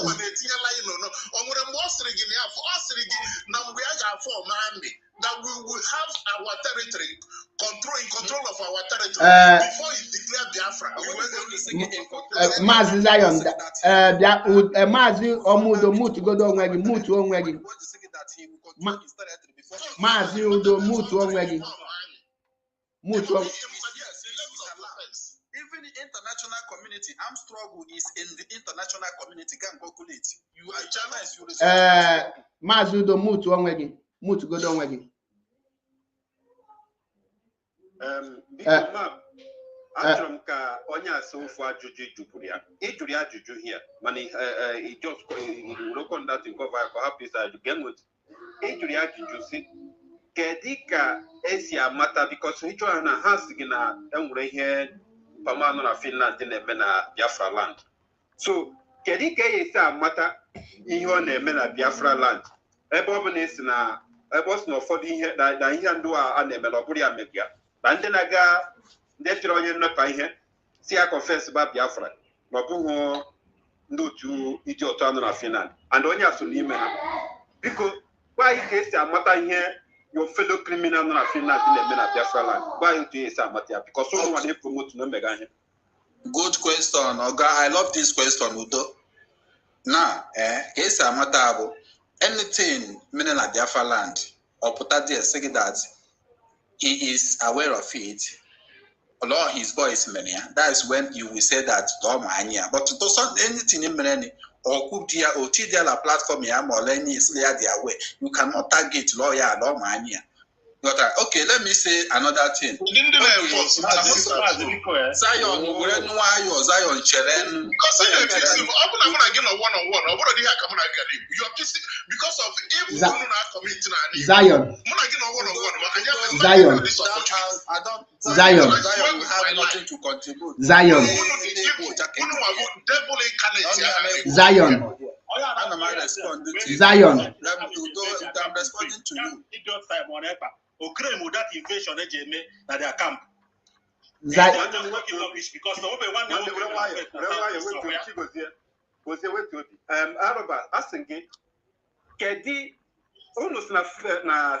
This idiot because California irritated to my mind for me to pronounce him. Now I want to ask you, without him, no Biafra and only meeting he can alive na Biafra. Kedu ihe ọ na-eme na ala Biafra unu je promote ya? I want to know, kedu ihe ọ mega ka esi amata ihe ọ na-eme? Let me hear. Onye ọ na-eme IJ promote ya bụ ọ na-enye Nigeria government headache. Ọ na-enye Nigeria government headache. How do we know? Let's know. Okay. Recently, Nigeria military reported into international community. Just to repatriate him. Unu na-ege no monti. Zion na-ege no monti. Mazi Udo na-ege ntị. Listen and listen attentively. Ọ bụ na ịghọtala question isi na ịghọtala the question. Eso jụ gị bụ ngị kpọọ afa activities ihe a na ihe a ka ọ na-eme unu nwa njue malụ na ọnyanwa nọ ihe a ka ọ na-eme unu ji promote ya. Ọ bụ na ihe Nigeria government ni na-promote through the report of Nigeria government. Igba anyị nọ once Nigeria government nkwuru okwu unu amalụ yes na ọnyanwa na-eme. Then ka anyị wee malụ na anytime Nigeria government isi na Simon mere ihe dị ọna anyị amalụ na ihe Simon na-eme which means no Nigeria government bụ the spokesperson of Simon Ekpa. Ọ bụ Obu chelo can be a mutu onwegi. Because after I go me mutu here or na hekwe. Negemonti. Obulo Nigerian government in the the activities of Simon Ekpa. Ekowala anyị kunu ji wee malụ na aba anyị na ihe anụwa bụ Simon na-eme na this activity me here. Not Simon Merie. It's very simple. Can you get example? One of the activities of mazi Nnamdi Kanu create a Eastern Security Network.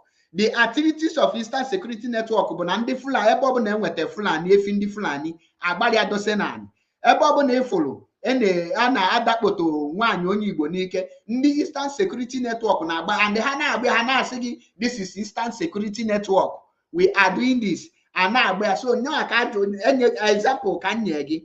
Now mụnwa no here mfu such video ịchọ mpụlelu gị ofu ije na ihe dia mpụlelu gị ofu anyị na-afịa na ihe a bụ Eastern Security Network. Anyị na-afụkwa na mazi Nnamdi Kanu n'ojego na Port Harcourt ga preach maka Biafra ifia na Biafra land. Anyị fụkwa na ọbịala Ọnịcha. Anyị fụkwa protest Lion Squad, all these things. Anyị na-afịa n'anya anyị malụkwa ihe anụ a bụ ihe mazi Nnamdi Kanu na-eme, which mmem nju ekwete n'onyo na ihe a bụ activities of IPOB nje promote and nju ekwechiri na ya. Now, Esaju Gebu, gwani the activities of Simon Ekpa. You need you malone. This event happen on this place, so place here. No Simon Ekpa melie. Kedi you malona Simon Ekpa yellow headache. Keda for headache ah. Gini be ya hame mbu the headache. Iju man enye headache and the result. Go straight to the point. Ekona keke koja here.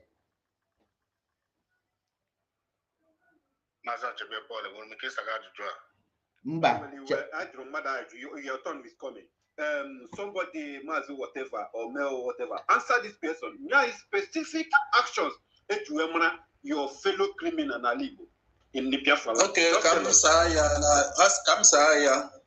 Simon Ekpa said that he don't want activities of Nigeria security forces in Biafra land and their checkpoints. He is dismantling them. Everybody should go and verify. He's there. And because of that, Nigerian army, they are crying to international communities to come to their aid. So he cannot tell me that you are not doing anything and the Nigerian army will be reporting you to the international community. When you said I am not doing, then what are they reporting him to? So, are they reporting him to international community because of what? Okay, Mazi Omudo. So currently now there is no more Nigerian checking military checking point now Libo, right? Let me answer you this question. Zion, calm down. I know I don't like to argue with this kind of person. Okay, Mazi Nnamdi Kanu not there. He was the first person to announce that on your camera first. Bango your camera. I need to know what the identity of this man because before he made this this program on how like ya. And muna madu na bankata una copy yours on here. MMP Mazi Nnamdi Kanu said that time he don't want to see Nigeria checkpoint in Biafra land. He don't want anything checkpoint. Now, can you explain to your audience now? Chelo, can you explain to the audience now the meaning of declaring army? When you hear that a people has an army, remember army is different from a vigilante and is different from group of militant.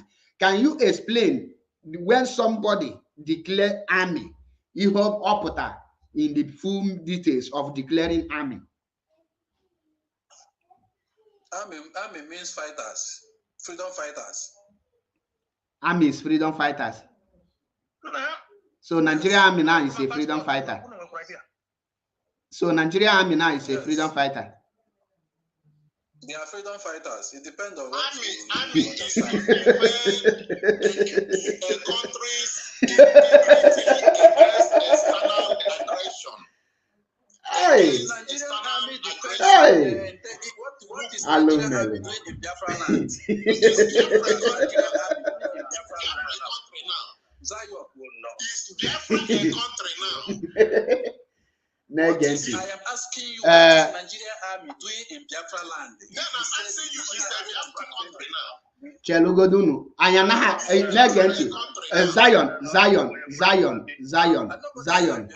Zion, because Abon nature dress, Olu to your turn, dress, I made this thing one after the other. Listen and listen attentively. Mazo mood, Ian Juera Pugi here, Bona. First, let them nigga school.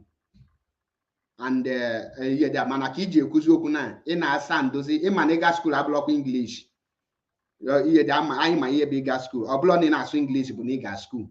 Mana be fetch him nigga school, but he na kona Ogoshi a gallo school.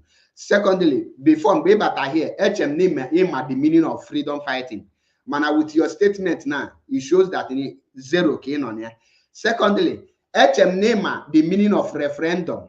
But when you define self-referendum, it shows that another one need the empty in a brain. Now, Acharam Caribbean or here name a blind debate.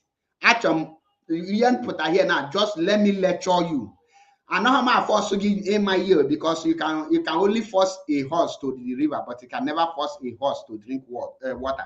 I will only lecture you. Elaikia, Malife, Elaikia, Amanife is left for you, but pay attention. Email when go mood to interrupt me, I will remove you because I have been patient enough. Here na causes, I must confess. On Adomka Koko, but I try everything within my capacity to make sure that I pause myself not to remove you. Here do I have the world and the people that knows the meaning of freedom fighting listen to one of the people NASA autopilot or whatever they're called or they follow you. Now I will start with self-determination, which is referendum.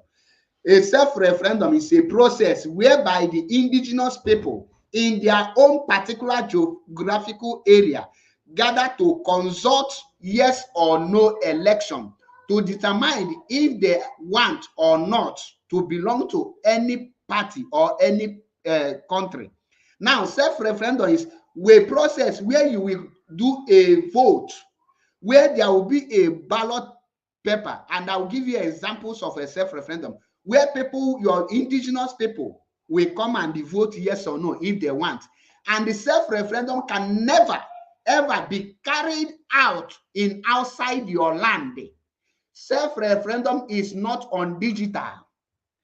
It's on ground, whether it is legally recognized or illegally. It must happen in your own land. You don't carry out self-determination to another man's land. In other words, what you just do is what, in other way, in a layman language, is just a scam. You just defraud people mentally, and you scam them and you brainwash them.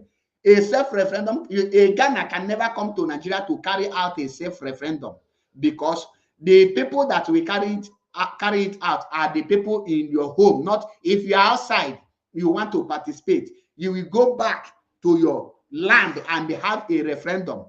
Secondly, a declaration of an armed army, not armed group. Army is different from armed group. The moment you say you have an army, it means that you have declared a nation. There is a country, every country work with army. Once you are not a country, you don't have army. What you have is just armed group, not army. The day you declare army is the day you declare a nation. And that is the reason mazi Nnamdi Kanu in his statement, and he said that any day we will form our army.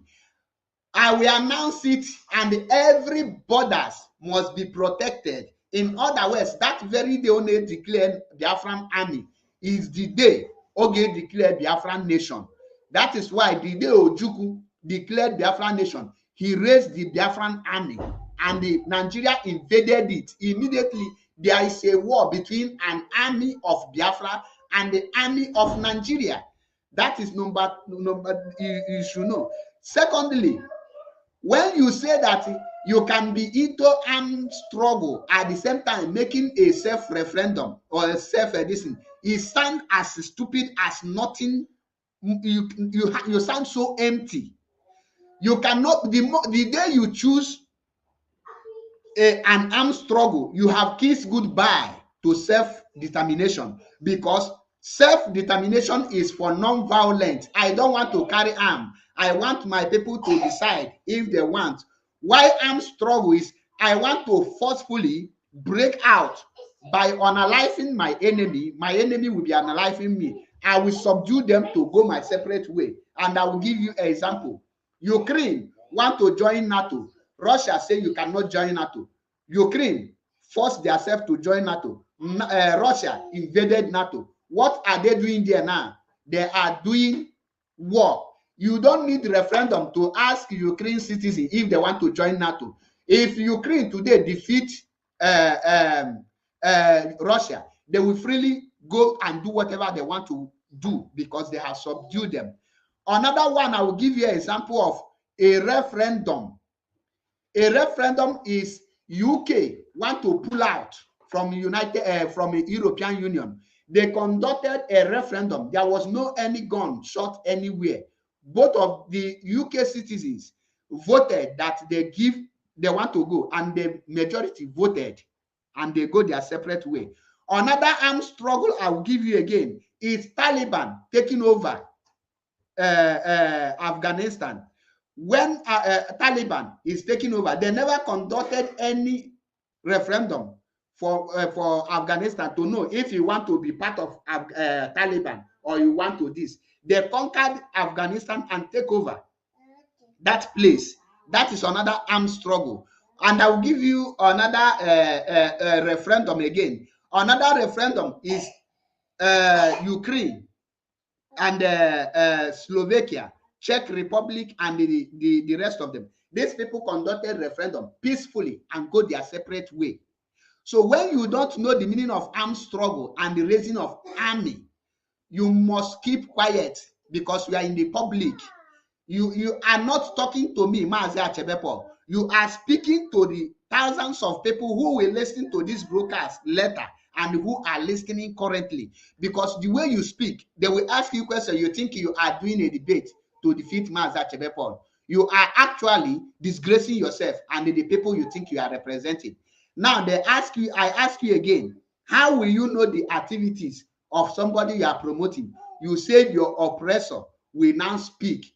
So you don't know that when the people that are oppressing you are telling the world that you are the one oppressing them, they are seeking how to make sure that they finish you up. You don't have sense. Nigeria will now be crying to you. Why in every 10 minutes you drive in your area, you will see Nigerian military checkpoint, and you are here fooling yourself. My brother, I am totally disappointed at your age, not at your character, because your age should be enough for you to have sense. But I don't know how you allow yourself for a boy who knows nothing to deceive you and brainwash you mentally and physically, for you to be speaking rubbish in the public of Igwe. My brother, get sense for once, please. I try everything to hold myself. NMA referendum in Finland. How will our mother in the village vote? How will our father in the NMA referendum and Catalonia referendum in Spain? Why didn't they carry it come to Europe? Why come to Italy or carry it to Finland? But you see them self-determination not recognized last 2 years. They carried it in Catalonia. Why didn't the Catalonia leader now is in Belgium seeking asylum? Are you aware? Now your own, somebody brainwash you and tell you that you will come and do referendum inside one room, and they will put video, be videoing 2-3 people's leg, and they tell you that it's referendum. In Waluche or back then you know here, so one people, people exchange words. You solu people na public, culture such rubbish. You solu people. Now rubbish. You don't even Google the meaning of armed struggle. Did Ojukwu call for referendum in anywhere? Since you hear about Biafra under Ojukwu, have you heard referendum in Ojukwu mouth? That is armed struggle. This thing. You go with gun for gun, egbe. And the other people's military cannot be in your military. Now, you that is answering army, where is your barrack located in your land? Do you have barrack, or don't you know that army have barracks? Where is your barrack located? Now, I want to ask you. I want to ask you again before you start fooling yourself. If you are in armed struggle and they divide how many states, please, your state. What is the name of your governor? They say the Anambra state. Which state is you? They divide your own place, and who is your current governor or who is your current this thing? Which currency are you using? Which this thing? My brother, Biko, Akpalis no nwegi. Obugo naturally respect anything. Respect your age. It matters a lot. Okay, no there. Your age. Respect your nwegi.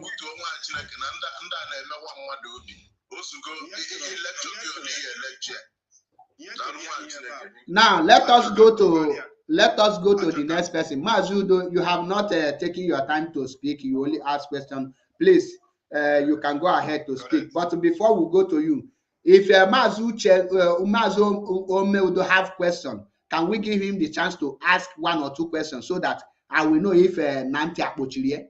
Because I'm disappointed. Ochenese English, Bunamadi Jela China Nala English. Aboni a question, just use 1 minute. As long as your suggestion or your opinion, only question. I want a question. MMP. Question MMP. Sorry. Question in an because network network will give question when so no any reason can give network yaman so. Gani do your question. This sincere to yourself. Some question I will be happy. And when any gathering for outside Biafra land, when they are voting, each said that vote referendum can say conduct in your own region, not outside. And when any place for a gathering, they make voting outside Biafra land. On any place in follow any voting take place for Biafra referendum. Is in a Sekaijua people. Mazi Zion, are you not a Biafran? It participates in any referendum. Chelo. Eg the video. So na video na chelo.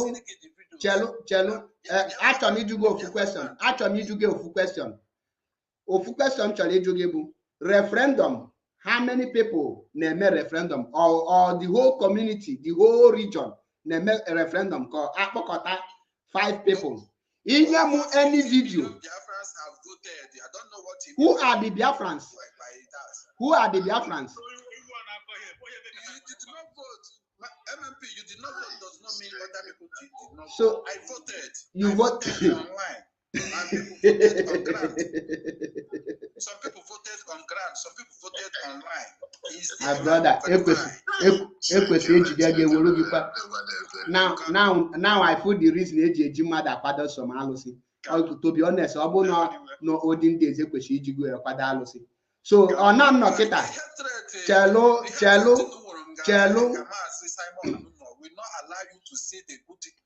Can you mute yourself?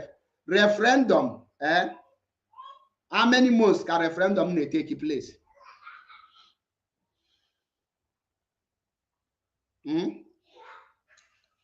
many months will it take? It doesn't have specific day or month. It depends on what you agree. Because Mazudo Ganiru na I will a flame. Negenti.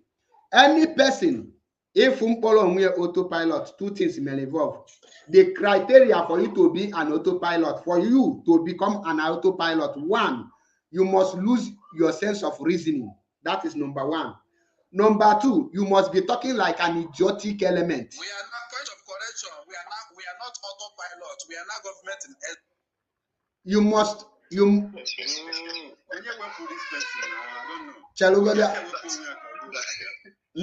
and you're going to enough time.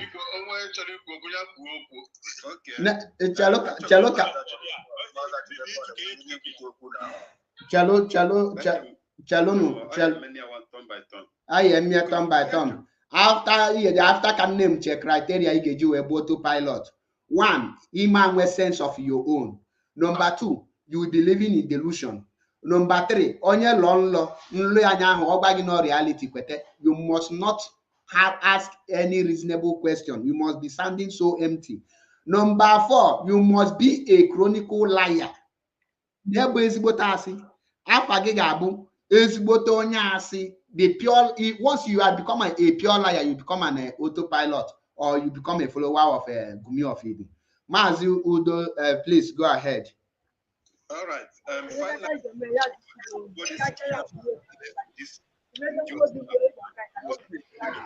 he already a criminal mindset. In a you can't look at and support that person. Now, let me go ahead. I open on I want to just clearly what him.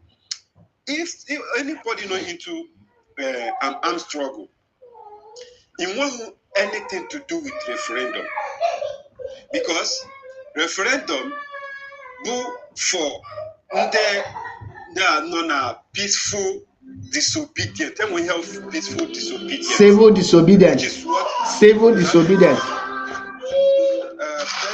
Peacemaker. Go to your side. Yes. Yes. Good peacemaker. So, you know, so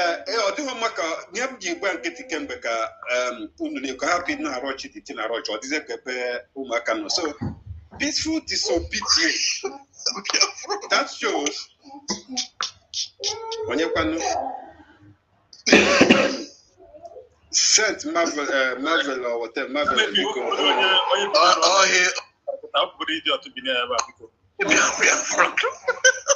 Taking out this idiot out now. So, like I used to say, like I was saying, if you are into armed struggle, and to the extent of saying that you've unveiled your army, that means number one, like map you said, they must have a camp. Can I make a contribution, please? Hell. You will have a camp for your soldiers. Hey, we barrack, you must have barrack. If we barrack, pay your arminus. 2, somebody known as armed struggle. It has nothing to do with peace. What do they call a referendum? You understand? Because armed struggle means that you are making your decision of what you want to do, and you are ready to battle with your enemies immediately. Face them with arm. You understand? But like IPOB or mazi Nnamdi Kanu stands, we stand on peaceful disobedience. That is why sit at home, IPOB name. You understand? And finally, we now go to referendum. It's called a civil disobedience. We have to be grammatical correct. IPOB. Don't worry. What is the correct? Yeah, that's what I'm trying to let you know. Civil disobedience. Yeah, that's what I said. Civil disobedience. You have now fight your enemies, but you stand on your ground that, for example, actually election or whatever. I asked that now we are not going out, but I got stop one half election. But what are we going to do? We will declare sit at home. Our people will stay at home. Then anybody sitting near Choleka or Gaba, then the people like Mark Yonya that Nonya, you got to go, or they have actually tag here. The organization themselves will not participate into that, or to show your anger, your grievances towards that. This is peaceful disobedience. You got to go now, and but into politics or dialogue as the political solution and dialogue, which is referendum. So somebody that has army or armed struggle, you are into armed struggle, and you are still indulging into referendum. That shows that you are mad. You said you don't understand what you mean by saying that you are into the armed struggle in Bolivia. So our people, some of our people, out of emotion or lack of understanding of what they are into, that is why anywhere somebody just come outside and raise flag saying Biafra, you will see people trooping to that person, supporting him. I know why I asked this guy. Can you name the reason? That's one of the two things that you said that this your criminal, your crime minister is doing in Igbo land that will make you struggle for self-defense. So, something you say that this person is doing that will make you guys to say that he is the one now that is overall general, that without him, HF go Biafra, or without him, Namazi Nnamdi Kanu go HF go. So, HF go Mazinam. So, name something that this person is doing in Biafra land. He now said that on a Patunde Zoo, then the army checkpoint of Olafa. And when anywhere you are gonna live today, in Biafra without seeing the army checkpoint, not one, not two, at least here. You will count from Enugu to Onitsha. Here I count almost 80 something army checkpoint on our road. So I try to understand what exactly is this guy doing that is making our people, if it's not out of foolishness. Now, I actually try to do here, or not to go one day that Namazi Nnamdi Kanu Putra see that now, Yala Wujaya, Epirosi. And want to go there's anywhere Namazi Nnamdi Kanu such information before. Now, somebody's needed in a Nyeri Biafra, none of them Namazi Nnamdi Kanu. Recently, Namazi Nnamdi Kanu made a statement in the court that anybody using his name to cause mayhem or to defraud our people under the name of Biafra. That's you guys heard what Namazi Nnamdi Kanu said about, and the motion which we could only pass that message. And who do you think that Namazi Nnamdi Kanu is referring to? And the same time, Namazi Nnamdi Kanu also mentioned IPOB and clear to you what IPOB stands for. This is not the first time in the court Namazi Nnamdi Kanu has let you know how IPOB operate and what IPOB stands for. Lastly, the day he was in the court last time, he also mentioned something about IPOB. But your crime minister is telling you that the same IPOB that Namazi Nnamdi Kanu is proud of is IPOB Nigeria. Which means that Namazi Nnamdi Kanu is Namazi Nnamdi Kanu Nigeria, because Namazi Nnamdi Kanu is the leader of IPOB. Did this guy have another IPOB? And you guys are not questioning all these things. Go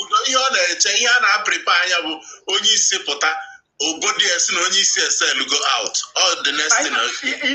You know why? Most of the time, we try to bring out some point to ask these people, these idiots, we need to ask them questions. When you say that this person is who you know that is doing something to you, for you, I now ask you. Kanu wrote letter through his lawyer Canada and want this guy to stop associating himself to anything that has to do with Namazi Nnamdi Kanu. Him. Namazi Nnamdi Kanu drew a letter through a lawyer. You guys hear no from Balo Timako the letter. Uno Guria online. Uno Nuniebo Guria. Why did you guys not see? I cannot support you and didn't offer Nnamdi Kanu. I'm not supporting Nnamdi Kanu. It's your good number. Recently, like before joining this program, there is a video. Every this guy know. Now go no kuna Mazi Nnamdi Kanu na Munyabu's ex-wife to Mazi Nnamdi Kanu. Uno do this guy about Mazi Nnamdi Kanu. Yeah, Shawun. Ama mina uta na kwa. Uno do this guy and secondly, only a good at na Munye Mazi Nnamdi Kanu aga gaziga food here, which means that this guy is a very clear agent to the zoo. Next time, what she was from now. Any day Munye Mazi Nnamdi Kanu with a problem to go and visit her husband. That means that now the Nigerian government are that call out to the message of their idiots, because what they do is that they will want to immediately he says something like somebody said there earlier, they will implement those things.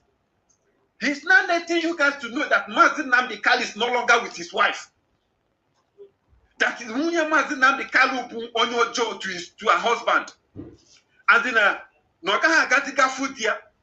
We find a job with Michael Sokome that won the battle in court that made Nigeria court to say that Mazi Nnamdi Kanu is free of every charge that Nigerian government is putting against him. That Ifeanyi Ejiofor is a very hard. I said this idiot to hate Ifeanyi Ejiofor to the extent there's no name on above Ifeanyi Ejiofor and Michael Sokome. IPOB Mazi Nnamdi Kanu won it. The only backbone of Mazi Nnamdi Kanu. This idiot is against IPOB. It's against ESN. I'm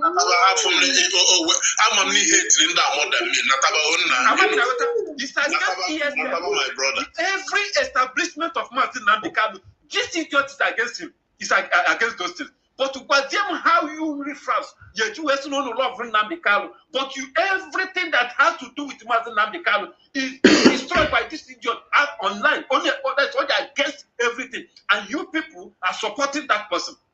It's your that your brains will burn on the intact. My anger is this. What this thing that you guys are just like praising that now. Other person we are by when I see that is what you guys want. The day you touch I think like I used to tell you guys, your families, your village, nobody will remain in your house. That's why sometimes I say anybody that comes here to defend that idiot, you have to open your camera because we IPOB, we do our own things peacefully, but you guys want violence. So you have to come outside as you are. So that since you say that you are responsible,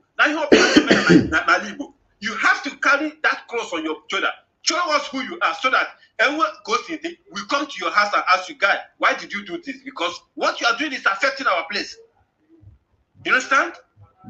If you are here to defend that person, you have to ask him question. Does Mazi Nnamdi Kanu tell you anywhere that they are? Why did you insult the wife of whom you called your leader? A man, this idiot who remind you put out a naked picture of a Biafra woman on the internet. Is this somebody like that will be your leader? Or would it be a future? Mazudo Natawa. My guy, I'm well. There won't watch Chineke. Emma Natawa. Happy Tata. Oku.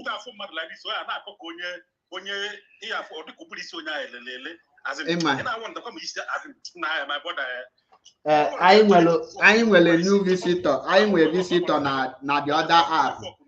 I know from other visitor because I'm Malokano on your dim or Zemena. In a join from Facebook or where? You cannot hear. Dim or Zemena, you know. I'm here. I don't remember. Okay. Biko Kowalo Nyon Wegi Biko. I want for Igbo. I want Igbo. Radical media warrior Nebu. Nothing over okay, come kill out of I'm not driving. Okay, a man is free, make a malu. Let me speak with you now. I want for Igbo. So I'm like you Neku. And this going from Biafran land where so I'm on Anambra State as of now, right now. So I didn't disappointed. Now you know Kuna this year. Before you Gabaniru, yes, in Anambra State, Biafra land up here. Yes. It will election. It to go. It to toward the referendum. I had to go on the referendum. I'm at to go. Kebin or Keba not here. Atrom online.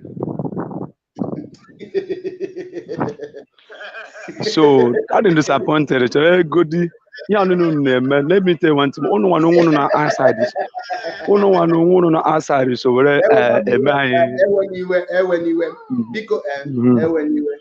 The materials. Can you list the materials? Online. The materials in you were to only post to the link. They will ask you everything, both my name and the location and the state is in Anaya. So everything is very in here. So the materials now you have to your own go to book. A map. Just calm down. It's na material. But one of the material a post to the link if you post, if you click the link. Yes, ilu there. The first material begin ke kpọ ya.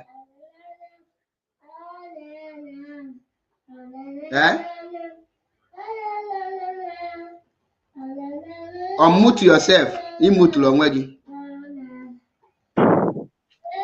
The link ga-enye gị latest. Yes, enye post the link. The first material bụ gịnị? Ọ ga-ajụ gị first of all, first name. Ọ ga-ajụ gị first name. The first material. Ọ ga-ajụ gị ya first name. Ị ga-ede ya first name, dee ya second name, ya bụ ya surname. Ị ga-ede the location ma ị nọ. Ị ga-ede the state ị nọ na ya. Many things ka ọ ga-ajụ gị. If himself after everything, she will capture you. So mana m ihe m chọrọ ka m kọwaa na this team. Achọghị m ka anyị bịa kwuo ihe. Aka na wee kọwa na nke ị kọwara akọwa ka na awa m isi.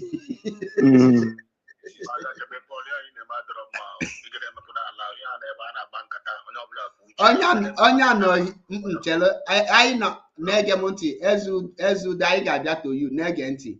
Abịa m here ịmụta something after nyanwa m ga-abịa to you because I ama m your stand, amakwu m stand there.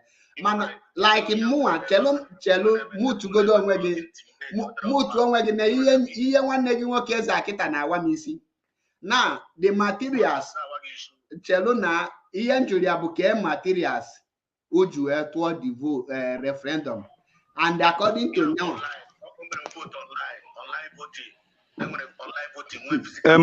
map enwere chọrọ ịkọwara gị. Ọ bụrụ na ị bịata na if you come to Biafran land, chelu na-ege m ntị, referendum enweghị online voting for referendum. Because what requires you to have a online voting is one, electronic card for every indigenous. In other words, here, your code fiscal. Because go and vote here, go and do your own vote. Go make your vote. Because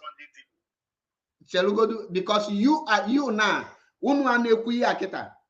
I will set 1 million naira for each any of you.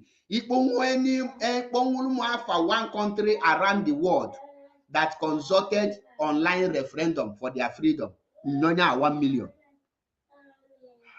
Because then what can again, I will remove you. Wait. Self-referendum. Listen.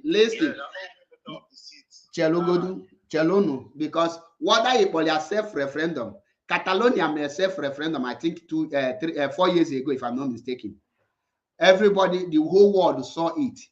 And when they make an online referendum, because our mothers in the village don't have phone. In other words, if you don't have phone, you cannot do anything online. Our people that what can you keep quiet and listen? Why can an illiterate be interrupting me? Make sure you can Madrina Adalobicunu or Moasigi Nami Gamani.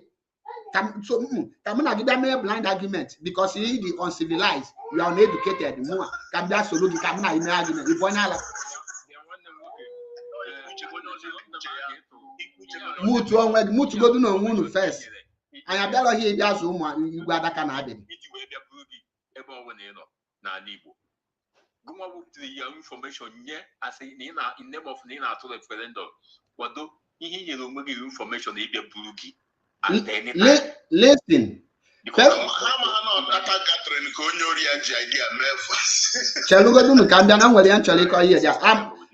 Maybe how much I'm here, then you then Soli Quell, the enemy Guam Soluquel. Imaloni no here, please move to on move to on because Emmanuel Wanko Cello. I'm here in a blind argument, and in this my platform, you don't teach anything false narrative. I will stop you. Go and vote. Go and vote. Biafra, someone Ebanerian. Someone na Southeast. I will a lot of idiotic. Go and vote. Simon Paneren.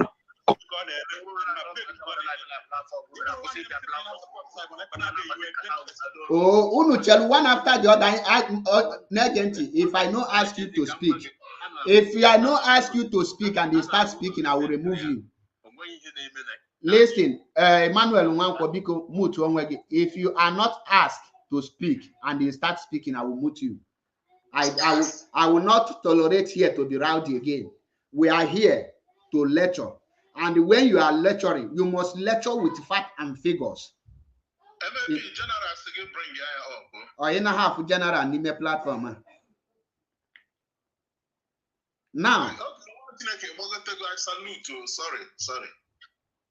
now, Kaebiano here because Obo name and Batana this platform. You must come with your brain and with your senses. If you say brain, you know no. Where be at this platform, I will not allow you to be speaking to be speaking like a man because a lot of people come to this my platform to learn. So I will not allow you to be to pass the narrative that Biafrans are illiterate or idiots. No, you must come with your sound mentality. If you know nothing, you keep quiet. We are not here to be making he allow him to speak while he's talking trash. No, he try to put trash. He gonna all those imbecitic platform where you can just sit down and start narrating history like Bini people. When you finish fooling yourself, you go out. But when you come to this platform, you must be educated, you must be informed. When you are not informed, which you are deformed, you will learn and you must keep mute because I know how many here. I am too old and more educated than to be in the midst of Iguada Canabidi. Onya online referendum, a country that you have not counted. You don't even have any the people. Imagine people Biafra and then Biafra. You don't even have bantry, and they are shouting. Imagine you seem need to vote, and a vote that will not pass one day have passed 10 months. Now, let us go to this thing because I opened the other idiot on Facebook because I wanted him to learn something, but because he's an animal, he just mess up everything. So before we go to Ezudo, everything, let me put it to you, Ezudo, you must be everything you get with the fact and figure. And the question is given to you, you must go straight to the answer. There is nothing like this and that. If you know you cannot confront issue the way it is and say something that people can learn from it, so before I go to you, I welcome you, Biafran child, the general himself. I salute you. Let us hear from Ezudo.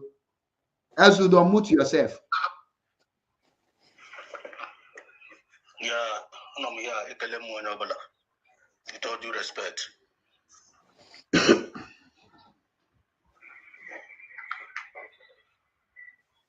I coming out clear? Loud and clear. I need to check his petition. So yam toro iku here wo yotago here was go umuneka no here. Nobody knows it all. I know about a bankata. I think Katangana about on the mind. I have been an argument can we man that they can we marry or they can we marry. We learn from each other because nobody knows it all. And here in Onea, we are talking about the freedom of our people, the restoration of Biafra. The question is posing now, okay, we're back on, we wanted this Biafra. I want to thing. I may be able to be a co-wine or it doesn't make sense to me. You have to go. We hear this go on before so I want to have about that in the package and we people can own them and be very bad at this. Not they use ego. We have about some of us. I've never seen even the Fulani, the Bangadara, not condemn themselves. I can know some of them they highly corrupt, some of them they how terrorists. I've never corrupt or I condemn one Nani Boom Mad. But also Sondigo, na put like this or not like camera na people for me always very shameful thing to me. Thank you, Chelo, I am the host. Chelo, I have rights to interrupt you anytime, any moment. So, I am the host. Now, the reason you don't see Fulani attacking themselves, because if you're a Fulani person and you betray, Osubo has sent their RIP. Secondly, the reason go on like Lego, like you said. Now, before you go on, essentially, Jogibu, Onya go on ga-enye ga ị nwere ike ịgwa anyị the strategy onye ahụ ga-eji wee bata ndị Igbo ime as onye Igbo ọ bụ ị nwere ike ịkọwa ya and ihe ndị Igbo kwesịrị ime. Ihe m jiri wedere like that because of ndị be anyị due to the fact that now ndị be anyị like ego too much. Some of us like ego too much. Some of them na don't agbawa kitikiti katakata ka ha gaga serve on the Fulani. Then the Fulani will say go near when you say a condition the Queen in Igbo land. And then I say that they habits in Igbo land and sabotages. They follow people near Kobo. It doesn't make sense. Mazi Essenjoge Isabel Mia Chelo can do DSA. I know him. According to your statement, is na he repeat your statement from go on, which no say no bo na nya mana ndị Igbo like Lego. Na nya kesi na ya ma declare that ogwa ha no. Na ya ka just nye ha ego, he gbubu onwe ha okwa. Nwe juo gị na ọ bụrụ na go one mee ihe dị ona. Kedu karata iche na onye ahụ enyere ego ke karata o ga-epule ka iwe malụ ihe dị o ga-epule n'ala Igbo wee bata ndị Igbo ime ke karata nwee ike inye m some display some karata enyi ego ya pụta boom na ya bụ enemy na ọ n'ala ego bido gbube ndị be anyị ka enyi ego ke karata ọ dị gị ka ọ ga-epule achọrọ m ka i explain it to me so with others ihe ndị to gị perfect and practical example we can give somebody like Lucas Ayaba. Yeah, Lucas Ayaba in Imo State now. The practical example of as I go to okay, the practical example of practical of Lucas Ayaba. Yes, there are many others. But that's a category in case first example. Many others. In make you repeat the question, Jogi. Listen, but I said that no one about one when you need by a with the practical, with the attitude. The character, the person. The character, the person. Yes, we should get a perfect example. Now, as long as example, asking the character, the person. Character, Opus of the man practice in Imo State now, character as an example. I am sorry. Well, thank you for your.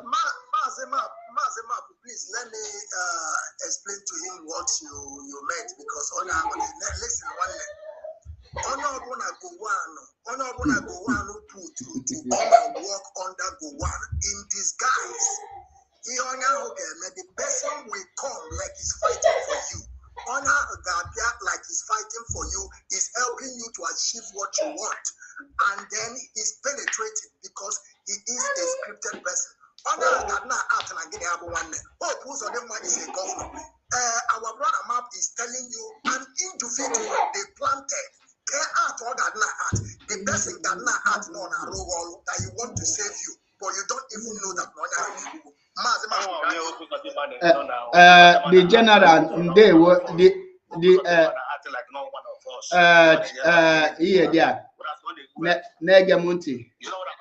Negemunti Zion Ezudo Emana mgbe nkwu name the criteria to become an autopilot. Some people chena mamali nekwu and here right in this platform ị ga na ihe ji hapụ autopilot na this platform bụ our people now chelo can be. I will give you in a quote make interrupt just listen anything kwuru ọ na-abịa na mmezu anaghị m ebodo people here FOB Akablan I salute you nwa Chineke I salute you now anytime m kwuru okwu here I want to prove to the people and to my listeners that I don't come here to make to just make a statement. I know the people I am talking to and I know their character. Now, like I said, for you to become a member of Oto Halot or Umugumi, you must lack the sense of reasoning on your own. Number two, you must be an idiotic illiterate. No, Chelo Kambian, I belong, excuse. I am giving a characteristic becoming a pilot. Only thing no man a platform Agula Simon. Can't you people? This platform, left and right, if you are not authorized to speak, mute yourself. I'm an English now, but it's not our language. I understand because education able English. Man, at least try use ordinary number 6, ordinary brain. Wisdom is profitable. So try to make use of it. The only people na mapata can get up on the Bini. Kushini make and the Bini, the miscreant called Bini, this thing. Stop behaving like them, please. We are matured here. Now, the criteria, Iju Ebulo and the autopilot or Umugumi or government in exile is 1, you must not have senses of your own. Number 2, you must be an idiotic illiterate, a very big one. 3, you must be a chronicle liar. And 4, you must be automobile zombie. You know the meaning of zombie? Zombie can only act when they ask him to act.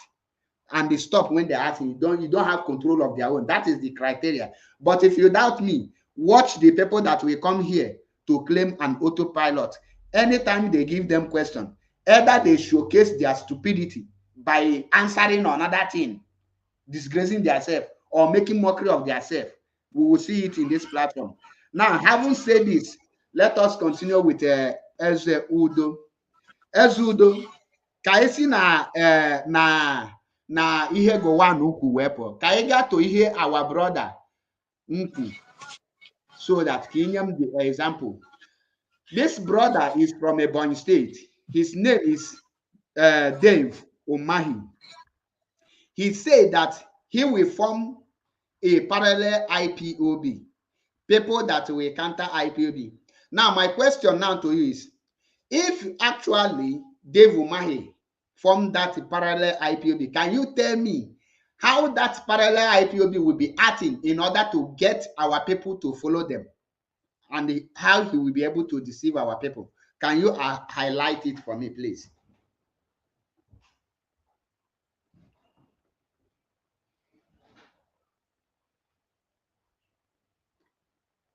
Ezodo, the floor is yours. The parallel IPOB, David Umahi form is Ebubago. He's the one. Ebubago kill ESN, kill IPOB members. When an idiot is talking, I don't even know who is talking. No introduction. You just say Ebubago. It's IPOB. Is Ebubago a movement? Or when I said there are idiotic beside, they told you that the Fulani International. Can you mute yourself? Buhari form Mumu. Now, you see this question. You know the reason he cannot answer because the general. Marco, please, because see some of our people, when you speak, they don't understand. Mazi, let me play it to them because they asked also Dave Umahi, is he going to use Ebubago? Dave Umahi said, not Ebubago. Can I play it for them to listen? Do they want to listen to what Dave Umahi or the question they asked Dave Umahi? Do you people want to listen? Now, go ahead. Pay attention.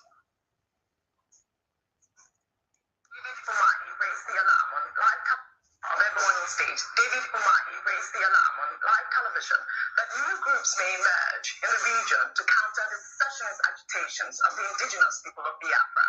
The governor went on to describe the two separatist groups in the region, which are IPOB and MASOB, the movement for the actualization of the sovereign state of Biafra.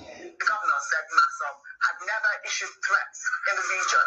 IPOB, on the other hand, has been issuing threats and says he fears that if IPOB does not call its people to order to stop the threats and killings, other groups will rise up to counter it. So I call Chinese. After this, Mazi, you can go ahead. Okay, thank you, the general, because our own be say, once we tell you, bring fact and figures. We don't come here to just be answering questions like, because somebody that is a radio without battery, or to be making allegations. We are here to lecture and learn. That's why I want to learn. I want to learn a new thing to add to my knowledge. That's why I listen to everybody. But when I see that instead of you to adding to my knowledge, you start showcasing stupidity, it baffles me how you reason. Now, once again, Ezudo, for the last time, can you explain if a parallel IPOB was formed? Can you just explain how will this parallel IPOB get followers and what will be their activities? And how, what do you think that enlighten people so that they will be able to identify a group that is disguising to be working for Biafra and also working against Biafra at the same time? Can you just explain to us?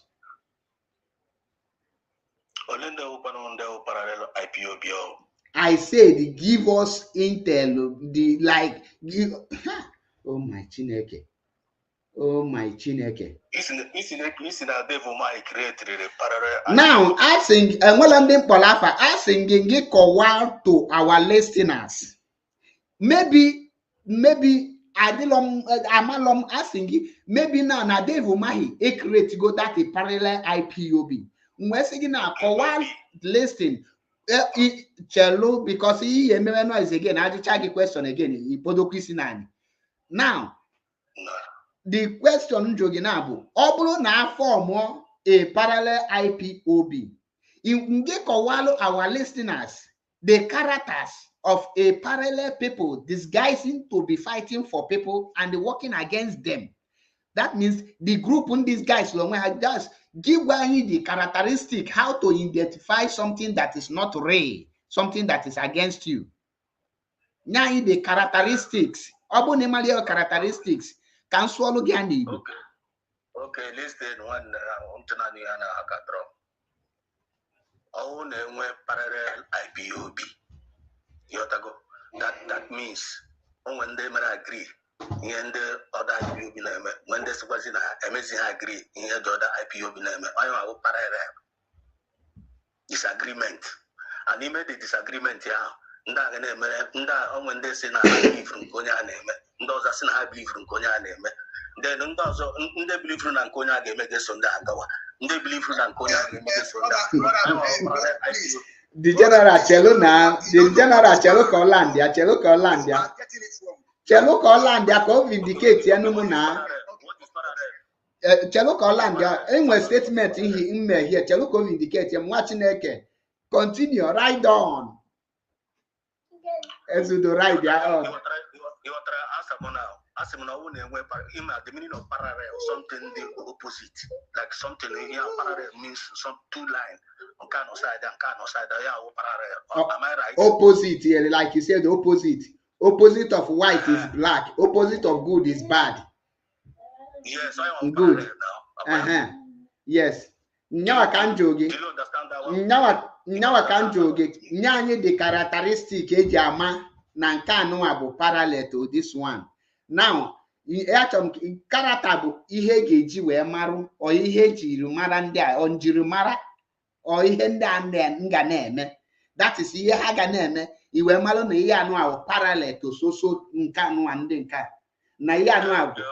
Okay, ka anyị were nye gị another example. Ịbịa na political party enwere ife a na-akpọ anti-party. So gịnị bụ the characteristic of that anti-party? Nyanwa ka nchọka ihe eji ama destiny ihe ga-eji wee mara ihe a ka nchọka ịkpọsịsị alụmụ njirimara. Okay, for example now, enwere IPOB. Before Mazi Nnamdi Kanu was kidnapped, enwere one IPOB before Mazi Nnamdi Kanu was kidnapped.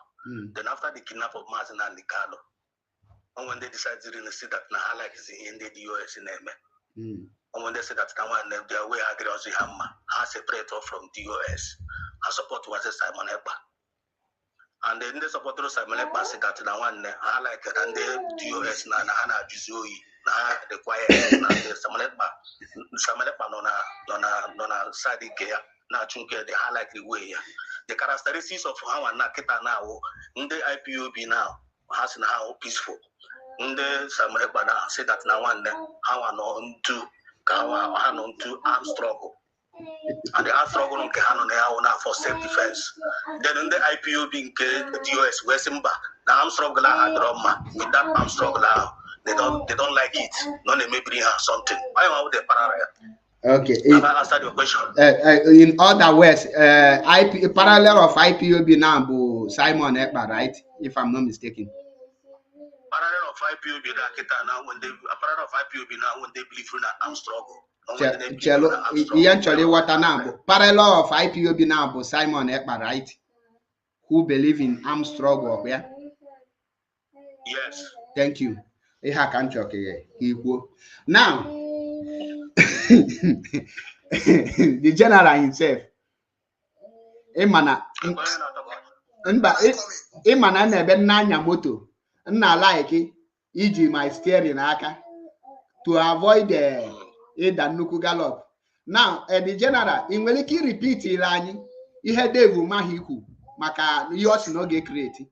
Okay, Mazi, before I will repeat it, you know, sometimes in that world called parallel, they have 1 and 2. They have, listen to me, I am in dictionary now. You can also open your dictionary so that we are going to understand it, because we are here to learn and understand. Not that when we hear the word parallel, we begin to take the first one. Let us go to the second one of parallel. He says, occurring or existing at the same time or in a similar way. Are you understanding what I'm saying? Exactly. That is what the parallel said, the second one. Now, let me explain to you what parallel means when Dave Umahi said, because Dave Umahi picks the second one of parallel. He said that he's going to create a similar that is going to look the same, that you cannot differentiate who is who. And that is why they also answered IPOB. Someone ever is answering IPOB today. You can't understand who is doing the right thing and who is doing the wrong. That is exactly what Dave Umahi said. He did not pick from the first one. He picked from the second one of parallel. I want you to go and read it and then you will understand, because we are coming here to teach our people. But Mazi, let me repeat what Dave Umahi said. Let me repeat it once again. You know, let me tell you something. We are learned. We are not those kind of people that will come here and begin to lie to you. Whatever we are telling you, you take it to bank. It will never bounce, because we have been in this trouble, and that is exactly what is happening today. Let me. Where is this video again? Let me. Please just give me some minutes. Let me, because it is in my gallery, and I will. Mazi, just continue. If I just get it, I will tell you again, because I have a lot of video here. Okay, thank you. Now, when Dave Umahi say he will create a parallel IPOB, he means he will create another group that will stop IPOB, because according he see himself as an enemy of an IPOB. And I will give you a perfect example. In 1999, in the year 2000, there is a governor of Anambra State called Chinwoke Mbadinuju. Mazi, should I play it, because I'm getting it? If you want. Okay. Or should you continue? Just play it one more, then I continue.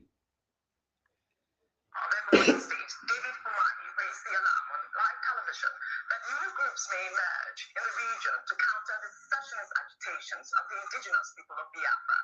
The governor went on to describe the two separatist groups in the region, which are IPOB and MASOB, the movement for the actualization of the sovereign state of Biafra. The governor said MASOB had never issued threats in the region. IPOB, on the other hand, has been issuing threats and says he fears that if IPOB does not call its people to order to stop the threats and killings, other groups will rise up to counter it. Correct. Maz, you can go on. Thank you. The other group will march to counter it. Now, let me give an example of what Dave Umahi said. in the year 2000 through 2001, there is a governor in Anambra State called Dr. Chinwoke Mbadinuju. He was the Anambra State governor. There is a lot of criminal activities going on in Anambra. And this man invited the Bakassi boys all the way from Aba to come to Anambra. When those Bakassi boys started dealing with the criminals, and it happened that there is a top man that is behind that criminal activities. What does those men did? They went and they formed another Bakassi, fake one, but they dress with the same as the Bakassi boys. They buy the same Onuazu L300 and they paint it with the same logo. They went and they hired the second in command of that Bakassi boys and they make him the leader of the fake one. Now, with the same uniform, the same mode of operation, with the same way of this, but there is difference between the original and the fake. The original is doing their job genuinely, while the fake is doing the opposite of the original. The original kill unalive criminals, while the fake one unalive the innocent people. That is a good example of creating an opposite to stop, and why they did it, and that resulted to the disbandment of Bakassi boys in Anambra. Mazi, in addition to what you just said, we can also put this into practicalization, what happens to our people during the war. You remember that some people don't even know the reason why the coastal region of Biafra, most of them were hated on their own brother, because the Nigerians were sewing the same uniform of Biafran people and their badge, going there unaliving our people. And our people will turn around and say, is it not the people that we're fighting with alongside with buying us? That is the reason why they did what they did and succeeded by dividing the hinterland and coastal region, because they deceived a lot of people because Nigeria have what it takes. They sew the uniform, they have everything intact and going there and unaliving our people. Mazi, go ahead. Thank you very much for giving me this time. Thank you. Now, after they stopped that Bakassi, those evil people achieved their aim, because their mission is to stop the Bakassi boys. Now, with what you just said, Dave Umahi wanted to create a parallel and opposite of IPOB, and they created Simon Ekpa, according to you, Ezudo. Now, Simon Ekpa is an opposite of IPOB. In other words, that is what you said it now. Later you go and watch the video now. Wait, if I round up, if you know when you were answering question, no, you will deny your words later. So later go and watch the video, or I will help you. MAP, don't forget that their leader have called all of them idiotic. So be careful how you deal. Anyway, I know you know how to deal with them. Yeah. But remember, you are talking to idiots, so according to their leader. And it's not me that said it. Now, all of them are idiotic. Now, I haven't said this. Now, according to you said that the devil man he created Simon Ekpa. Zion, don't be rude. Be matured. Be respectful. I've never insulted it. No, your leader called you idiotic now. I'm just rephrasing what he said. Zion is not insulting any person. Zion repeated what Simon Ekpa said. Exactly. So if somebody insults you, you should take the aggressive to Simon Ekpa, who called his followers and the people believing that the Biafra Ojukwu did not bring, that he, Simon Ekpa, will bring it to them. Biafra Uwazurike did not bring, that he, Biafra, will bring it. Biafra mazi Nnamdi Kanu did not bring, that he, Simon Ekpa, he said, if you are believing that you are nothing but a stupid, idiotic element. Simon said it, or are you deaf and dumb that you cannot hear him when he said it? We played the video. So if you are aggressive, you want to get anger, go and meet the person who said. And then he did not insult you. He did not insult you. Now it's maturity there. I So just repeated now, what you already said. before we go to another person, I want to ask Ezudo. Ezudo, are you an IPOB member?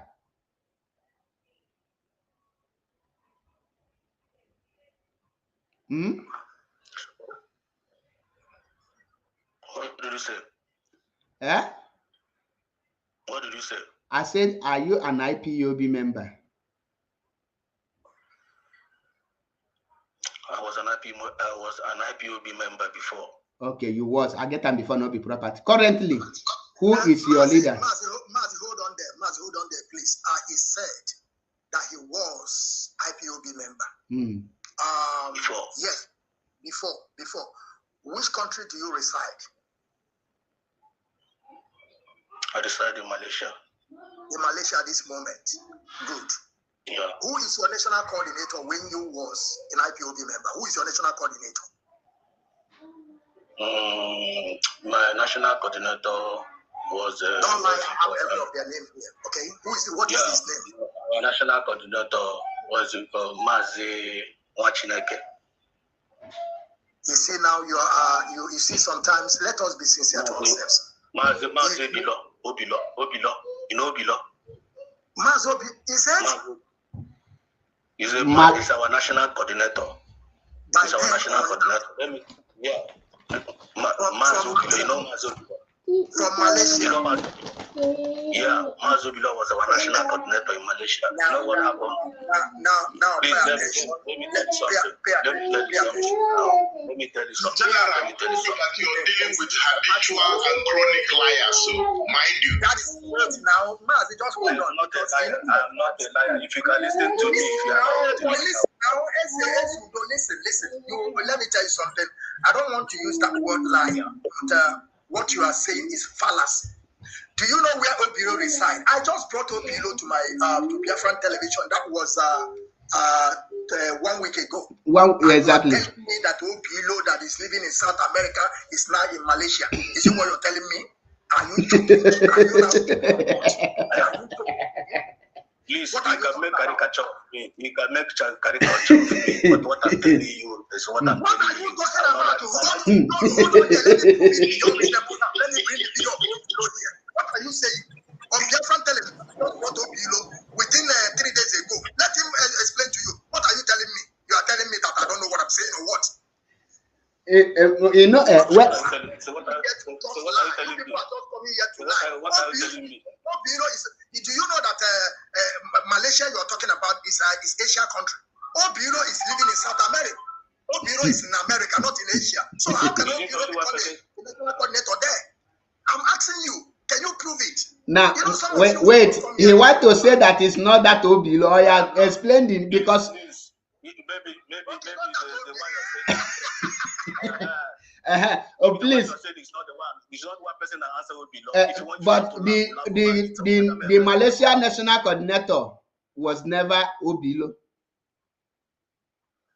So how do you derive the name Obilo? Obilo. Take it, you wanted the name. Who is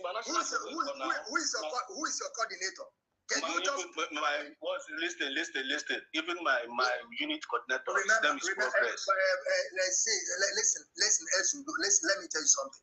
There is something our people have to understand. Let me tell you something, and I have to make this thing clear to every one of us. Nobody can ever deny you being a business person. Nobody can take it away from you. But I was expecting you to ask me. I was expecting you to ask me why did I decide I don't have to ask you. I don't have to ask you because according to your Bible, according to the Bible, I don't know if you believe it. They said that many were choosing and few were. Many are called. Few are choosing. You are choosing. You fall a long way side. It does not matter. Malaysia. Okay,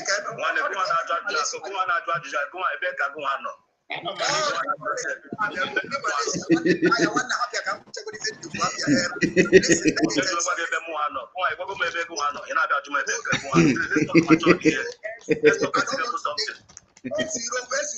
now let me just conclude and the host will continue. I never say anything. Let me tell you something.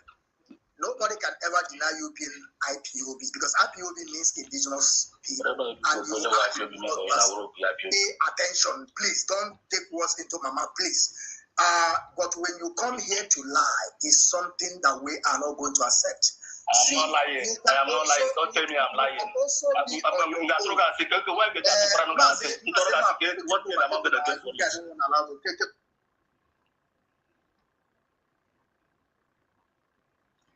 The general. Yeah, Mazi. Continue. Okay, thank you very much. What I just want to say is this, and before I will continue, all of you that are believing in that idiotic moron, that scripted guy living in Finland, we all know that mazi Nnamdi Kanu is the one that created, with his leadership called DOS, they are those that created Eastern Security Network, right? Is anybody here to dispute it? Anybody is here to dispute it or to say mazi Nnamdi Kanu is not the one? Are you people, anybody here? And before I will go ahead, I will proceed. The objective of the Eastern Security Network is to stay in our bushes, our farmland, our forest, to protect our land against the foreign invaders, isn't it? Is anybody here to dispute it? Is anybody want to argue on that? Not at all. So, okay. So what I'm saying in a sense is this: we are going to listen to your crime minister, what he said about the network that mazi Nnamdi Kanu formed. Most of you that are here, most of us that are here, we don't even know when these people be able to gather all those people. We were so surprised that this mazi Nnamdi Kanu and the leadership be able to have people like that.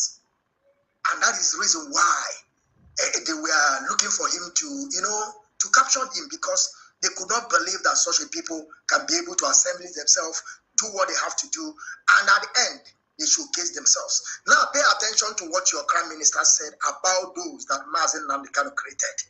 Now tell me, what is this? Now pay attention. Therefore did not come. These are people without vision, people that doesn't know their left and their right. They started using den gun, going to bushes to start shooting animals in the name of chasing Fulani. We are not chasing any ethnic group from our land. I have made it very clear. If you go after ethnic group, you become a terrorist. Yes. We are not going after ethnic groups. We are going after the terrorist army, police army, every Nigerian forces that carries gun. That is the people we are going after. Because once you go after them, you have uprooted the bush. Go after ethnic group in the name of fighting Fulani, you are a terrorist. This is the international law that many idiots don't know. If you go after Fulani in the forest in the name of fighting terrorism. Now, can somebody explain to me who this buffoon is talking to? Remember, I said it from the beginning here. The objective of creating Eastern Security Network is to protect our farmland, our bushes, our mothers that are farming against the foreign invaders that are coming, which is the Fulani terrorists. But this idiot here now is telling you those people that they are in our bushes, forests, protecting our land, our territory against the foreign invaders. Those that are coming, even though their dead president called Buhari said that these people are not indigenous, it means that they are foreigners coming from neighboring country. This is the reason why we create Eastern Security Network. But this idiot is telling you that those people that they are in bushes, in forests, fighting in the name of protecting their land against the invaders that are coming are terrorists. Do you now see that this man is calling the man you call your leader a terrorist? Of course, I know all of you don't know who mazi Nnamdi Kanu is. All of you just jump out from window because they kidnapped mazi Nnamdi Kanu, and most of them are the haters of mazi Nnamdi Kanu. That is why most of the time when you ask these people, where were you when mazi Nnamdi Kanu was out here shouting? You can't find them. Now mazi Nnamdi Kanu they just kidnapped him only 1 week, 2 weeks. Now they found a leader. That is why I said everybody that they are in autopilot, they are minions. All of them are minions. They don't even know what they are fighting for. And I want to ask Zudo, do you hear what this guy said? And now let me play another video again for you people, because we are coming here to show you. So because if they play, he could show. So that some of the things that this guy will not tell you people, we are here to tell you so you will learn. Now, remember that when mazi Nnamdi Kanu was in London, everybody were saying, mazi Nnamdi Kanu, go back home, go back home. Don't stay there and begin to act, say you be King Kong. You have to go back home so that you are going to be, you start fighting from your land. Not that you are going to be in London, begin to fight. Now listen to what your prime minister said when they interviewed him. He said he don't want to die, but he want to use some of them that he's sending early grave. He want to learn from them because he don't want to die. Now pay attention to what your prime minister said. No, let me start. No. Okay. But couldn't you make more progress if you were in the tent, as it were, not rather than out of the tent? You're in another country.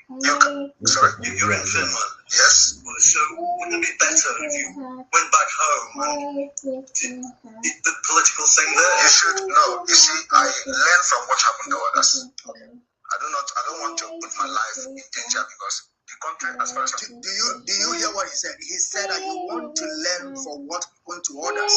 He don't want to put his life in danger. Are you listening? We are going to continue listening to him because it's just a short video.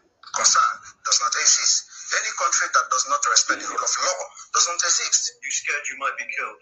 Not everybody. You know that. You can say that as well. Yes. It's about. Are you now?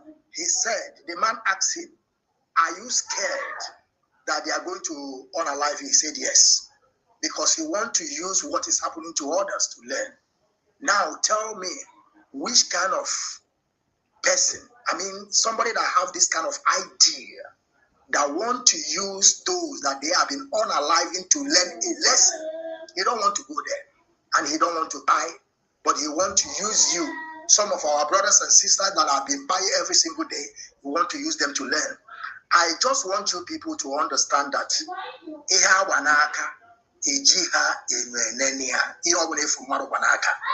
anybody that is telling you that is going to bring you Biafra in Finland or sitting in Finland conducting fake referendum that we caught him, he turned around, call it convention. Now I still want to play you another video. He said after this convention in Finland that the Air Force of Biafra wait too much this Simon. Now he said after the wait Simon. Remember that they conducted a referendum in Finland, and we know that in history of humanity there is no how you are going to conduct a referendum in another man's land. You must do it in that land that you want them to be free. For example, we have Scottish people that have already conducted a referendum. We also have a British people that Brexit from European Union, everything was done in their land. But when we catch this guy, he turned around, told them that it's convention. And in that convention, he began to lie. Because he want to, that time money was coming. He thought that he would keep on watching people every single day, telling them to donate money. Because Simon Eba is a fraudster. Now, pay attention to what he said. And I want to ask you, where is that Air Force craft? What jet and what ship? Fighter jet. Where is that fighter jet? And let me ask you something. You know why I said that most autopilots, Simon is reasoning for them, because I've said it time without number, that because you people, the idiotic moron in your sense, can never allow you people to reason. That is why he's there, to reason for you people. Now, before you get an aircraft, you must have a territory where the aircraft is going to land. The fighter jet, I mean to say, where it's going to land, which terminal, who are those that are going to give him signal, where is he going to refuel, I mean to put petrol. Yeah, at least aircraft is using kerosene, but I'm just talking about refueling. Where he's going to refuel the aircraft to take off, who is going to give the aircraft signal, which terminal, which runway that aircraft is going to run before he take off. Now pay attention to what your Prime Minister said. Oyoga,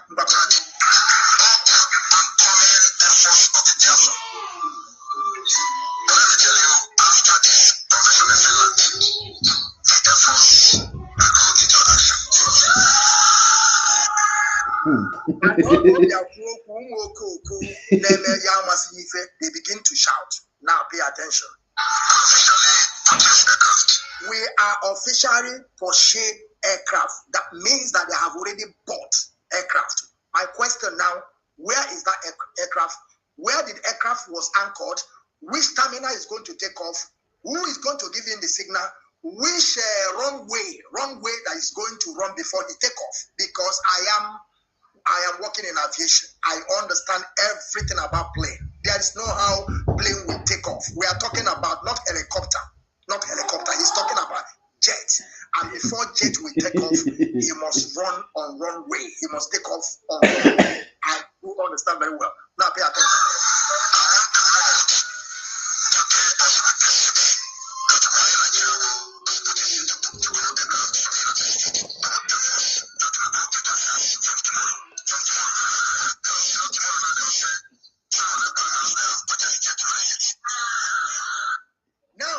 To you all now, where is that jet? Because at the end of this thing, because he's lying, he knows that he's lying. He said that tomorrow they will still ask him, where is that aircraft? Now my question to all of you that are autopilot here, where is that aircraft?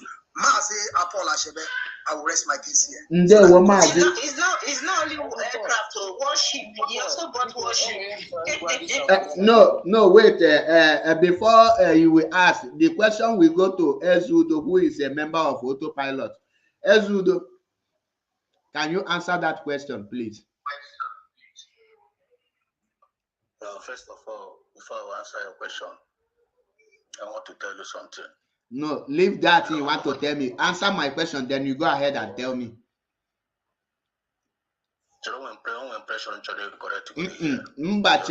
Chelo, answer the question, then you go ahead and correct any other thing. That is it. The question is in Get the question. Where's the aircraft? On you know here since you're not again. On you not again, yeah, that's the impression actually correct. Mabo, you know the question. Aircraft, that kind of aircraft now, also that we will go for it.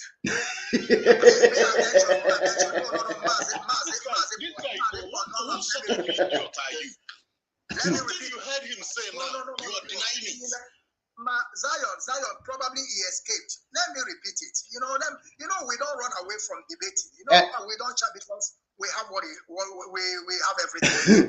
Pay attention now. Pay attention. Let me repeat it.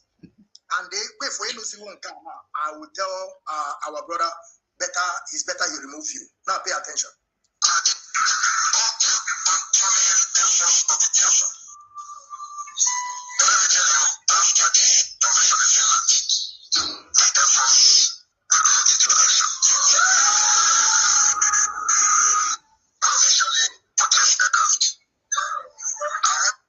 Did you hear what he said? We are officially purchased aircraft. Do you know what that English means? That means that they have already bought aircraft. He said that after this conversion, that the aircraft will commence work the next day. Let me finish it, please. Let me finish it.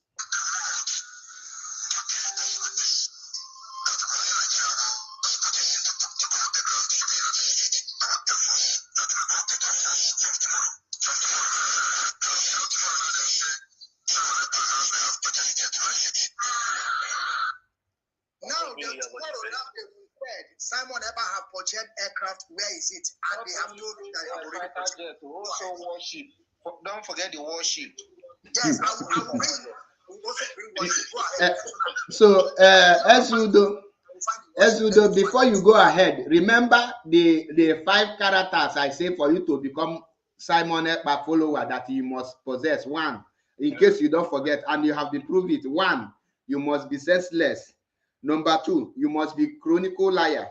Number 3, you must be zombie, which means the people, you can never do something unless you are told to do it. Number 4, you must not have sense of your own. So, and I say that in right here, please mute yourself. Everybody should mute. Mazi, before he continue, I don't know if you want me to play a video when Simon Ekpa said that all of them are idiotic. That the one that was written did not find, the Biafra that Mazi Nnamdi Kanu is not bring. Am I the one that going to bring it for you people that all of you are idiotic? Do you want me to play it or after this, Mazi? You will keep it. You will keep it immediately. He answer finish. You will play it because why I stop playing video for these people is because I make underground research. I see that 1, their head no brain, and they can never believe what anything Simon Ekpa say. They will still come out and tell you that he never said it. They will deny it. So I don't bother myself, but we'll play it for clarity's sake. So Ezudo, please, can you answer the question after hearing from your crime minister in Idu land? You can call anybody when you get body food. No, that question happen it around the bush. We have people waiting here. Where one day, which is FOB Akabla, have not said anything. So please go straight and answer the question, please. And you need to beating around the bush. Okay, I did not see any aircraft. I did not see any warship. I did not see it. I've answered your question. So is there any other thing? Can I answer what I want to say? You cannot say it. You don't have to say anything. You know, wait. You don't have to say no, anything. You know why you cannot say it? Wait. No, wait. Why you cannot say it is because you have not seen something and you are promoting it and you are protecting it. In other words, you are a scammer. I put it to you that you are a pure scammer. So if you have not seen it, why didn't you ask him questions? Why did you continue to be deceiving our people? So you cannot say anything.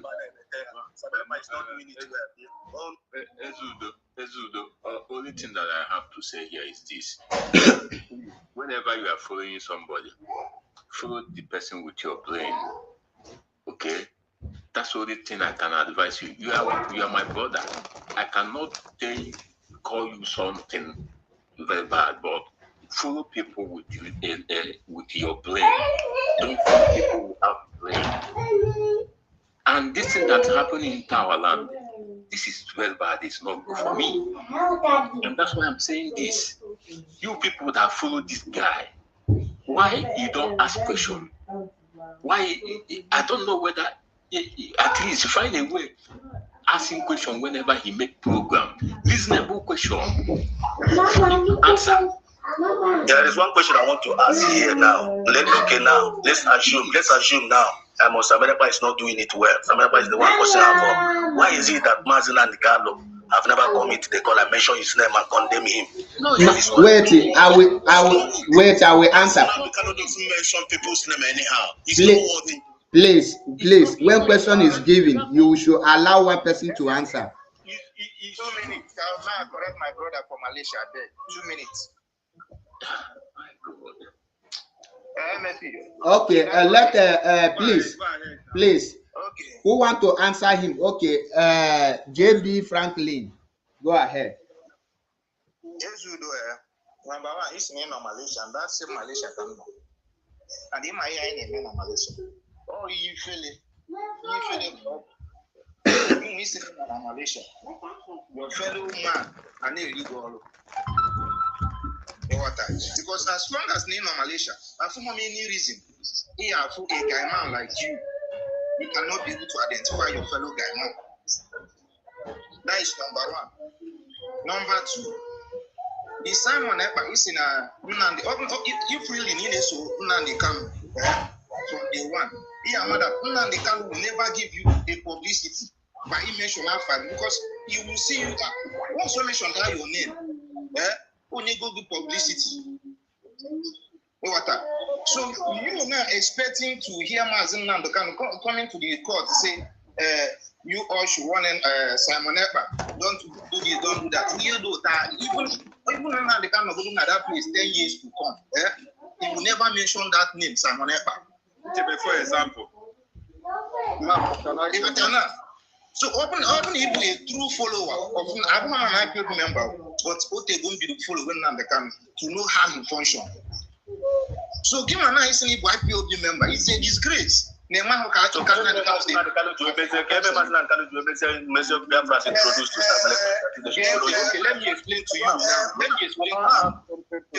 explain to you. Obunoso Simon Ekpa come introduce. That Yoruba guy introduced that same day. General here. This general, he called his name. My brother, JB, 1 minute. Let me play that voice. Let me play this voice. Very, very important because our brother Zion have said about this is one of the senior advocates of autopilot. You know, some of them that are joining autopilot today, they did not start from the beginning. This is one of the cabinet of autopilot. We are going to listen to what he said. And before you are calling Mazi Nnamdi Kanu mention Simon Ekpa, Mazi Nnamdi Kanu have the first people that he mentioned their name and published their picture. Simon Ekpa was not there. Now let us listen to this. Please, I want everyone to put their mic. Please. TJ, please mute your mic, please. Okay, thank you.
Cabinet of autopilot, which is government in Nigeria. The cabinet is talking now. Pay attention.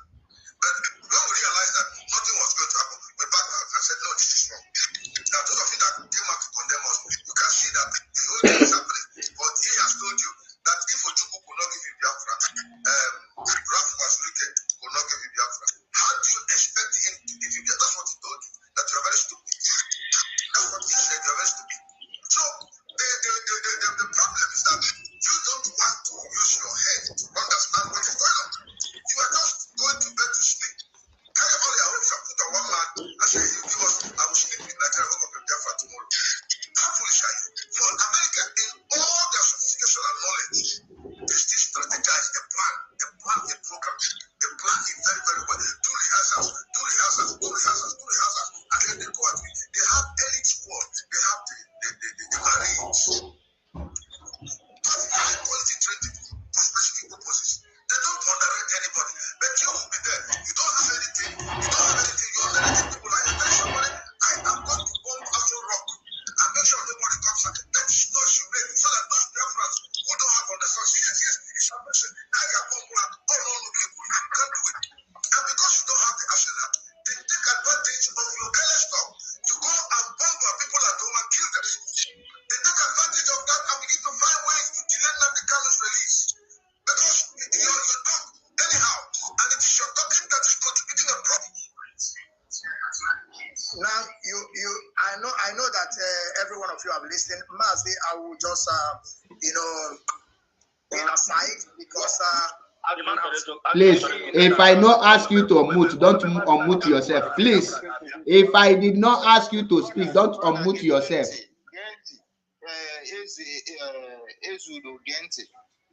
Use all your number 6. No, but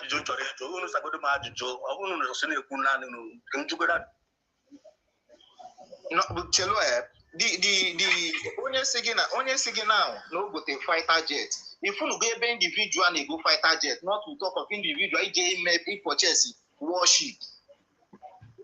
And mind you, all the country need can let's fighter jet. All country need why na Palestinian KJB go fighter jet to fight the Israel.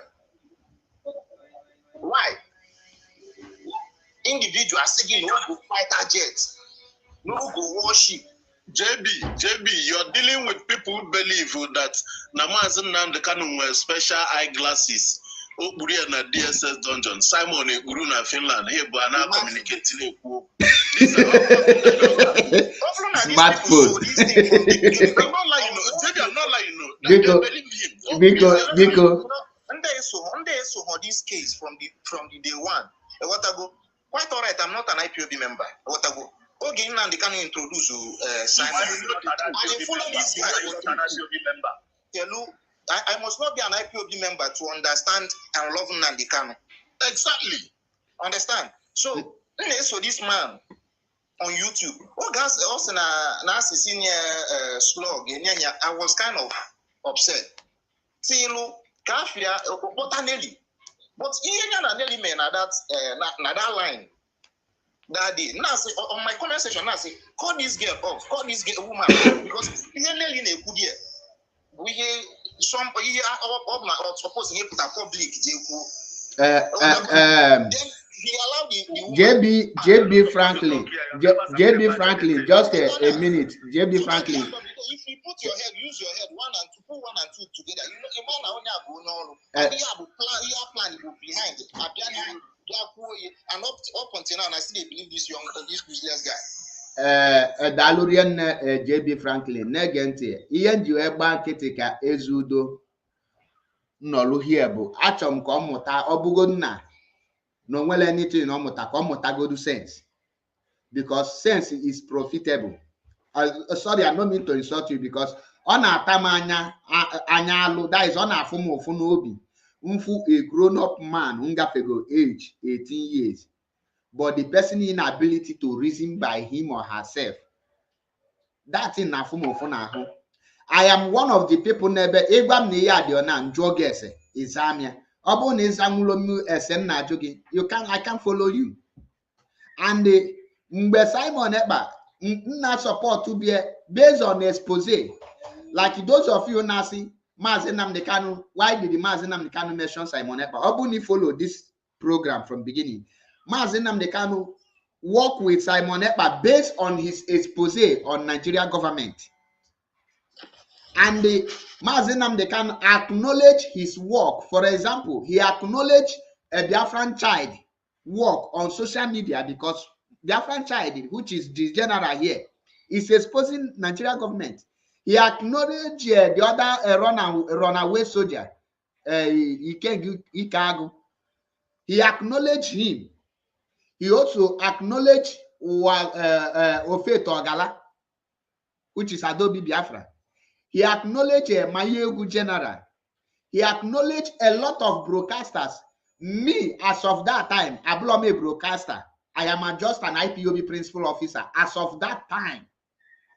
So now, if put here Jomu, why Mazi Nnamdi Kanu acknowledge it is because of his work then. Now, essentially, Jogibu. When Mazi Nnamdi Kanu acknowledged Simon Ekpa, did he acknowledge him for you to listen to him and share his video? Or did he instruct you to follow him and divide IPOB and he become your leader? Is that, can you tell me the one Mazi Nnamdi Kanu? Because if Mazi Nnamdi Kanu tell you to follow Simon Ekpa, automatically you should also follow Mayegu General. And Mayegu General should also be your leader. You should also follow the general. The general should also be your leader. Including Uwasofa, Faith or Galande and Agoshisha Somili. You should also follow them. But because let me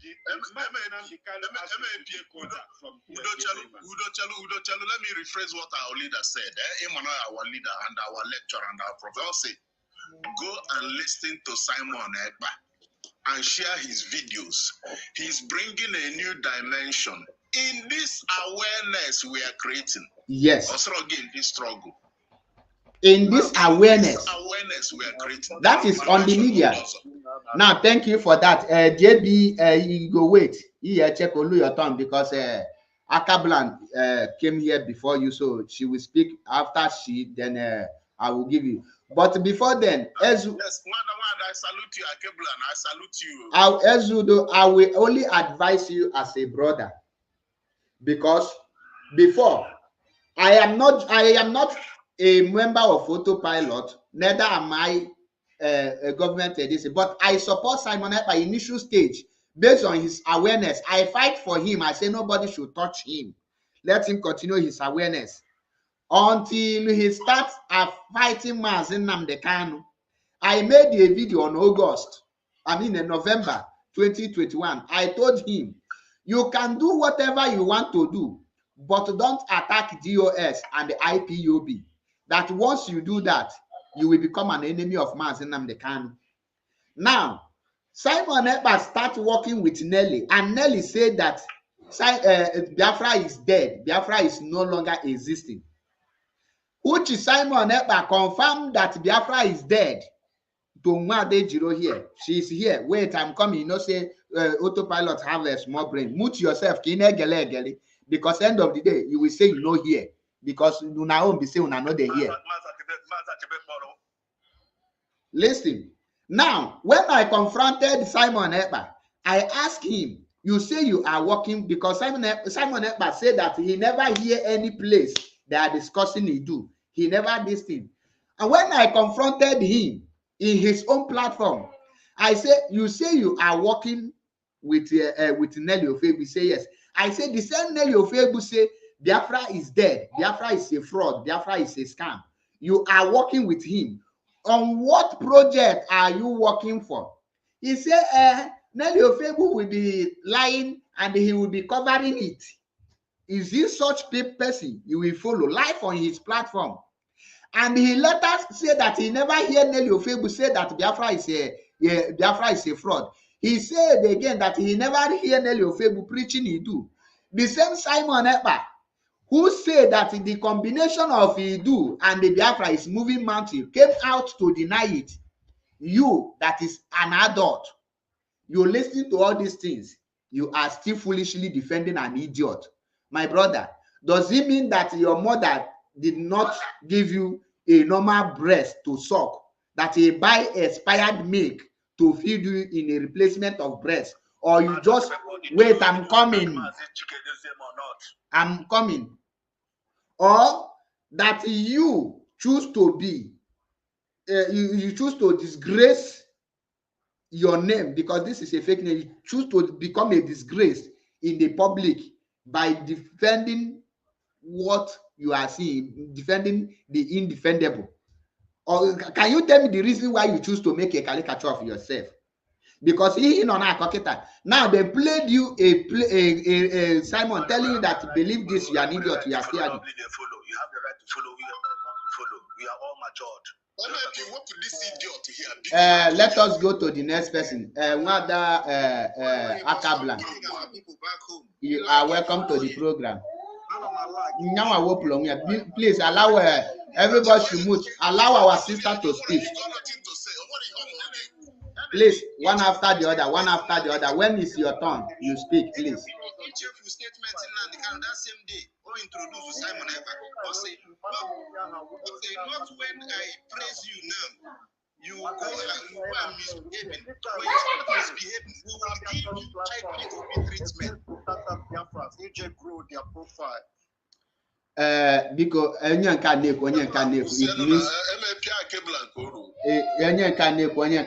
means that nobody is speaking. Please, it is the turn of Akablan to speak. So, my sister, you are welcome to the program.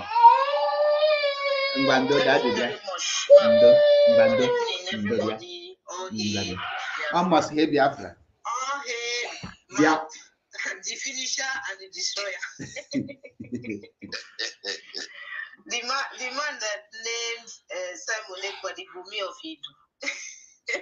Now in name now, I say you know the year, you know the year, you know the member of Idu, but now you go pray for Idu radio. Man, thank you so much. I've been listening, you know, and all of you have submitted positively. The autopilot guy that's there, you know, I believe that they don't even know where this whole thing started. That's why they are confused. When we are trying to enlighten them, to educate them, is because we were there before, you know, thinking that he has something to offer, because it started by exposing the Fulani, the killing, the unaliving in the north, etc., etc. And that was what even attracted Nnamdi Kanu to him, because Mayegu General was doing the same thing.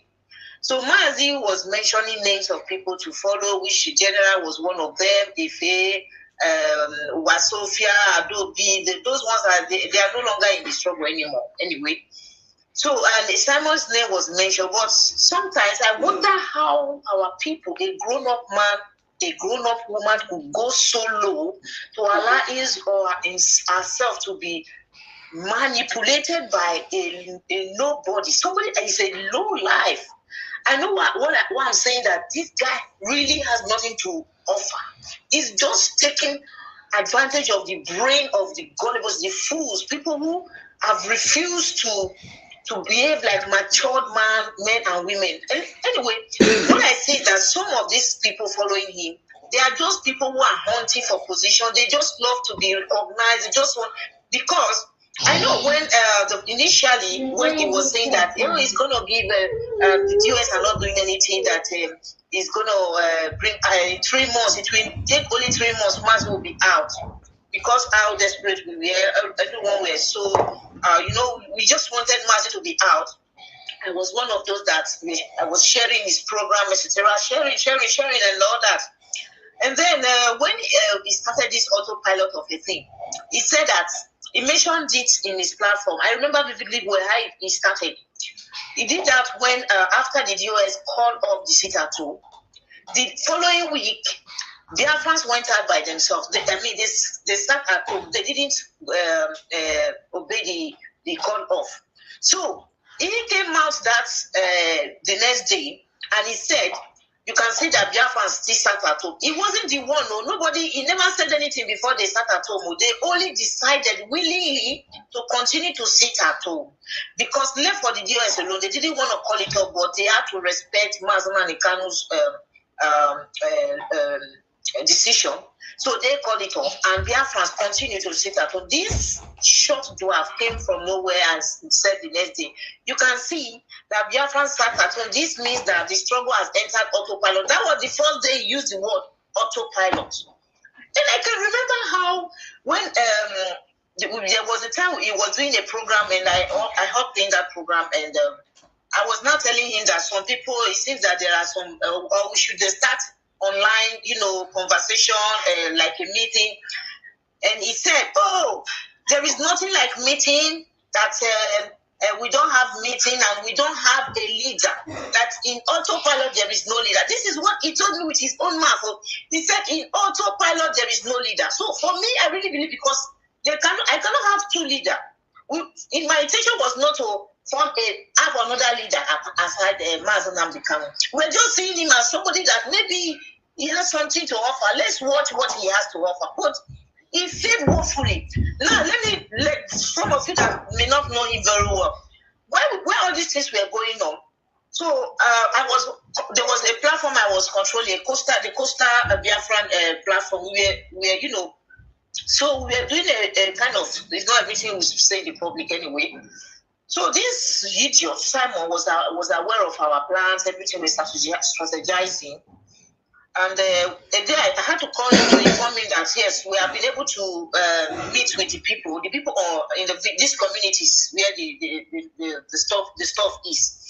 And these people were ready to do the needful as at that time, you know. So I just informed him that this is the situation now.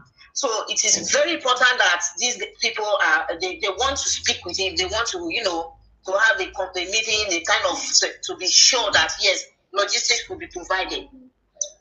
You will not believe that that evening, because he was driving, he parked his car and he told me that he stopped the car. He said, I don't usually pick people call, but as I see that you were the one calling, I parked my car, I have to pick your call. So when he responded and he said that it's a good thing that if this can be done, that it will be a very good thing for us, And I was like, okay.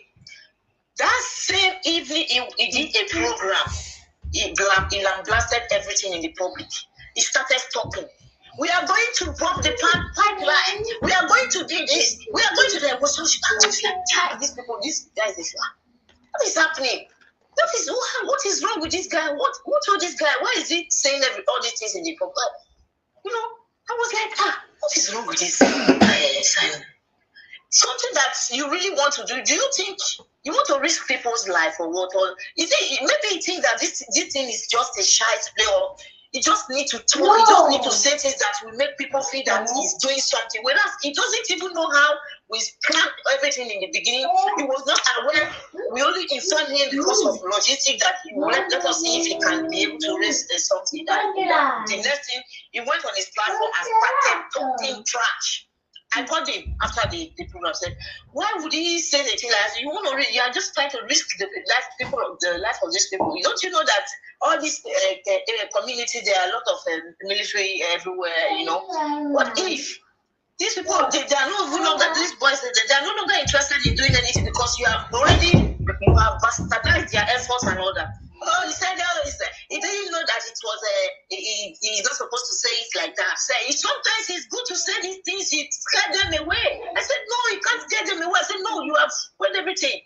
So that is why I understand whenever it comes out to make noise, to say that, more than 50 days, I just laughed because I know already that this is the kind of person, he's just making noise. But I wonder how can people, somebody that have made several claims, he has said more than 50 days. It didn't work out. He bought warship. He bought a fighter jet. We all know that for you to have a license to be flying fighter jets, you need to have authority in the air. There are people who are in charge of aviation. You can't just wake up and start flying a fighter jet. You must have an authority. Who is authorizing this fighter jet? People don't ask this question. They just follow foolishly. The warship he said he has purchased. That warship, which sea is it going to ship it to? I mean, where is he shipping it from? Which seaport is that warship going to land? In Lagos? Which seaport? People don't ask questions. They follow foolishly. Even when he was attacking Nnamdi Kanu's wife, these people, they keep following. How can somebody that claimed to be, a disciple of Nnamdi Kanu, he will be holding a platform where the women will gather there and be insulting our leader's wife? He will keep his mouth shut. Even in himself came out on Twitter and also said some things about Nnamdi Kanu's wife. Yet Nnamdi Kanu's wife went to see her husband. So each time that the wife went to see the husband, she will come to Radio Biafra to pass the message, to deliver the message from her husband to the people. Yeah, these people will come out and we say that Nnamdi Kanu's wife is no longer with his wife. And people will still believe that the message this woman is passing is not from Nnamdi Kanu. So do you mean now that Nnamdi Kanu now loves this idiot more than his wife? So he's not working with this idiot and he doesn't care about his wife. So who do you think his wife is going to meet in the DSS?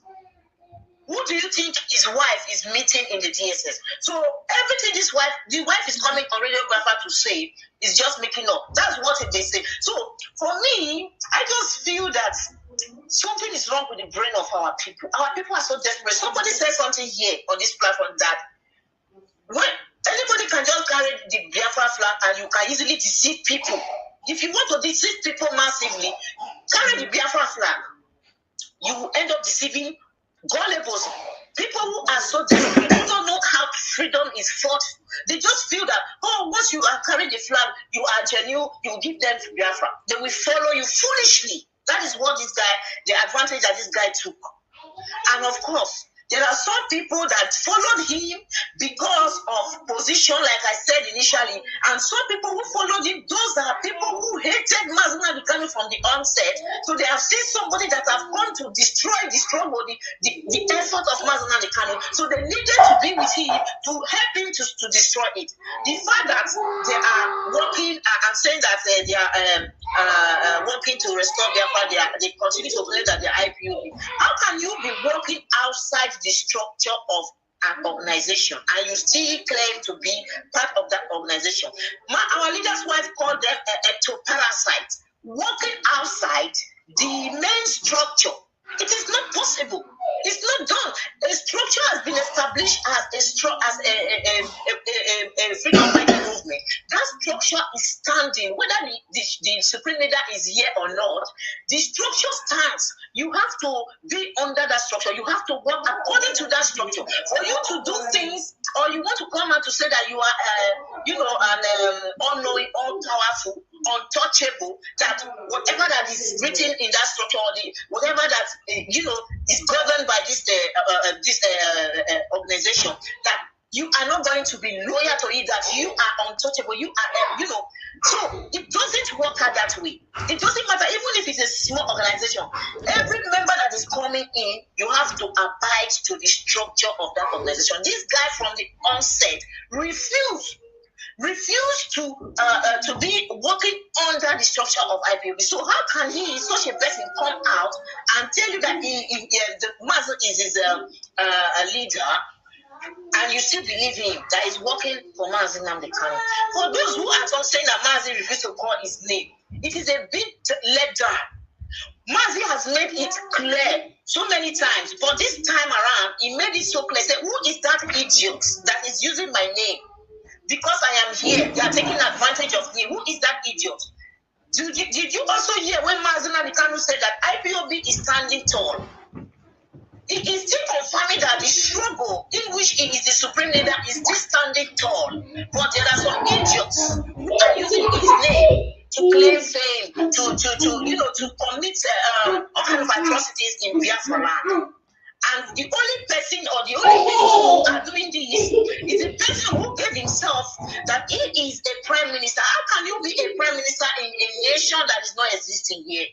How can you be a prime minister yet you claim that you have a leader? So that means you are the prime minister of your leader. Are you making sense at all?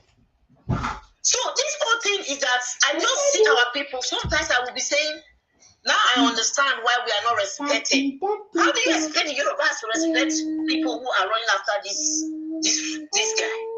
How do you even expect the Hausa Fulanis to even respect us as a people?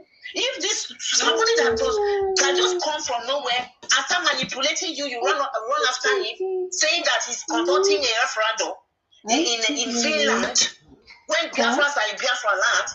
Our mothers are there, our fathers are there, all in their communities, their villages, everywhere. You are organizing a referendum and people are hailing that, yes, he's a good guy. Come on. Wake up. Be a man.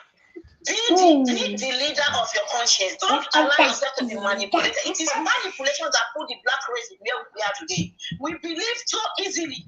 They brought a religion to us and we all fought foolishly for this religion. See, today, even though we are saying it, that this thing is false, we are still following foolishly. We are finding it difficult to come out.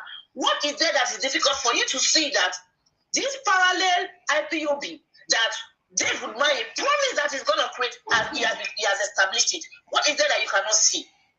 The same person that Mazi Nnamdi Kanu warned everybody that nobody in the diaspora should have any contact to do anything to do with the ESA. Immediately Mazi was kidnapped. This guy betrayed everything. He broke that command. He and his women in America, they started contacting this young man, using money to deceive some of them, those that they were able to deceive. Then you say that guy is working with Mazi Nnamdi Kanu. Are you out of it? Do you know what it took Mazi and the leadership to establish ESN? Do you know what it took them? The years it took them to bring these men together. And this guy came and used money to bastardize everything. And you said Mazi is happy.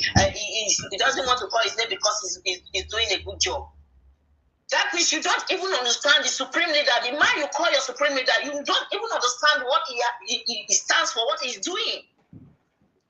That is why you people, all of these guys, they need to wake up. But for me, I believe that there are some that cannot wake up because, as it is, I said it 2 years ago that this guy is trying to use IPOB to form his own movement. He has succeeded. He has formed his own movement, but he's still working to continue to destroy IPOB completely by pretending that yes, he's fighting for Biafra.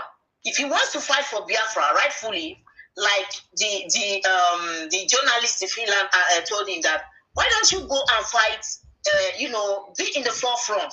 Mazi in his last program before he was kidnapped said, in this very battle, I will be in the forefront. He said it. That was why when he was kidnapped initially, I was like, could this be his own words, being manifested? So Simon said, I have to preserve my life. That's I'm not ready to risk my life. So you are not ready to risk your life, but you are ready to risk the life of other people, and you claim to be a leader. A leader is that man that stands in the forefront to take the bullet for his people. Simon has no pedigree, he has no qualification, he has nothing to reckon as a leader. Doesn't qualify, but he's just using the gullibles, those people who cannot reason, whom their frontal lobe is damaged completely. They come to social media, they argue blindly what they have no clue of how it all started. They will push you to tell them how it started from the beginning. So these are the kind of people we come across on a daily basis, but we will not relate. We continue to be telling them that this guy has nothing to offer. The only thing this guy has done since Mazi has been kidnapped is to cause calamity in Biafra land. The Biafra land has never witnessed or gone through the kind of violence, crime, kidnapping the way it is today. It has never experienced it. Never. So who is behind it? Is it Mazi that is in jail? Who is behind it? Is it Uwazurike that was there, or the other people that are fighting for Biafra?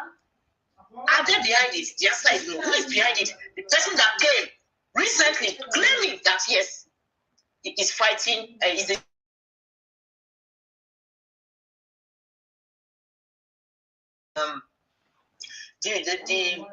son of mazi Nnamdi Kanu, whatever. I've forgotten how he called himself. I'm the son of mazi Nnamdi Kanu. He called himself disciple.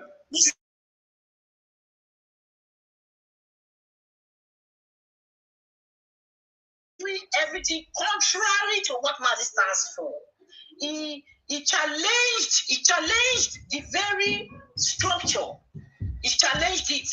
When Mazi said that they should call off the sit at home, he came out and started saying, oh, sit at home must continue. Is that not a challenge of structure? He's challenged the structure so many times, several times. He calls the very people working with Mazi Nnamdi Kanu, those people, those men that have been there for years and years, he called them murderers in the public. In other words, he's calling Mazi Nnamdi Kanu a murderer. He said he have dissolved them, that he have dissolved them. No, Mazi, I have the video where he said the DOS are murderers. I have this video clips. He said it. So when you call the DOS murderer, you are eventually calling the man that is, the supreme leader of this very DOS a murderer. Thank you very much. I rest my case here. The head of DOS, if you don't know. Okay, now me the talk. Katy Elena, wait. You come to the program, you wait until you come to speak. No problem. So you have to wait. Now, thank you, Akablan, for this wonderful submission, because a lot of people who are claiming that they are following Simon Ekpa don't even know his activities last 2 years or last 3 years. They don't know what he has done in the past. They don't even know what he's doing at this point of time. They don't even care to know what they are after, and that's why please, Mazi Judoka, for wait just a minute. I will come back to you. What what they're after is that the Nigeria government talk about him.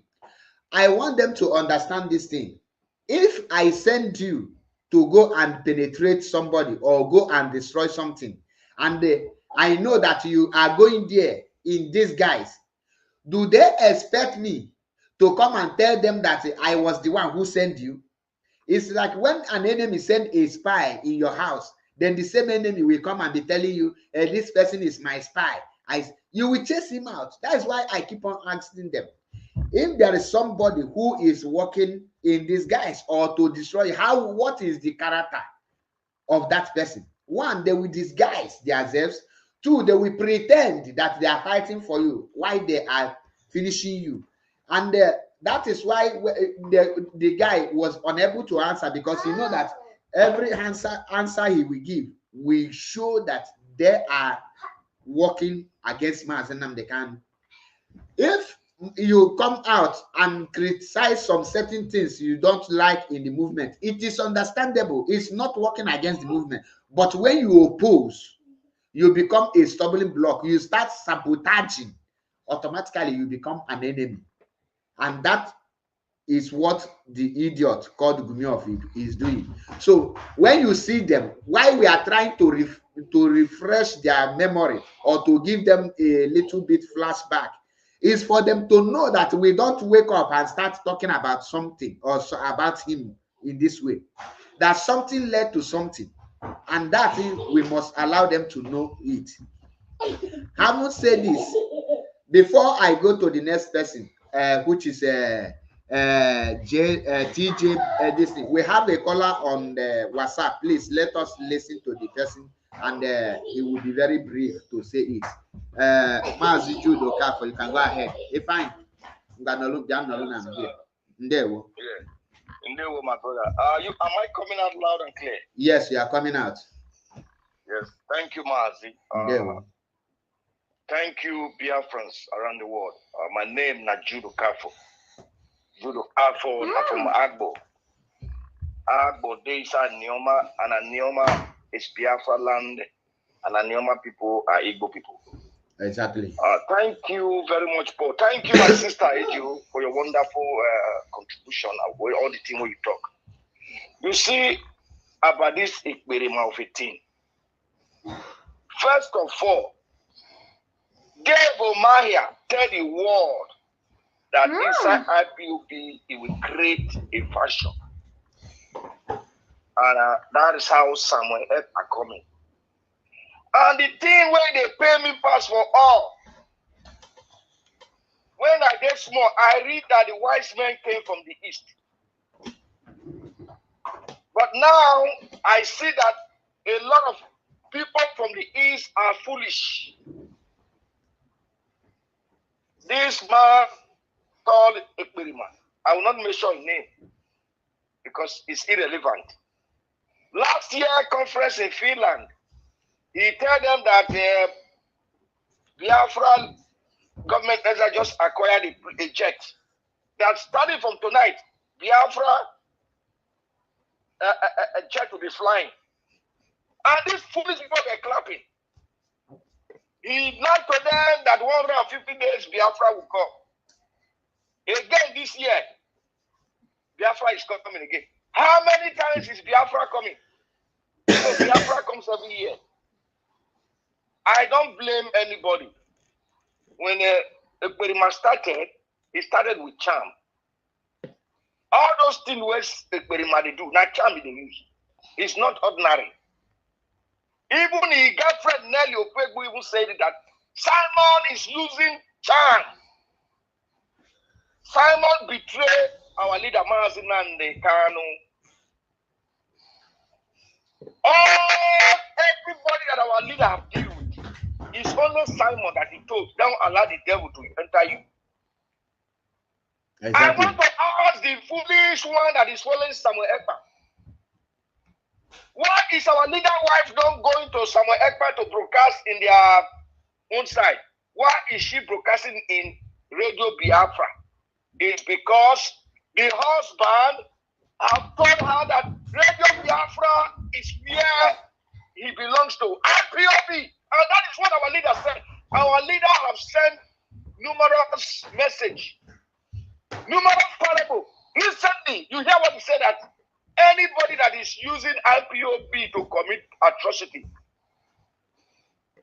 that he heard that somebody is jumping up and down, saying all kind of things. The one that is funny mean, these people are cursing our leader's wife, calling him the Lala, Jezebel.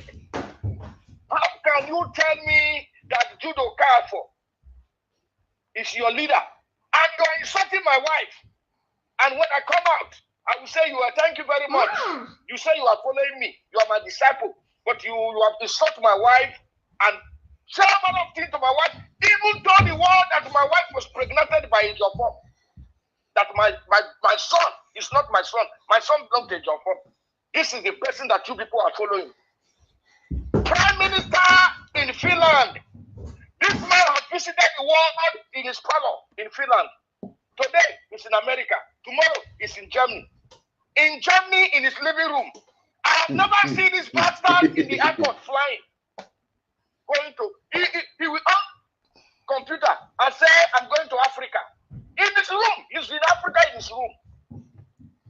And people are still following this man. People are still following this man. This man was planted by the federal government to come and destroy IPOB. But one thing I always said, you cannot destroy what you didn't make. IPOB was made, and like our leader always said, that IPOB was made in heaven.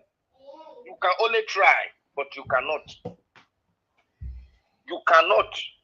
IPOB leadership keeping quiet and doing what they are doing doesn't mean they are weak. They want the foolish ones that are following, that are clapping, they want them to be disappointed. Because they say, they are fly away not hear one. Now they follow dead body, they enter green. Today, now who is suffering it? Every day, lockdown. By the time you talk, what are you doing to bring in Nnamdi Kanu out? What have you people done now for the past 3 years to bring in Nnamdi Kanu out? What have you people done? They sit at home. The atrocity. What have you people done? These people were brought to come and destabilize Biafra land. Today they have destabilized Biafra land. And you know what? The way they carry Ayaba, arrest him. Samuel Ekpa, they must arrest you. You have no hiding place.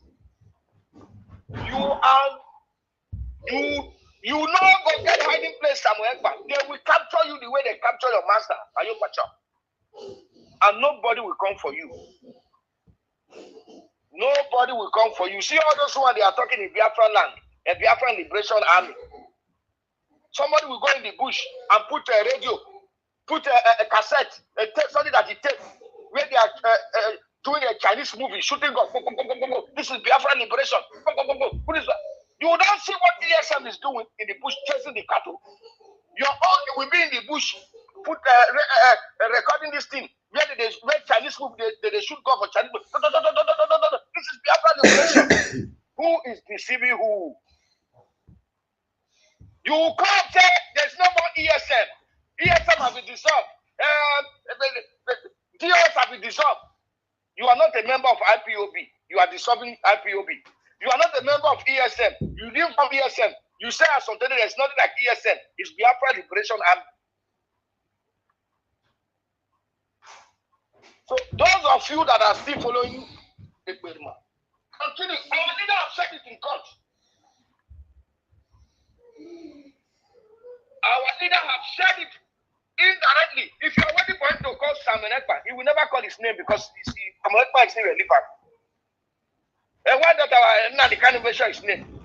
Our leader is too big to be mentioning one coach's name. But our leader has spoken in parable. Our leader has spoken indirectly, telling you people that this person that is Galamorati everywhere is not fighting for him. He told you people. So if you are following him because he have used juju to charm you people, I know it's not ordinary hand. He has used juju to charm you people. But one day that juju will clear. And then all of you that are flying now, you cannot come back to IPOB. Because in IPOB, there will be no forgiveness. You are not coming back to the family. Carry on. They say every day for the thief, one day for the owner. IPOB can never be destroyed. One family, brother. IPOB is one family. You hear what our leader said? Our leader belongs to IPOB. And that's why when our leader wife go to visit our leader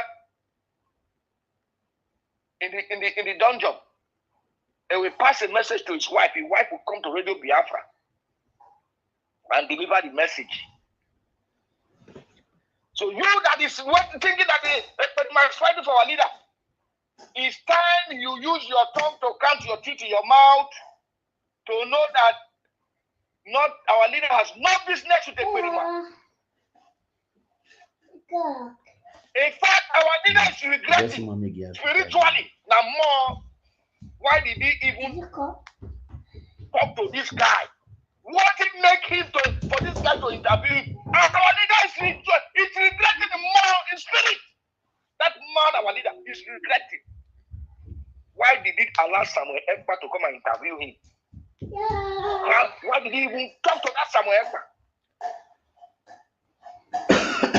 And the greatest foolish one of all is the King Yonyom, the one that he was selling medication, medicine in Facebook.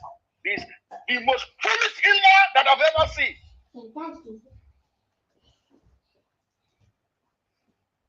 That one don't know what he's doing. He come out, this. In-law, you came to Nigeria, you didn't go and visit your in-law in Kuje. You left Germany because IPOB you are not getting money from IPOB and the Fools brothers. You came from Germany. You didn't go to Kuje to go and visit your in-law. You stayed, open up a shrine, thinking that you want to be like a couple and the rest native doctor and the prophet in Biafra land. You went there, nobody came to your shrine. You run back to Germany and you are talking on Facebook. IPOB this, Chico, they say that. Stupid in-law that you are. All of you will be put to shame. Mazi, make I leave here, but make somebody else call in. But the Biafra, you people should get sense. IPOB is the only body that is fighting for Biafra. We have IPOB leadership have never told you that they acquired jet. They have acquired their ship. They have acquired this thing. IPOB have never created any ministry. This is a man that have created almost 60 states in Biafra land. This is a man that lie and say Biafra church has been bought. This is a man that lie and say he has stopped to King Yong of North Korea. This is a man that has lied, continues to lie and do fundraising. Every week, fundraising. This is a man that the wife packed her property and left because he cannot longer continue living with a lie. This is a man that is not even an equal man. Go and look at this sermon very well. This man, father, is a Fulani man. Oh. This man has never wanted to tell you people where he come from. But everybody knows where Nnamdi Kanu came from because he always said that he's from Afara Ibeku. Where is Samuel from? We only know some people say from Ebony, some people say from here. Where is his compound? Where is his brother? How many times have you seen somebody come out on Facebook and say Samuel is my cousin, my relative? This man was planted to cause havoc in IPOB and in Biafra land. This man has no family. This man has never wanted to tell them. Tell what? I'm from such village. Go and ask about me. His father is a Fulani man. Because nobody who is a full-blooded Biafra that want to kill his people. Our leader said it. He said, I love my people so much. I will never want to kill my people. Make my people to pass through pain. This is a man. And we are going to lock Biafra down 150 days. We are going to lock Biafra down 2 days. We are going to lock Biafra down 7 days. Locking down, did you give them food to eat for that 7 days? Did you provide food for the people you are locking down? The white men are supposed to come from the east. But now, I think foolish people coming from the east. PM, President, PM, you are clapping for somebody. Biafra government in exile. Mazi, thank you very much. Let me leave the floor for other people to talk. Ndewo nwa Chineke. Ndewo. Ndewo. Malinya malogi nwa Chineke. Ndewo. When you see a correct IPOB speak, you will understand. Ndewo nwa Chineke. Let me say something now. I haven't said anything here.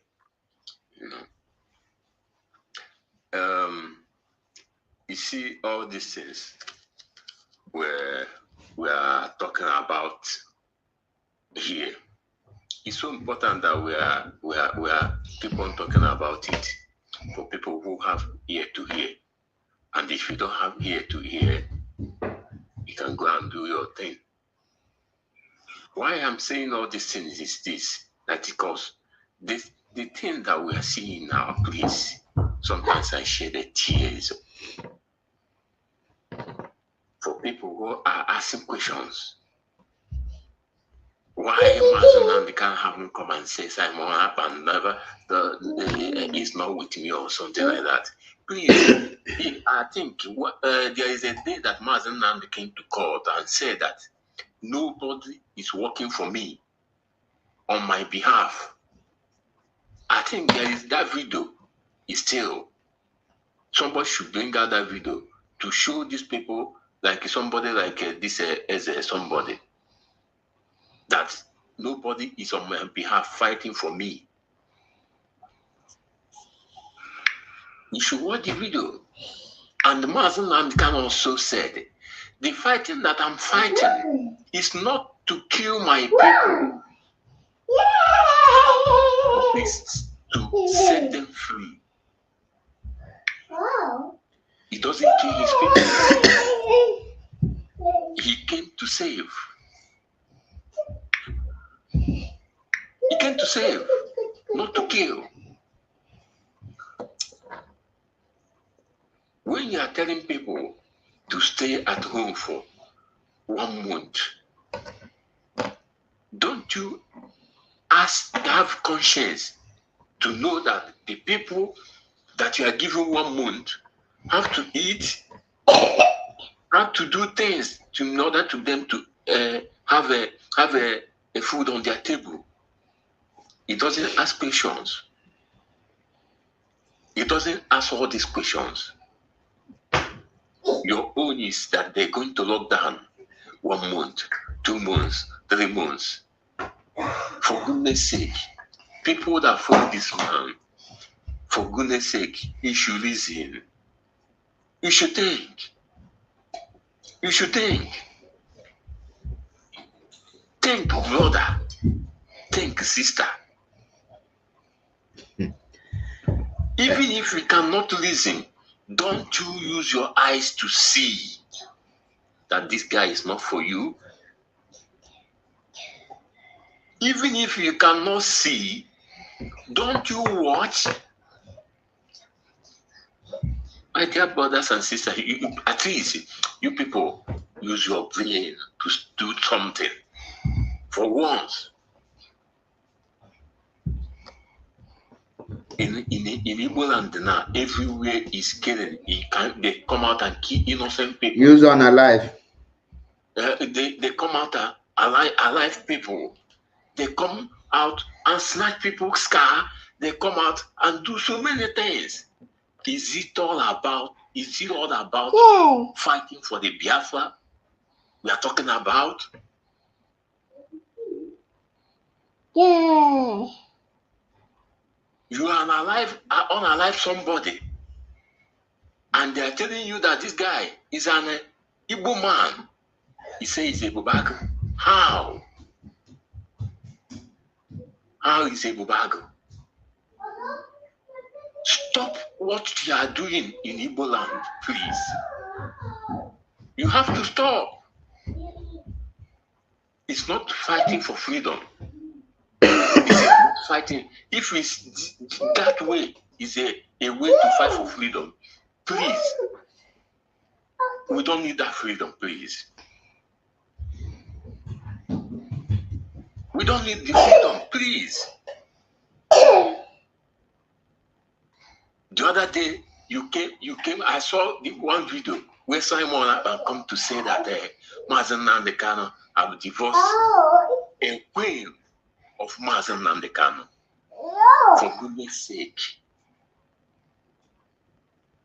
Why are you saying all this propaganda?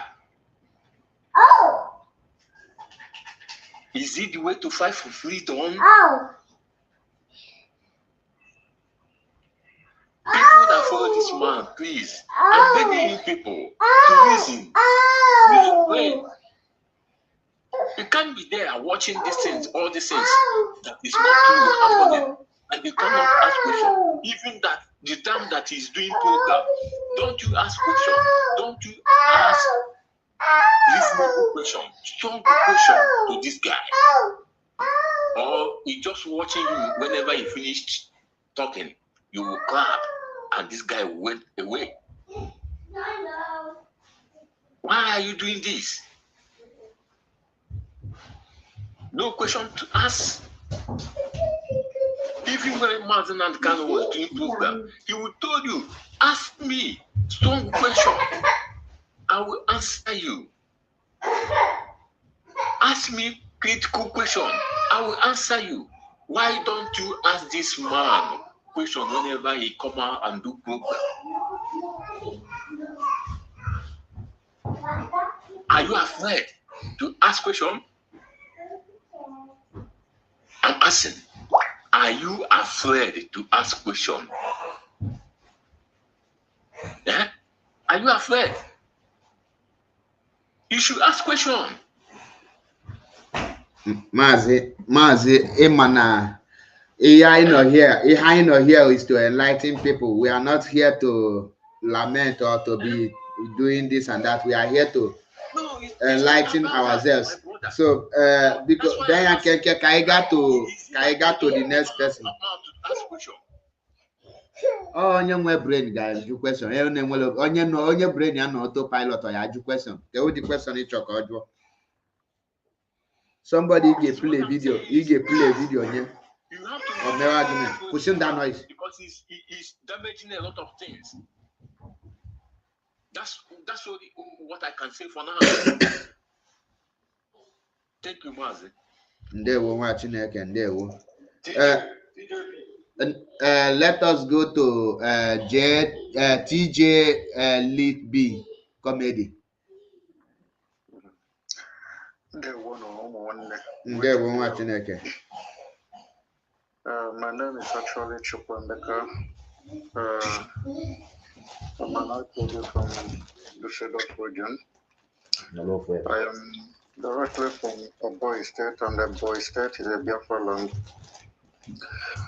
So, to me, I'm one of those that lack patience when it comes in terms of discussing IPOB and Biafra as a whole. And the reason why I requested to be here was because of the guy or whatever. So please, my regard, Phobia, my regard, and to Mazi General. These are the people I can say one-on-one in different places of the struggle. And the reason why I am always proud to say who I am and where I come from is because of some narrative, because of some non-entities and criminals that have come to destroy the effort of mazi Nnamdi Kanu and the IPOB in general. be it from the highest authority to the last man standing in this struggle in the name of IPOB. So before I will submit my own this, I will say, Ojukwu I know, Owazurike I know, Nnamdi Kanu I know as my own savior in the name of Nnamdi Kanu. But who what people are making a topic, I don't know. And no one enter into a house of anybody through the backyard and be accepted as a visitor, if not to regard as a criminal. So for me personally, as somebody that everybody always see as somebody that comes from my own region in Biafra land, I will openly tell everybody here that is a criminal. And being a criminal that I mean is not just a criminal with a hand, is an armed robber. Armed robber, and he should be regarded as such. The reason I have to use that statement here is because if we all watch what is happening in Biafra land, I will first of all say, Mazima, please, before you give people attention, I am just begging you, and to every other person who identify themselves and the world know them by their posts, by their words, by their fight for Biafrans and their fight for Africa at large. Because Africa is Biafra, Biafra is Igbo, and the Igbo's families. So this is who we are. We can't hide or shy away from the person we are. So please, those that always come on social media, on the platform of every funding call on this struggle, make it openly that you are not IPOB. I don't know the narrative you are trying to pass. So, because to me, even you, every government has leadership, and the IPOB today become the direct lead to the journey we are into for our freedom. So, if you are given opportunity to come up with any of the commerce platform, if you don't know what to say, because I overheard one guy, he made that statement more than 3 times before he was being put down. And such people, I do regard them as people that always come in a platform of a well-regarded person to use it and grow their profile.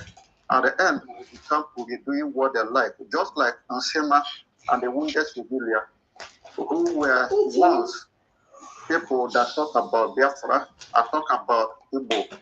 So it is time we begin to give attention to these people, because enemy within is more dangerous than enemy outside there.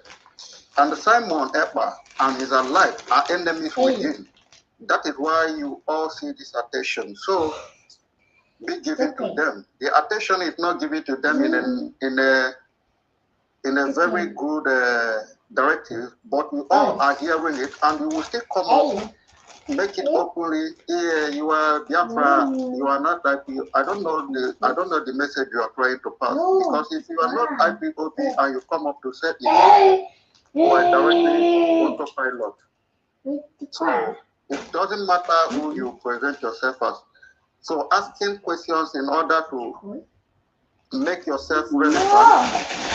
Why you already said it openly that you are against IPOB, because that is what it showed to me. Then always mind where you belong. Not come to any profile of a comrade to make such statement. So having said that, I would say that Simon Ekpa as a person was in contract with Dave Omoye and with Ibazo and what do you call this, Hopos or Danger.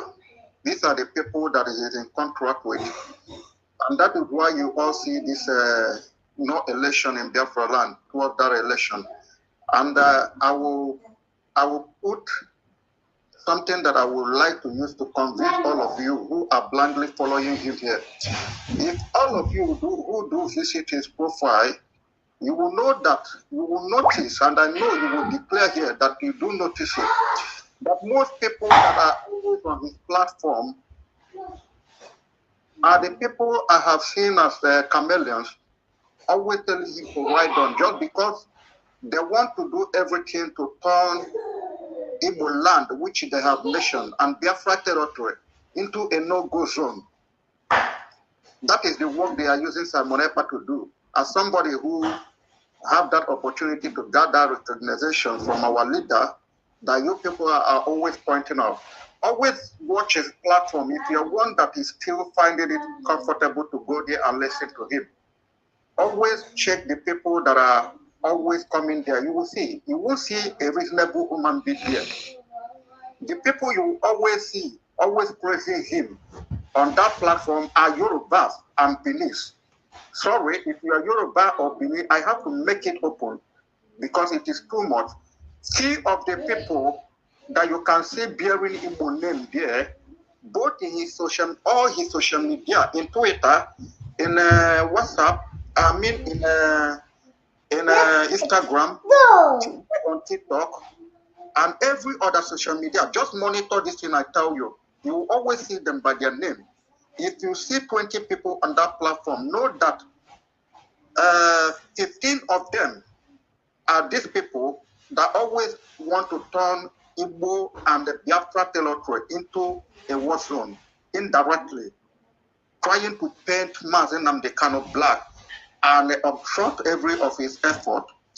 And I want to tell you this, you that is still finding it comfortable to go there, after hearing all the promises that this guy has been making for the past 2.5 years now that was kidnapped, tell me any single of them that have fetched water, a drinkable water to you, that you will drink, you will swallow when you put it in your mouth and say, this is what he have done to be sure that Biafra will come, or to be sure that with him, mazi Nnamdi Kanu will be released.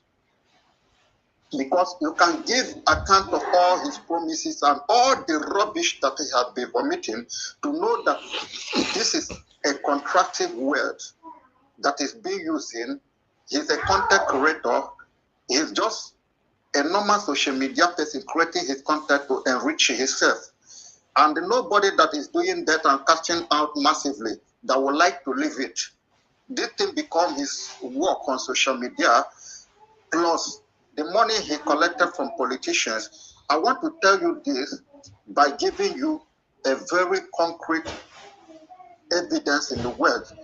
I want to ask you, somebody from the Ebonyi State, which I am from, and from his own direct region, as people have been calling it, from the same government with him. So, if I don't believe in that idiot, know that I will tell you reason I don't believe in him. I want to ask a lot of you who are still blindly, foolishly listening to this moron to ask yourself this question. When Dave Umahi, who I mentioned that he was in contract with him, when he was in power, how many times was all this sit at home on all this attack that is been happening in Biafra take place in Ebonyi State?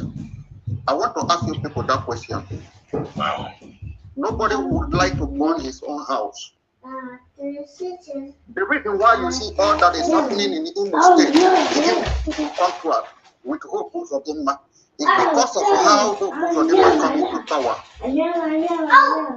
He was and Asari Dokubo was contracted for the mission that you see there happening. And that is why when Simon Ekpa was questioned about the mission of Asari Dokubo, you see their ally, he made a statement that Asari Dokubo is not doing anything wrong, this and that.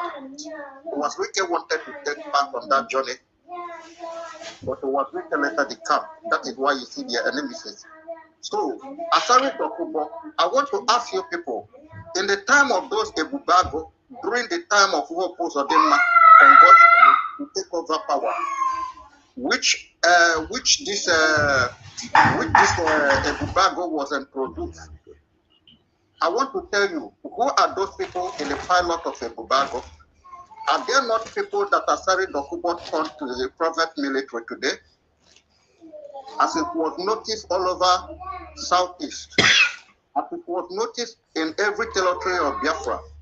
And I want to ask you people, who would like to burn down his own house where he knows that he is fighting for the liberation of his people? A warrior always like to take the war, the fight with him to other territory, so that before it will get to his house, there will be a people that will be enlightened to stand up, not from his house before moving outside. So, having said that, I will make a point. You people should remember the change we have now in Abia State. I know when the right government takes place, all this thing you see that is happening in Abia State, is it still happening? I want to tell you the recent attack you have been experiencing in Ebonyi State. Because the present governor is not in agreement with that he's doing. That is why you see all this. They are just doing all that in order to get their way into a certain government to be giving them attention and paying them. That was what Osodema was doing. That is why you see the time that the Eastern governor... Can someone else stop, please? Huh? Can someone else speak? If you speak, London speak. Wait for your turn now. You just came in. I know, but I'm just saying because he need to be replied to. That's why I'm saying I'm asking. No, wait. Cat is here. There are people who are here before you. I know that, but if I don't reply to him, it will look like it's a waste. To be honest. Mike, can you please don't shut word out of my mouth? I know you want. I'm not. Just continue, but make it short. You don't listen. You are not the host of this program, so hold on first. So please, I want you people to check. Those that are still paying attention to Simon Ekpa, check today and know how many times attack has been carried on Biafras in Ebonyi soil. And know whether when Dave Umahi was there, who was in contract with him. And that is why Dave Umahi made that statement he made. And that statement he made is the outcome of Simon Ekpa. That statement that Hope Osodema made is the outcome of a Bubago, and they all come in conjunction. Dave Umahi, Hope Osodema, what do you call it? The Anambra State government, and Ipazo. That was the origin of establishment of a Bubago. So when they have a change of government in Abia State today, how many times are you still hearing the attack? Because they know they do anyhow, Today in Ebonyi State, you see the number of attacks that have gone on because they are trying to lay the present government into the game. The reason you see that all the things that is still happening in Imo State is still happening today, it was in a contract. That is their only means to be getting allocation for insecurity. That is why you see anybody that pays so much attention to all they are doing, they tend to keep happening there. That is the same mistake Peter Mba is about to make or have made already. They are all, in time of saying they are fighting security, making sure that our leader did not come out. That is why he is capable of coming openly to declare Biafra in Israel. Do you know it was not today that something like that has been mentioned?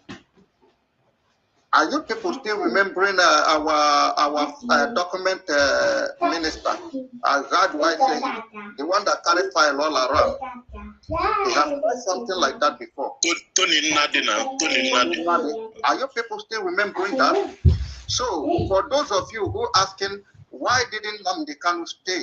Why our leader, my own savior, didn't stay in where he is to meet Simon Ekpa? Let me tell you, Nnamdi Kanu is that wise that you don't know. He cannot be there, but indirectly, he has given you the word and message that you need to hear. And that message was fighting to save our people, not to eliminate them. That message was for you all to do what you can do to make sure that Biafra is in peaceful motion, not to destroy them. So it's Simon Ekpa, what he's doing today for Biafrans to be in peaceful motion, declaring Biafra in exile, declaring himself Prime Minister of Biafra in wherever state he is. Somebody who is couple. Tell me anybody fighting for freedom in this world that did not go through the pen, either by his pocket or by his present. Tell me anybody in this world that is standing for freedom that would just be at the comfort of his room, making statements that would trigger the whole people into trouble, just because all his mission is to make sure that mazi Nnamdi Kanu is not being released for him to have his way, and the politicals that jobbed him, for him to fulfill the promise he made to the politicals that jobbed him and Nelly Ofebo as the people that believe they already have.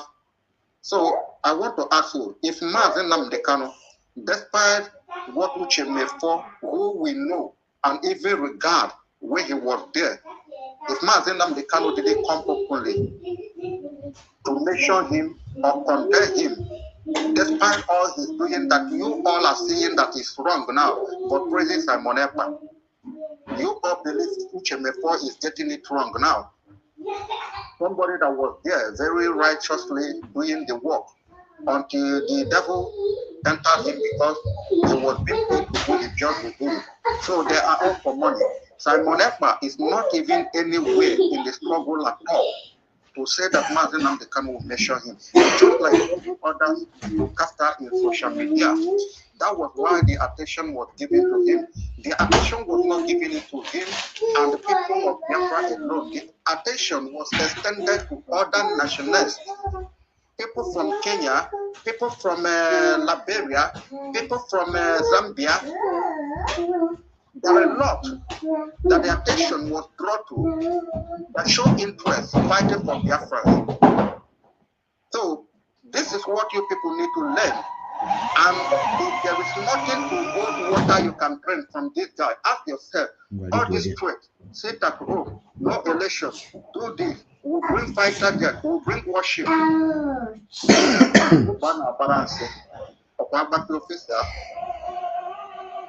The cock and shotgun, it doesn't give you are not being dumped from the dustbin that you don't even know you are being dumped. Why did guy keep enriching himself through social media? So, and the people pushing him, financing him through social media, give tea to him anytime he's alive. Go and check what I tell you. They are the people that want Biafra land to be on fire.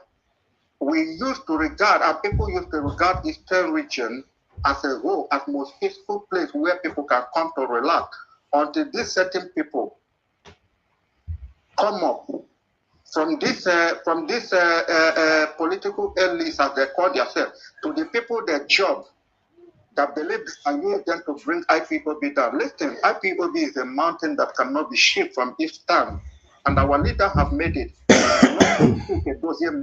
Long live DOS, long live every comrade, good and new, both big and small, that is standing up upright for this struggle. It doesn't matter the area you are looking. So having said that, before I end it, I want to pass a narrative here again because of people that always go around to point out people who've done nothing wrong. Like when General was here, before I end it, somebody was pointing out that he has to go to Anya Don and correct it. Listen, Anya Nambara mean to say. Anya Nambara. Please. Anya Nambara is Anya special. Please, I'm correcting you, since. No, Neganti, my brother, Anya Nambara. You actually kumaka this thing. Anya said to go that issue. Kayali Weber here they are discuss what. So because can drop for the statement because you're my and please one day you could do much because I'm here. One day go from because they go one year go from. You are still here. Somebody is here before you. Allow me to round up, please. Because that lady particularly, on her own, she's doing a great work because all this report, Madene Wabateba, Mere Uchi, Gawana profile that lady. So, Onya Wunana put up one madaha, finally, believe me, and that be a profile, go on your point, a change madaka. When he will not show you, then on this struggle, you are just hanging on air, trying to cause enmity. And most of you are the autopilots. Chelo, JTB, ke onye na-ekwu maka ya because awatala m onye na-ekwu maka ya. Onye m na-ekwu maka ya bụ the lady kwuru maka ndị Benin na ndị Yoruba sị na ha ga na-enye anyị ọtapịa. Gịnị ka isi n'okwu? Biko hapụ that lady biko. That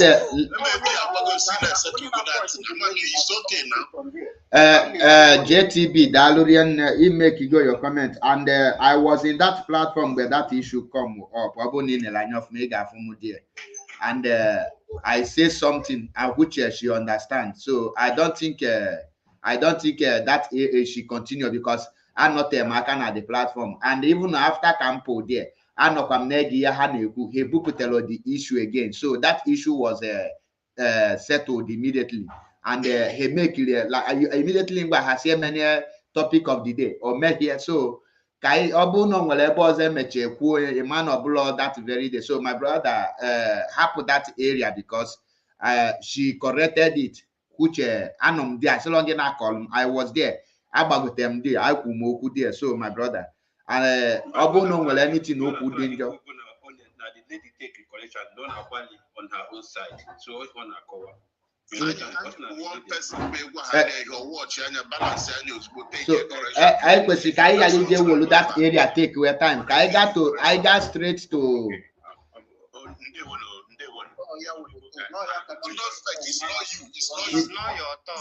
London spec. Ebana okay speed. Obuni ngalo patient in we keep Jeba na ba speed. Ebanu I na autopilot here. Ebanu I ben me here with sense. You must wait. The rules of this platform is when you are in the haste, you work pass. When you want to learn, because Adlomson in the program. Here, listen and learn. After you don't learn, you must a question, only your turn. You draw a question. Upon in about speed, not the game haste. You get back about speed. I know how in speed here.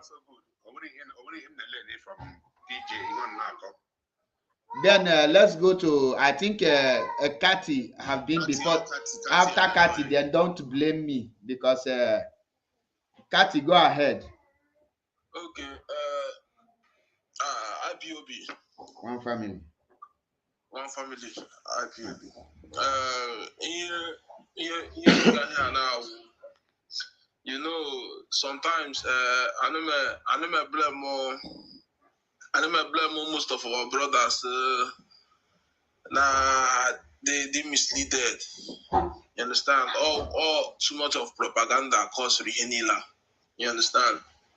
The misleading now lots of propaganda and a lot of things because that's a flow of Nnamdi Kanu or who today can be the Nnamdi Kanu, the only person who made this game alive. I'm carrying one even though and all I'm going to hear me got myself, Makachim got just more polluted brutal and I got it.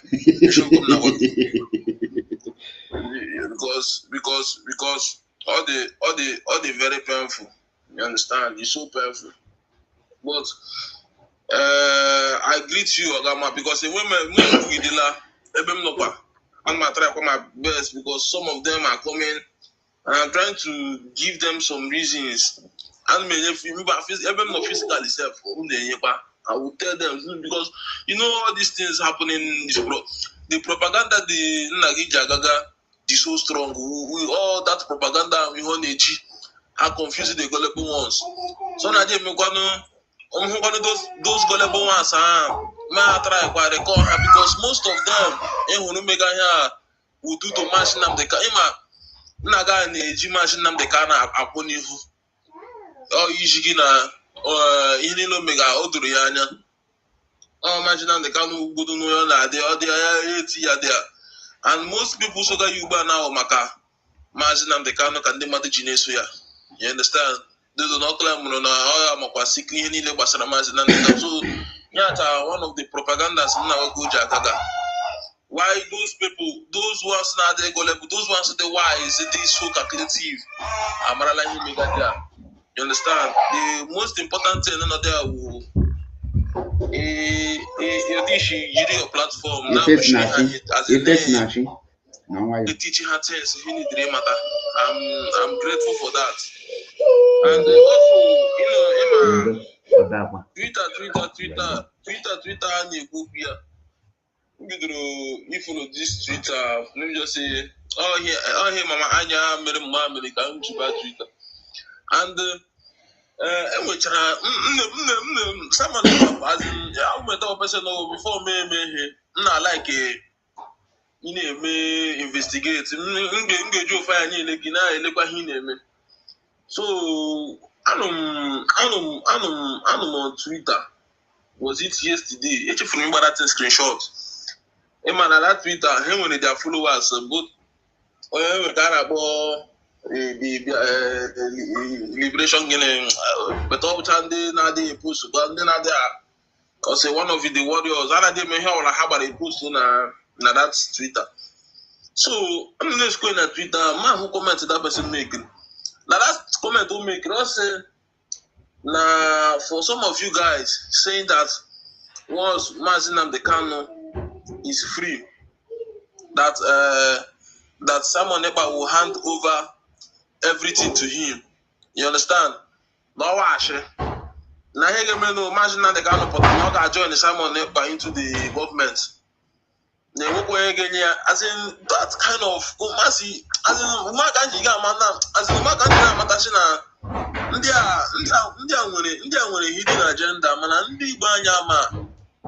they have an hidden agenda. Don't be surprised, Mark Yokuma. I'm not wrong. I want to say Mark Yokuma on a very good day. Naga put up against my superior leader, Nnamdi Kanu. Give me a one day. It's just matter of time. Okay, oh no, maybe, oh no, okay, the guy, the onye bola IPOB. Oh, chelo, onye bola IPOB.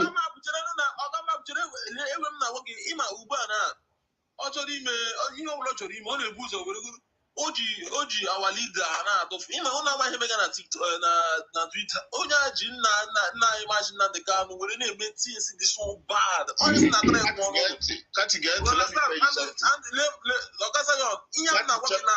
1 second you will continue 1 second you will continue 1 second icheta mgbe Simon no say that they will not take instruction from anybody in DSS dungeon.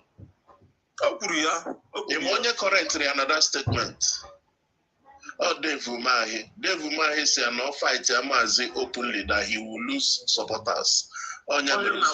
Because Simon hated Mazi Nnamdi Kanu with passion.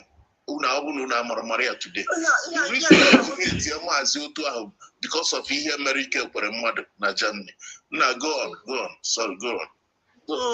So as in the thing to do sometimes when some kind of platform them now na support them they has and they na the cha and they have the emotion catch or as in they are the one me respect as a pure Igbo man ile mmadụ anya gị mara ihe ọ pụrụ ime as in you need to think it twice you go know into the this thing ile mmadụ anya lo omume nya gị mara ihe ọ pụrụ ime. Like okay, can a person like imagine Nnamdi Kanu, although na imagine Nnamdi Kanu pụtara ọhụrụ onye ọbụla na ọbịala iburu otu oshi buru because man is the only person that put out to ọbịala iburu otu waziri ike shi megba nke ya so onye ọbụla na contemplate mgbe now the way imagine the teachings and everything the awareness so great onye mụrụ oji afụmọfụ na ahụ. If somebody from nowhere be like this, you have to him leader man if you not down bro as una mama dole my katema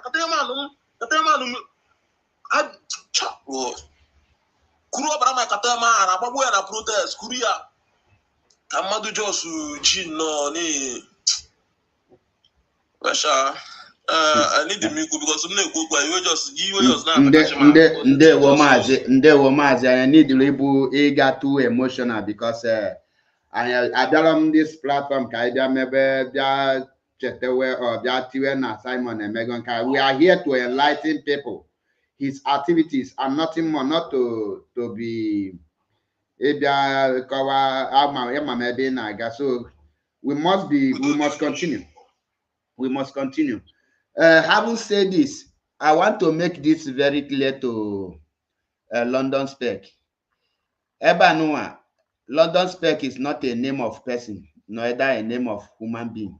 So before I got full introduction. But before then, Kaiga to don't blame me. Don't blame me. Please, you are welcome to the program.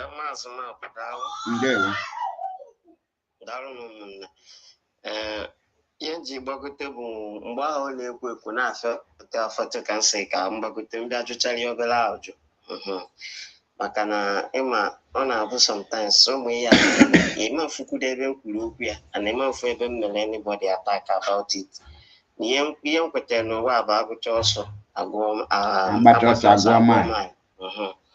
So n'ofu ihe m chọrọ ịjụ ndị ụmụnna ya na ejefe ụzọ cha na ha kwụ na the right track bụ na ihe echeta mgbe ụmụ ife onu gọọmenti na-bidoro ọfụ na ghọta mgbe o bidoro ọfụ iwe ọchị ahụ ifu how coordinated those guys did then. How coordinated body then and how coordinated their strike na the then. And don't we can sit at home see where they're then, even them, the Nigerian security.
Thereby, one can through Koyabana Quetani young Coquete, Buru to Anaga.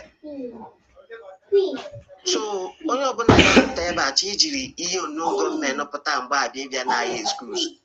Malopa Malan and Denaga has been into it, and I Machakosi play out. I for time in this year, I'm online, I'm not for sale. So you need to recall anything. We are seeing everything ourselves. For the dimension, we in Kakitas Yabuta. Even self, not to even take much of your time. Before the ESN was created, when we go for Mazi Kobiana Radio Biafra, they're like, we are about to launch ESN, or we are about to do this one. The ESN has been established and flag off, and everybody was like, what? That is how intelligent people do things. That is how people calculate things. You do things to surprise your enemy, not doing things for your enemy to get hold of you. Man, I'm following the buy what I say. Forget ya no, Ima Kati Biani with emotion, what's good. The mother had a go no witcher. Ndị we na-ewe ndị nọgoro otu a fụ ụmụ nwanne fa for their people ka ha na-ada n'ọgbọ ije anọkwa ọzọ chọrọ idọpụrụ enu unu wee gaa bise 1 mgbe ihe niile a na-ebidozi ọfụ 2015 2016 2017 enwetara a lot of reasons Mazi kara iji wee venture into armed struggle. But Mazi never did. Mazi never ventured into it. Enjoy your sige. The time is not right. No rube. Ona yo na calm boys. Na sifa relax ya. Oyo buna na relax. Ona sifa remain resolute until that time is right. We will strike. Until this ESN was launched. You are not intelligent than Mazi and Nnamdi Kanu. For all those things. Their first protest in 2015, they were shot at. 2016, February 9, Naba High School, they were shot at. 30th May, in Import, they were shot at. 2017, September, they were shot at. Ona kuyeni na bakiane baby. Na bakiane baby. He knows what to do, but he doesn't want to do it because if they venture into those things, the enemy will get hold of them. So he needed to calculate very well before strike. Now, yeah, ketaka, ndibaya now. One night, Nijifuzo na ya kahada bako. Obviously, go ya to jet fighter, or ya to cause. That is not the rubbish. If you want to do it, then announce it. Not come and announce before you do. That's how things are done.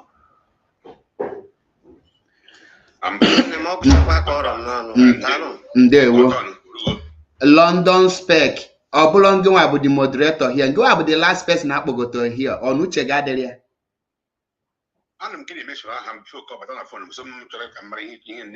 Which means he dare get into here and discuss. No, but no was here. Mutu onwe gị. Okay, mutu onwe gị. You know, say ansigi ku okwu wee kwuzie. Before bịa here, Chigoziri m Okeke nọ here. Because nne first come first serve. Anya na eme first praise then I will platform nye mba. Like I said before, obo need the haste like Ndoto. You haste out. Abiram here ibia preach well ibia condo where It's in a question. Wait until you reach your turn. You ask your question. Mazi Chigoziri because unmute yourself. We have another caller on WhatsApp.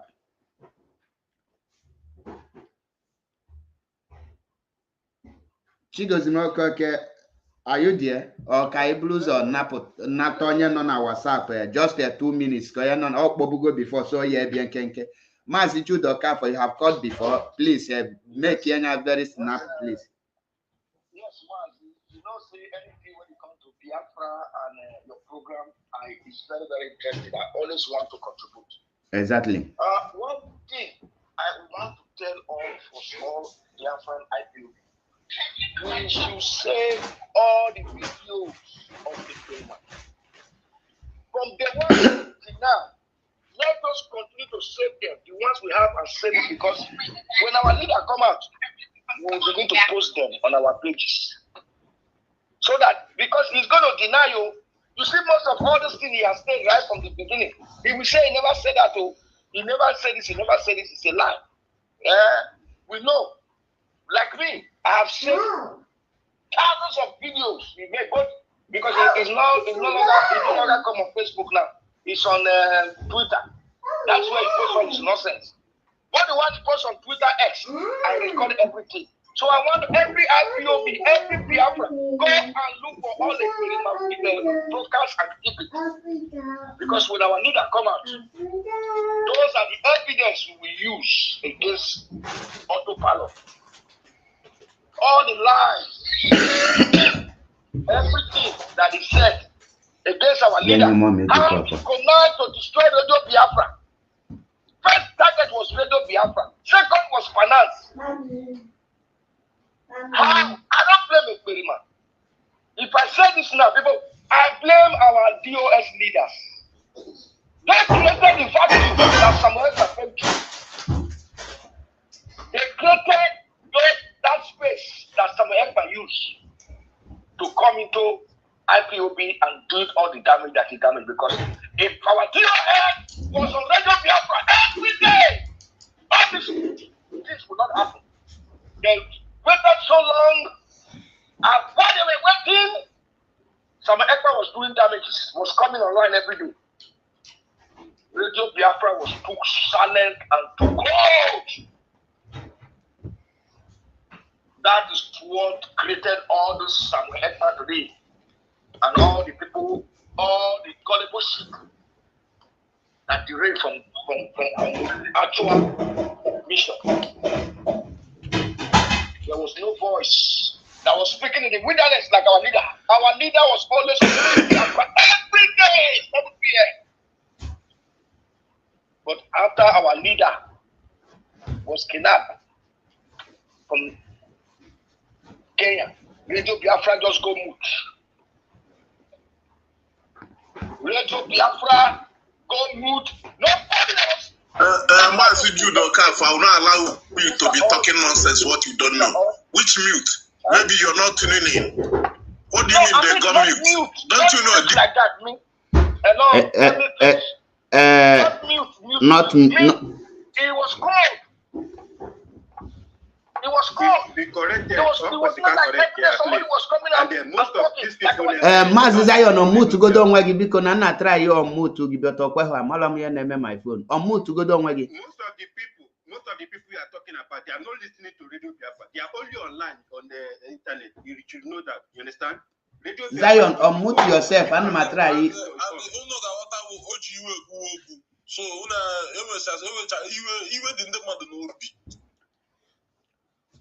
Mazi Zion, unmute yourself. Yeah. You yeah, because the actual mistake we move to ogi. So you correct with love, not with but because most is that currently when he said that na this yana had or na Radio Biafra na ha lolo, but Biafrans we are not carried along. Yes. That is and here that is the place I know make mistake. Biafrans we are. MAP the reason. Ogama pay the correct. Wait now. MAP the reason. In a kuzi cable hand inside the MAP.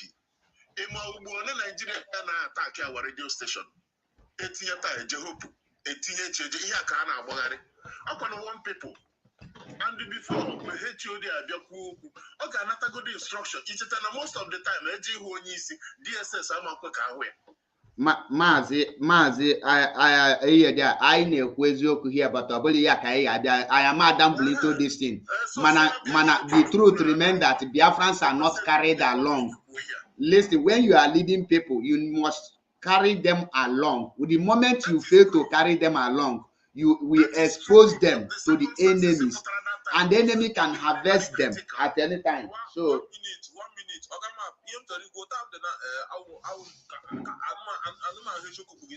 To be sincere with you, even till now, the way radio she decided, even till now, all the good because I know how many people.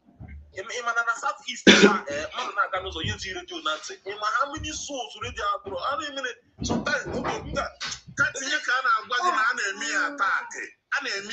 Dikonu, can discuss that? He discuss because we must not discuss that. We must not discuss it. Mazi Judoka for Biko round up, but happy issue that.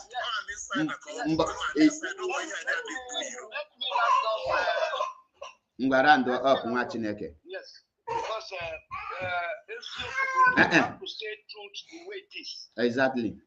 I was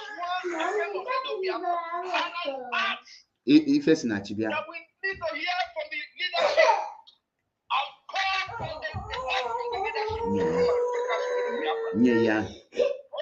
We know that Radio Biafra, that they attack us. We're going to manage it up. Come on, Radio Biafra. When was last time you to come and locate on Radio Biafra? MAP, this thing is not in order. It's not in order. Retrace. It's not in order. What you do not retrace. It's not in order. We can get to our destination. What? That's your name, my brother. It's not in order, Jude. Jude, it's not in order. It's not in order. This is It's not in order. It's not in order. Thank you, Zion, for your Imana. On I draw the attention the Panuma. Mana nkebesi okubuna. Onye na emo omume na ebo obubo. Even Hamadika is happy with him. He's happy with him. And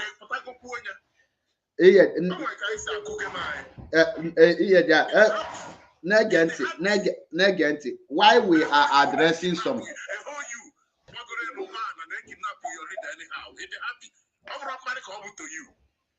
It's an insult to me.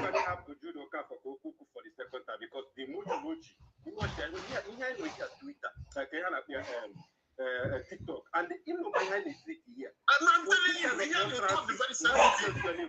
On the book, I don't know my on the music on a add 3 Indiana would actually have a fight against US or actually we can have their reasons. What is the listen, Chelono can correct here some certain things here. Negenunti. Okonofu. Now Mado pointed out some errors or something he doesn't like. That will not bring DOS down. The person only pointed it for the people in the church to take corrections and know where mirrors were by no bubble. Listen, Negemunti. The and well another channel. He communicate with Inda. I must tell the truth. Most of the time, Singa pass information on all 2 months. Or my web naga. Yahuge maybe to number no sense. Nde pass area cannot deliver your message. And that is what. So that's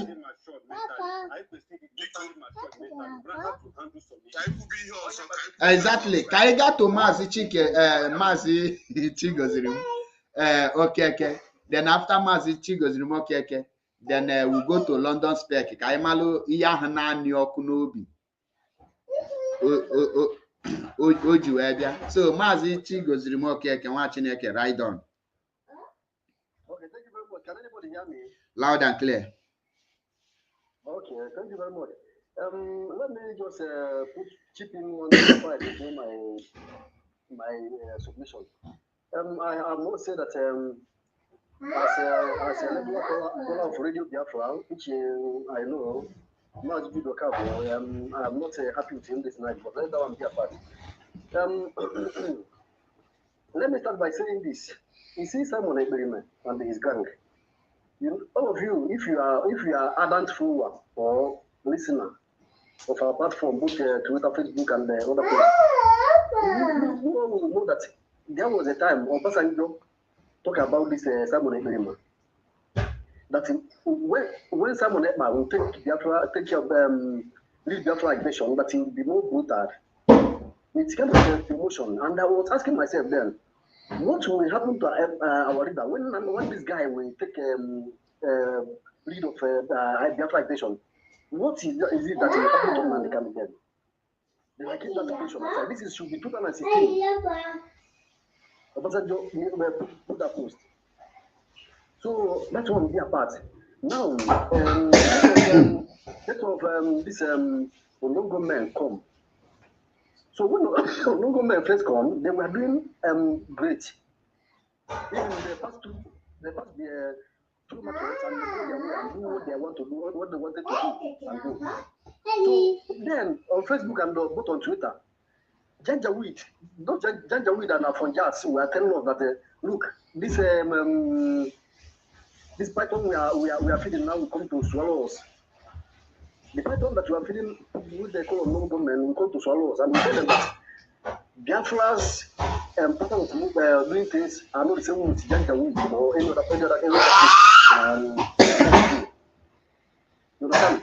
So from that moment, they are seeing these guys who I don't know who they are or where they came from. They are seeing what they are doing because at that time there was a lot of checkpoints, just as it is now. Checkpoint is like in Kanoti, is unbearable. You understand me now? So that was when this Nigerian government came. Then the Nigerian government and Afonjas with Janjaweed, they don't like it. They were countering it. Tell them that we are feeding python that we cannot stop. That was when they went down and began to recruit these criminals we are seeing today. When they say autopilots and liberation terrorists, they begin to feed them, and they start making plans to as soon as they concluded that building of and his men, they kidnap our leader and to release these guys for us. Then the north and the Punjabs, the people we have feed, they have come to swallow us. You understand me now? Not knowing that everybody who is saying that the US don't come, the US don't do this. We have our own way of doing things. IPOB don't rush, we don't rush. We are not stopping today, not tomorrow. This is agitation. People must know it. These men you are calling the US now, these men are very, very intelligent, highly intelligent men. These people, if they are put in action, maybe this agitation now, many of us will reach here. I'm telling you, these people, they cool down and weigh things. Weigh it to the extent that they don't act premature. That is why Nigerian government is afraid of them. Ask yourself, after the election of Nnamdi Kanu, the attack that came to the US, nobody, I've never seen that attack since I mean this struggle. Every of them focus on the US. Both Afro-Jazz, but all of them, US. These men have able to stand with hand. All this struggle today. Everyone should give them hand. What I'm telling you is honest. If those men, I give them two eye. If not them by now, there will be no people to call IPOP. They made the way with every IPOP have recruited finance. Nothing was left. With heavy propaganda sponsored by Britain and the others. Maybe they go do my bastard in on a comment section after any and a dustbin. Kind of me, I know. And now the man go comment self. No can be you. Also, I hear about engineer Henry getting a dustbin now. So, what I'm telling us is this: if you are an IPOB member, you must know where we are going. Even if our leader didn't say, you know where we are headed. We have a goal. You understand me now? We are heading somewhere. So everybody must know where we are going. If you are confused, go and listen to Radio Biafra. Mark Jonathan is there to support people of the day. After Mark Jonathan, Mark Jonathan is another man I have ever seen in that radio. Even he surpassed the Uchemefo. What I learned from Mark Jonathan, I have even if I tell you that I did not when I was even on media for 10 minutes why. That guy is another man. Go and start listening. Download IPOB community radio or the cheaper. You download doing a phone on 247 or the on. Or funded us now. You download it. It's there. 24/7 of the day. If you don't get into IPOB media, there is many ways you can listen to radio. Go and listen. Don't listen to anything you don't hear from radio. That is false about this our trouble. Is there you will hear everything. If anything, the viewers want to pass message, they pass it through the radio or our press release. Daddy. Sent by so everybody must be cautioned and know what we are saying. Now we have declared the infiltrators. Nigeria government is they're 90% down, 90% down now as we speak. So everybody must encourage because this battle we are getting close to the end. You understand me now? Don't lose God, don't lose hope. Now I say those expect for every day. Man, my powerful any press statement. How many times do you go press statement from Ogazion? I had a book when you talk about press release and the IPOB community radio, and you book on Android phone and then access to data. Radio Biafra now on a guy a very long way to those not in rural areas like our mother.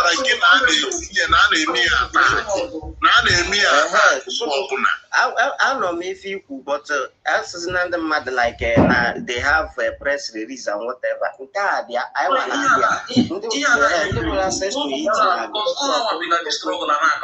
Those rural areas, they need that radio. Very, very, very important. I want Android they take Biafra this on the radio and brother before. Biko one after the other. Chalun yeah, one after Mazi Chigozirim, are you done? No, I want to round up. Okay, round up watching it. I told you what you want to hear.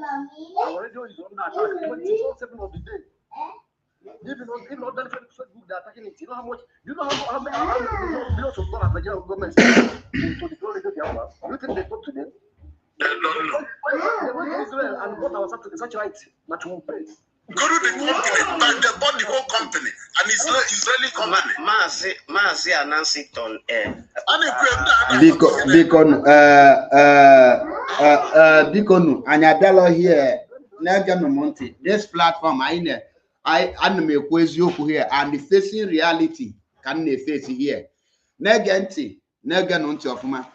What Judo can for mean when he said that now people are not here, there or below that now. And when they broadcast na radio Biafra, there is difference between individual carrying people along and the leadership. During that period, there is a great vacuum created. And when any direction, na radio Biafra and enemy attack is not an excuse for Biafrans not to be carried along. The point to hit there, Biafrans are not carried along. That is what I want you people to underline. Not blown a radio Biafra, enemy attack, none here, they're not here. That is the truth. And here, and that is the reason many people enjoy so that it be rima. Simple. So here I know here. Now patchy, a solo my patchy. A solo my party, something like that. Ngagwagi Kebezoku. Abozia they like ya. If you like when you're but in Kebezoku that the Biafrans are not carried along at that point. Period. Now Jonathan Napotana Radio Biafra. Jonathan is not a DOS. Now watching a Napotana Radio Biafra, watching is not a DOS. Now when you're Napota, that is not the people we expect to speak. Would the people we expect to carry IPO Biafrans along are the people piloting the affair of IPOB, which is the DOS.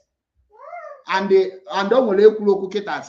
this recently now, when last Kamasi Chike doesn't refer to IPOB press release.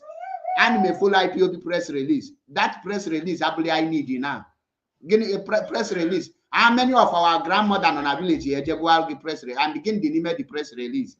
Or press release can Nigeria government here negati all na icho ikwezoku all na acho ikwezoku anya no say no here no ha patchy ukwa patchy, and that does not mean that na madu ya pota sim na here there na DOS ana ha lolu ha here there ha lolu ha, but they need to step up the game. That is my own stand, and then there is a lot of things, there is a lot of error coming from them.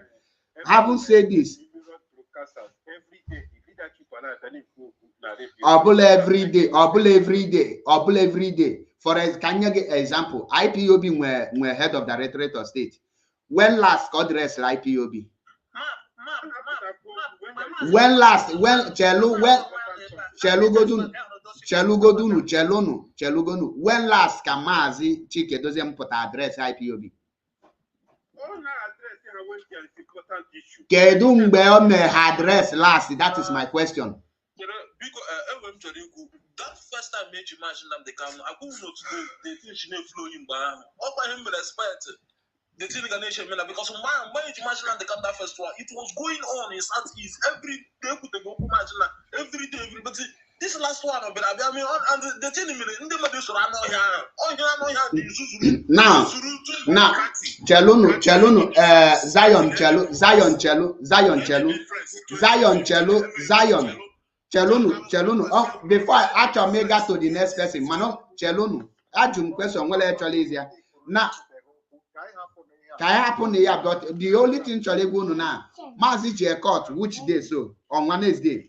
And well, anything but follow that court or no leadership any clarification on issue Mazi. That is my first argument in video. So can happen that case now? I in your chebia, I put here a lot of things. Another my pampa.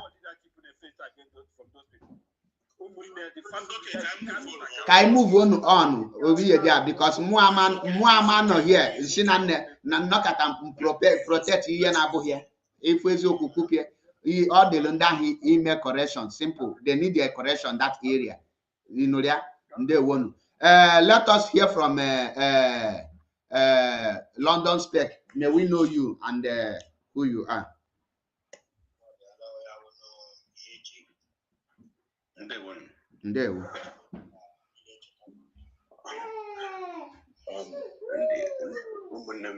I'm very, very baffled and I'm kind of disappointed. I'm disappointed, very, very disappointed. Introduce yourself properly. Because one way you be govern anything. If I got disappointed.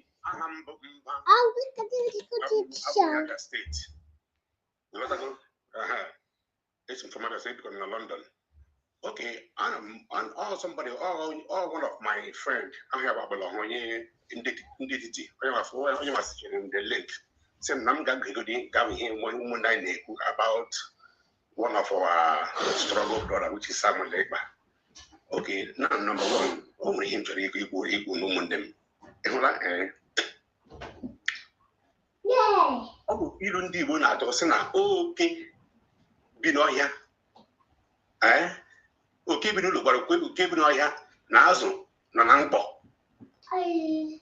Now, on social media, in the Unura Una Sebo, Una Salo Kubeke.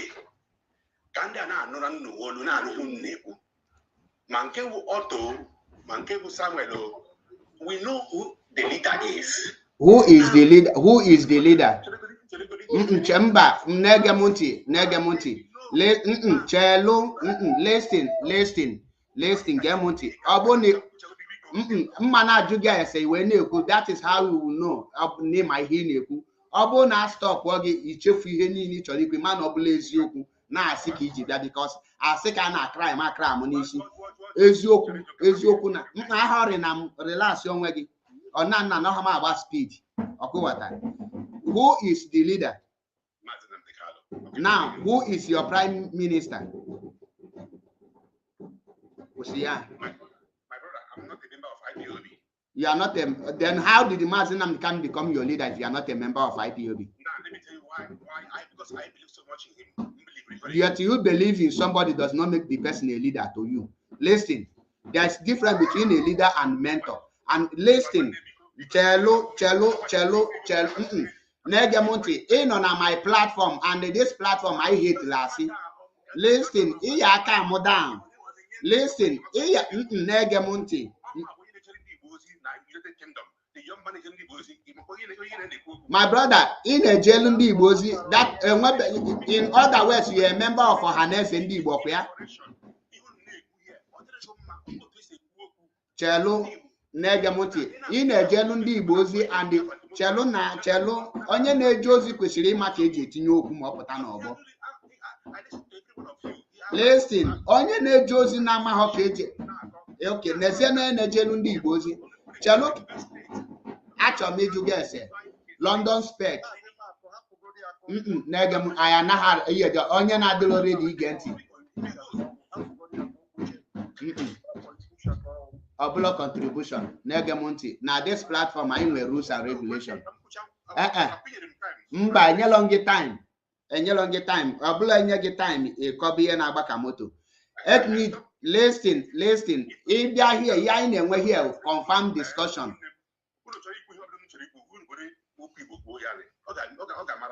Biafra abulo Igbo. Biafra abulo Igbo. Listen, Biafra abulo Igbo. London spec actually need to go for Juju. If I were you, read this account, read it. You're not supposed to be hosting because in what manner of listening to other people. Somebody name will kill host yanti or nyahu manner. Ngi wana say if you are a program with your age, in weliki get yana na with manner na in abakoto palo. Can't you reason and know that now a platform now the host will right interrupt to the drug question and when the host interrupt you in affair manner you are not displaying your manner to the audience by unmuting yourself without listening. Then between Munagina onye demonstrate mannerless you but on a platform ajungi here simple question kedu in a jelundi Igbozi on what capacity nobly put isim in a jelundi Igbozi kedu ndi Igbo in that in a jealousy what is the name because on well I know better now forget the name in a jelundi Igbozi in what capacity yes in what capacity Abone masi I rap only chori ku de no here there and adalo here kamado bia na agba session edi isi need disappointed ni na jelu ndi Igbo mama maka onye gi mo na na-ekwu okwu onye ka ebu imam ikpu nne gi ilu igwa nne gi na obi illiterate you is but anoman all this bingos all ya ka mo na ha ya ada no here ilu ogwa nne gi na obi illiterate need me happen anoman ka oputa here bia kwubo okwu why you going to happen anoman ka bia kwubo okwu here on what capacity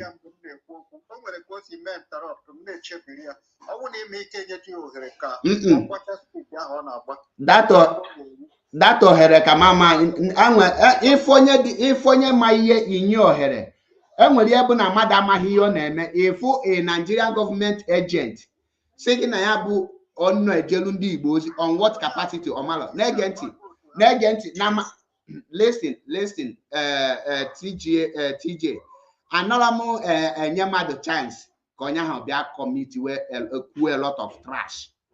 One, obidogodu with his stupidity by na ya na-ejelu ndị Igbo ozi na mama ka onye ya bụ no base London ka onye agụụ na-agụ onye bi na zoo ọ na-ejelu ndị Igbo ozi wee na-aza London spec o nwere afa. Somebody that is not proud of his name, is he a human being? Somebody that don't even know that every platform have a rule, is that a human being? Listen, this is one of the Ohaneze Ndi Igbo who will tell you that they will sabotage mazi Nnamdi Kanu over and over. He is one of Nyanwodo people. So why will I give such an animal, a low-life idiot, a chance to speak?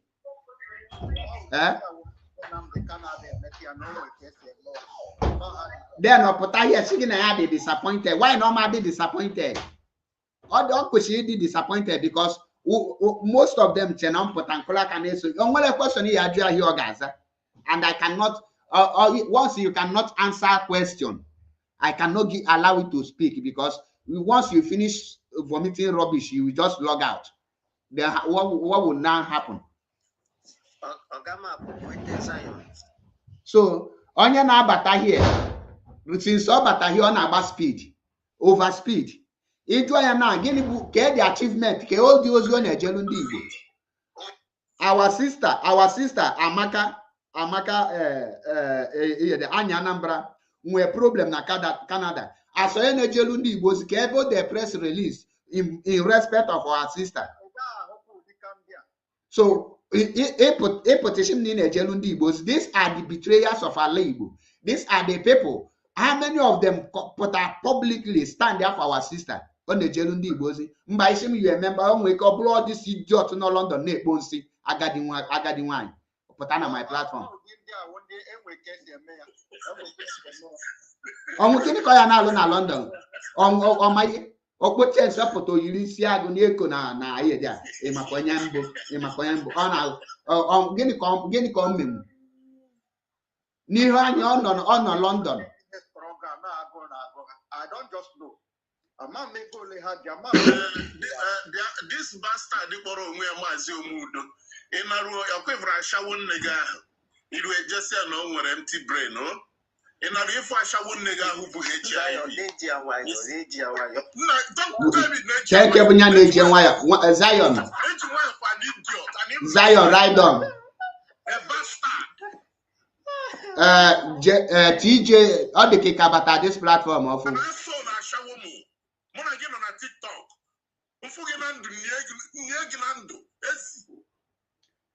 na-egenụ ntị na-egenụ m ntị ọ bụrụ na nwere ego asị mmadụ na-eji nwayọ ọ dị moderator which is me ọ na ihe Zion na-ekwu adịrọghị n'ọdụ ọmụ anyị agwa ya na ọdịrọghị n'ọda onye ọ na-alụte ihe ghọta na nwere ajọ ọnụ eji akpọ iyi kpọluo ya n'isi mgbe Zion na-complain na ndị rude na ihe na-atọgodu ma mbụ na London Specs mma makwa onye ọwụ London Specs mma makwa onye ọwụ n'onye a na-ejelu ndị Igbo ozi ịma na o kwuru na ọ na-ejelu ndị Igbo ozi in case you are not an Igbo man what he means is that he is the PRO provost because it means that maybe they have an Igbo meeting which we have here in Biella here. We have many of them in Italy here. Most of them, they don't even get direction. Now he is the provost, and because he has the position of provost, I should know who he is, and he lives in London. And his duty now is to be doing nanny for 70 years old woman. Now I should know who he is. Let me tell you, a proud.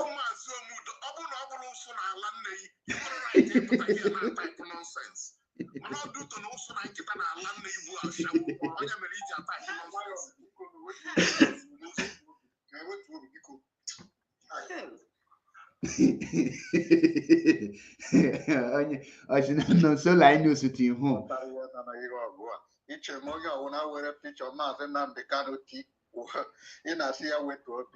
Onye a were picture Maazị Nnamdi Kanu na-akọgheri na comment section mara onye ọ anyị je cheke profile ya na ịhụ na ndị a na onwe kesi eme hụ ha ụjọ ndị mpama Biko ihe dị ka anyị kwuo ya one after the other before I got to Nonso Line News. Listen and upload Nonso Line News before I got to Okezie Onyowa. Can make it very clear. Now this is my platform. Echo Abia with sense. We discuss with sense. Abia with senseless. I will address you with senseless. Abia with madness. Nyege. And what they character echo. Echo and gentlemen. I discuss as gentlemen. Before you be on my platform, you must be ready to be answering questions because what I will use to face you is question and the answer. If you know you don't have any answer, don't come. I'm not much of followers. I'm not really through social media. I don't feed through social media. I have occupation. And when I call a solo Nnamdi Kanu star.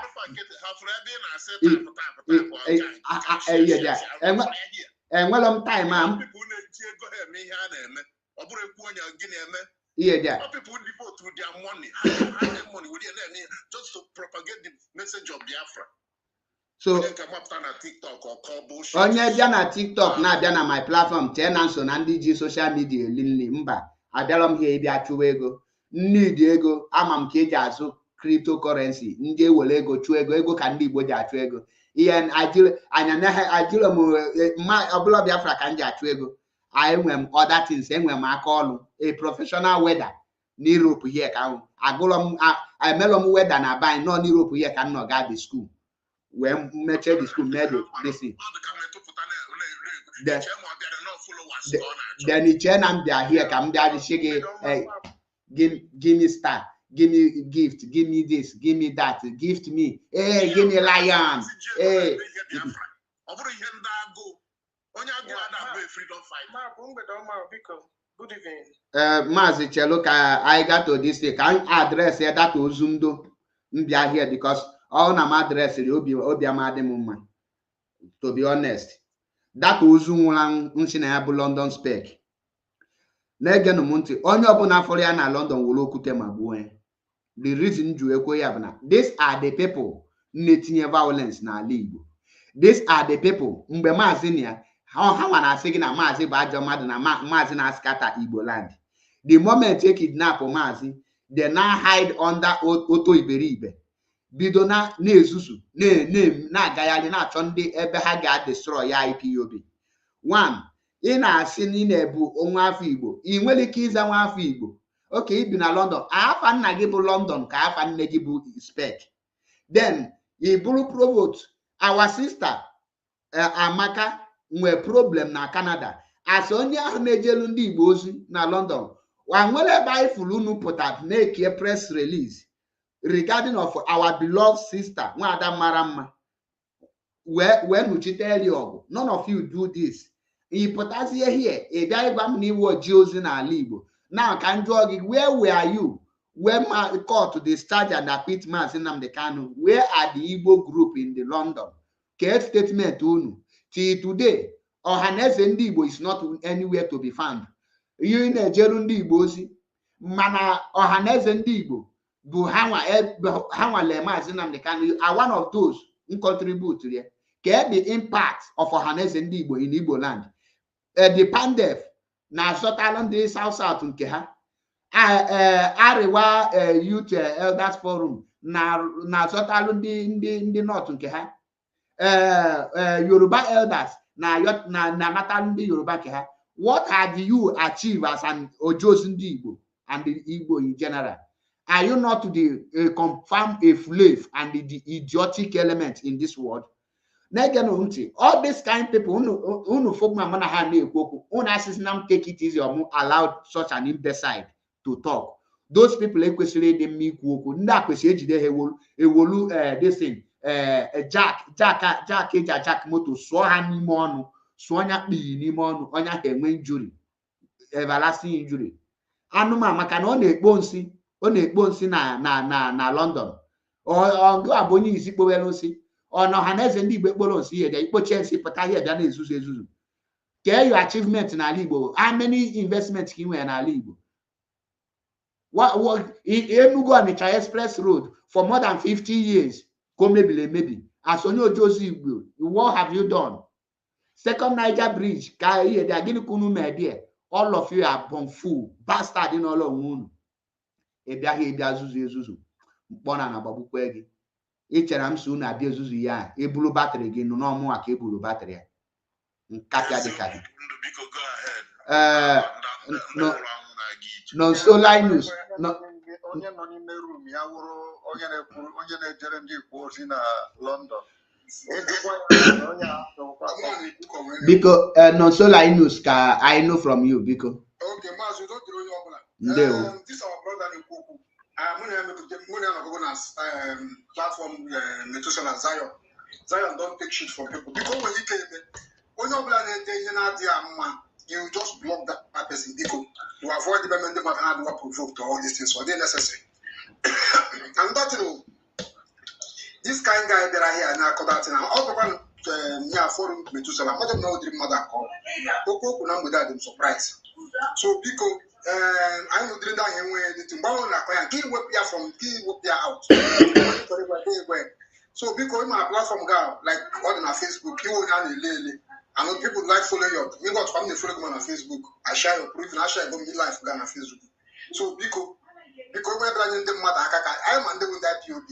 I need all the email is inside. Oh yeah, but don't remember I got a show on the back of my head as an Abraham. Somebody let out Igbo man in there and I say pneumonia. We won't all know you. You will let you go on. So I don't know what Tolibo is rather than a platform. They are signing and that is your business. I am a competition na buy onye you go to so mother blaya na be aside whoever you are, keep it to yourself. ndị Igbo na-eme ihe anya wụ ndị anyị anya wụ ala mara jiri so anyị sị ka m udo dịrị onye ọbụla ndewo mba ọ na ọsịnụ m ma onye ọbụla ayimi onye agụụ na-agụ abụ m landlord home and abroad obodo a mbụ landlord ka m bụ na na be anya ahụ m landlord then eyu apụta ọcha na mụ na ya nọ na oke ọcha na mbụ odiso oto besaid na-enwere aka ọnụ onye nyere 300 euro ọlịshishiwa so mmiri na ọ na-ekwu okwu eyimie ndị agụụ na-agụ ọma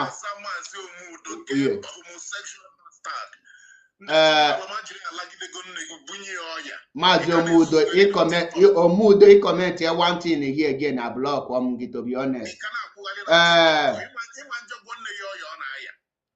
ke mafia Jeff 2022 Obiora biko unmute yourself. Yeah, good evening everyone. Ndewo. Yeah, Mazi, although na follow you before, but at the point, man, social media no, I can do this time self, yeah, Abazi saga self, na social media na Tuzmo Joseph, you know, because lately I've been joining like previous lives, thinking that na yeah, I see me, but at least I be online. I need to go the high job. But more and I wonder if can the Ibuna just not attack zero when I like we Ibuna but the zero Ibo not other thing these are a kind of little bit weak. Like one I can check it on e-blog. I need both water and the Imano one we name me a moment doing account that means nobody name me.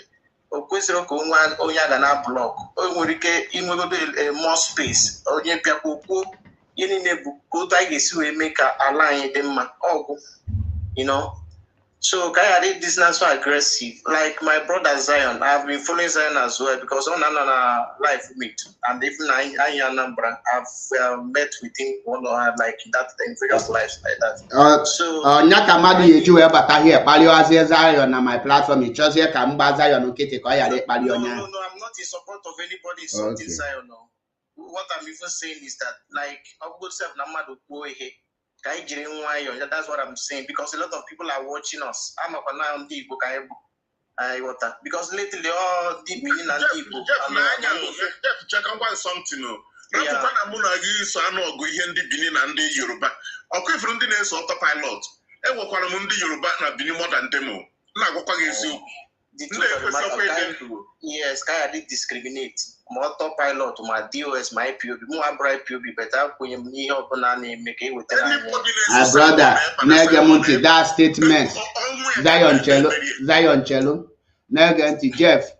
If this is statement he make it, that statement was statement in the Alolan.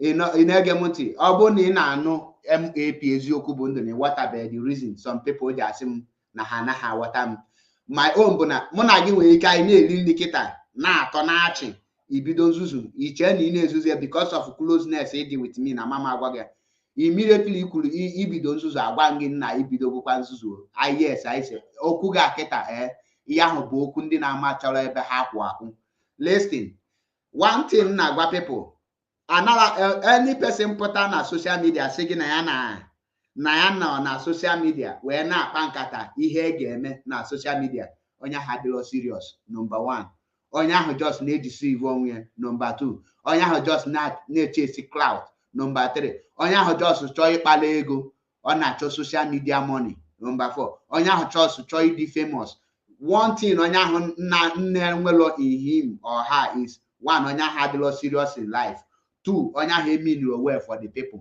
3 onye ahụ achọrọ the freedom ihe ọ dị after his stomach so ngị nwakwuru ya ihe support bụ anything a ga-eme ka Biafra wee bịa gịnị ka ị na-eme ka group ị nọ wee na-eme that thing ka njụọ gị na to you direct ka group ị nọ wee na-eme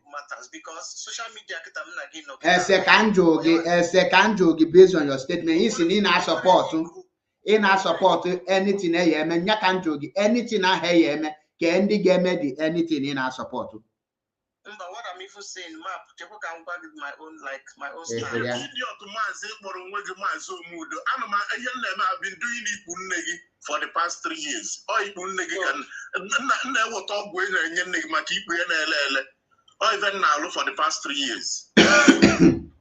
Apple mazi that block go me. The truth of the matter is that I've been following you quite a very long time, and you stand for the truth, okay? But the truth of the matter is more than like in our life, like I got any kind of misinterpretation or misconception based on our fellow brothers or sisters, whatever. Not every woman is your brother. Exactly, and that's what I was trying to correct. So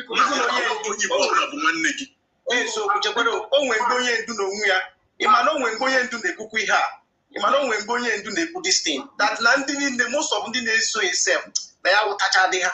And I come baby start this time around because like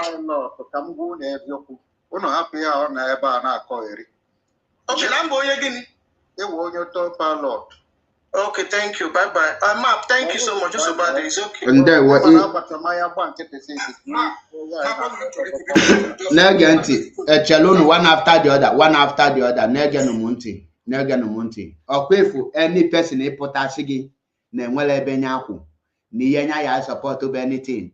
NM, Kewe me head your na, that. Just normal no nya bonyori. Onya hangoli on your zara pasta. Because Chelugodun one after the other. Negano Monte. Okay, for or none. It's either you are cold or you are hot. And when you get that question, Julianambo, he has actually support anything again. Kedundi game near since on or before support. And the kenda on all your support to Keko Jimalon and Dahame made the right thing. You must belong before you know what to support. You are not a fool. So this Jeff is just nothing but a coward. Or a potassium in a follow. Now get the enemy of people. I know how much your followers. You stop telling me you are following me. Why did you follow me? Why can't me follow you? You.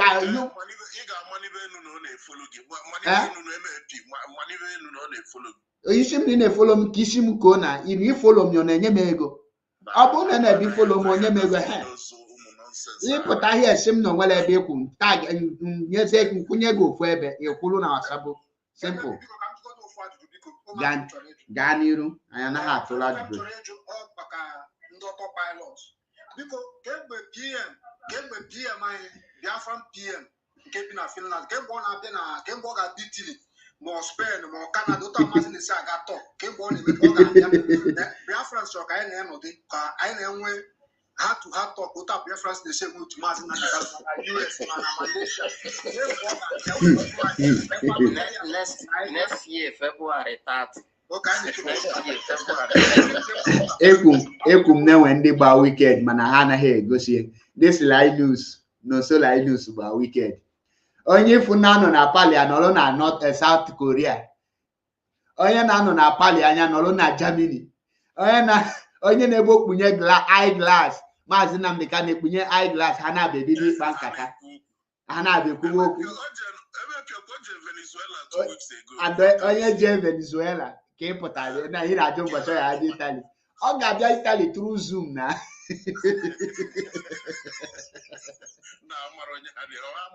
bịa isi m na anyị na-eme peace Igbo na attack enwe ha ihe a na-asị gị ekwukwe na ka ọ yala dị ka anya na anụso ọga ihe bịa anyị ga-anọ eriri ọgụ n'ime onwe anyị before anyị dozie some certain things. That is the truth. You like ya. A river does not flow through the forest without bringing down a tree. A freedom cannot be restored without saboteur, and those saboteurs must be dealt with before you will restore it. So, for those of you who will be coming here, we need to be one. You need to be united. Oga, are you not united when somebody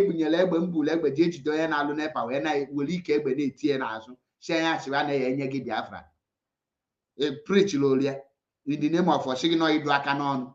In Adu Akanon, Masari Tukubo. Na his men maybe ni jebe hodwa hakanon. He jebelo duo Tompolo and his men hakanon. He jebelo duo Nigerian military hakanon. No ijide onye Igbo.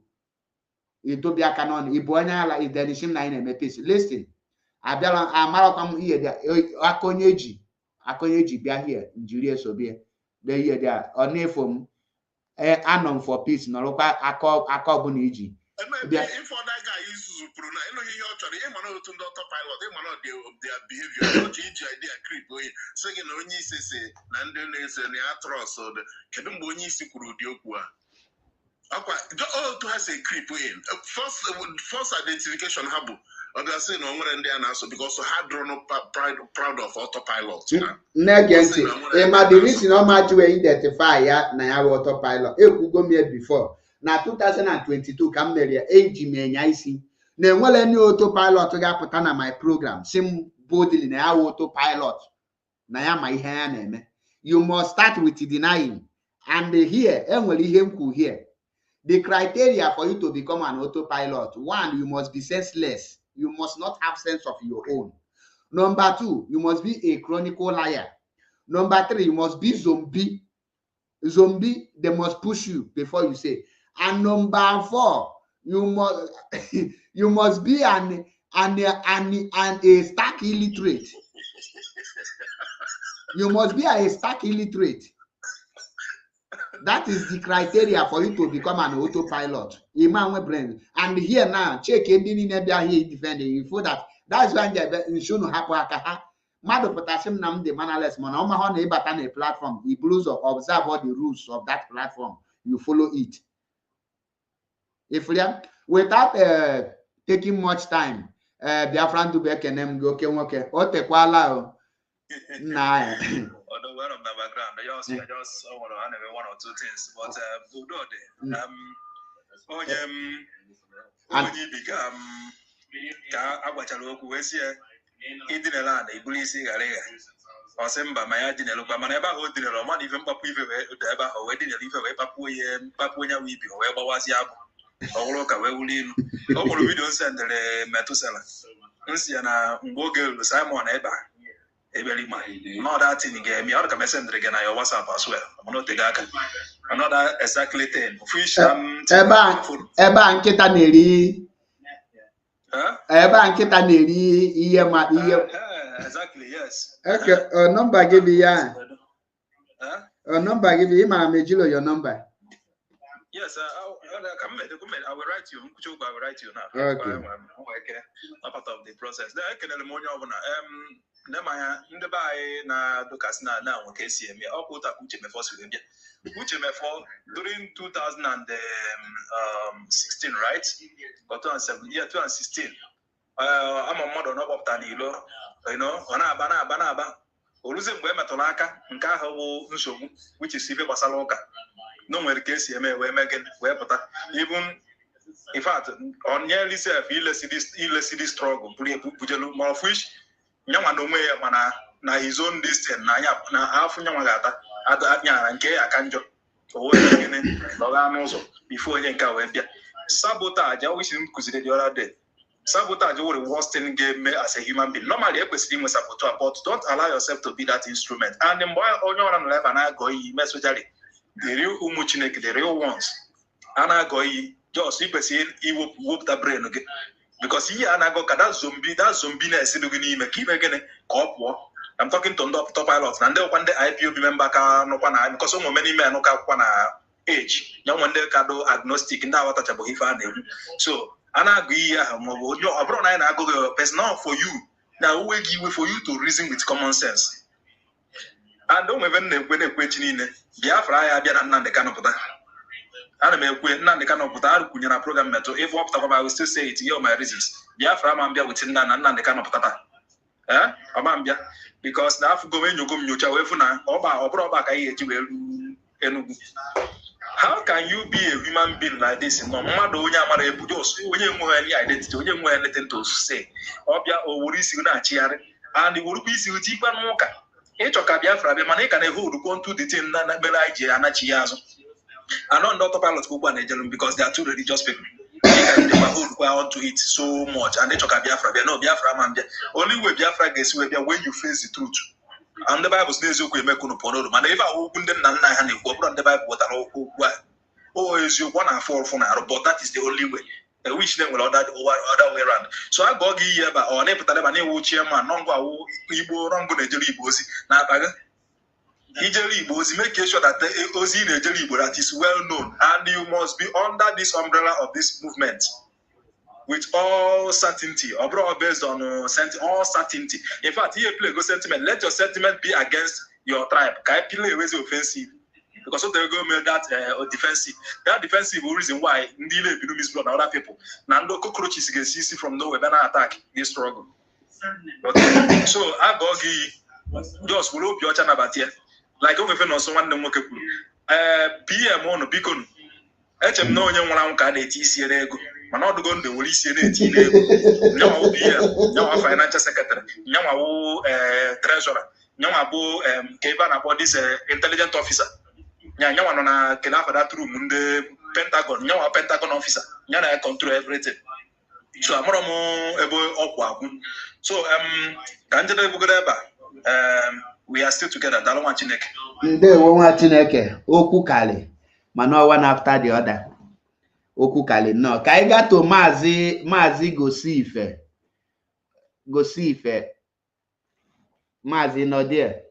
Go see if yes, so only show go. I'm already man. Ndeo. 1 minute anyway. Sorry to just 30 seconds. One thing what say hapo oka. I have to concentrate here. Go see them like what keep Pachapa back. I follow up because that so when they are strong like YPP members, it's na Babylonians, na their way the best because he take one over. Thank you, sir. No, Dube. They will map the bind. They will Zion. They will. Only all the brother before Bata, when Bata Anom Kine Kumakada London spec. Onye Odiko Onya Bereba, Anogom na platform and a neutral platform. Honor there, one Igbo lady host to the platform. The guy there. The guy, honor Neku. The highlight if honor Neku there, but now no get change his skin. Yeah, oh, 8 in DCOG. Imago idea and I could tell from that platform now Obo and autopilots. So autopilots were 2 categories. And when they were hardcore autopilots, on how na type eba, on how engineer Henry na mazi Zion na go. These are hardcore autopilots. Then these ones now but I have seen on whatever faku. All how not like you if I name not like Mazi Nnamdi Kanu. And then over time, Nigeria name Messi Hana Fuzin Yaineme no if I name Bisi Sebunte. Why on our lepta. So all for not in between 2013, 2014, 2015. Our for na Bialofa. Calamity na Bialofa Fani change na lipta. So like it almost ever have to Zifa. So until our leader wins so fabu autopilot yana about closet autopilot hano ni toilet zo mana father proud mana ndebo hardcore also na abali mmadu also na eje na eme worship our PM say worship is coming he's talking to Kim Jong-un on that hardcore they post video some of them zolo ezoga bije na wall and where he got some of them bubini and Yoruba. So they need to be projecting that guy.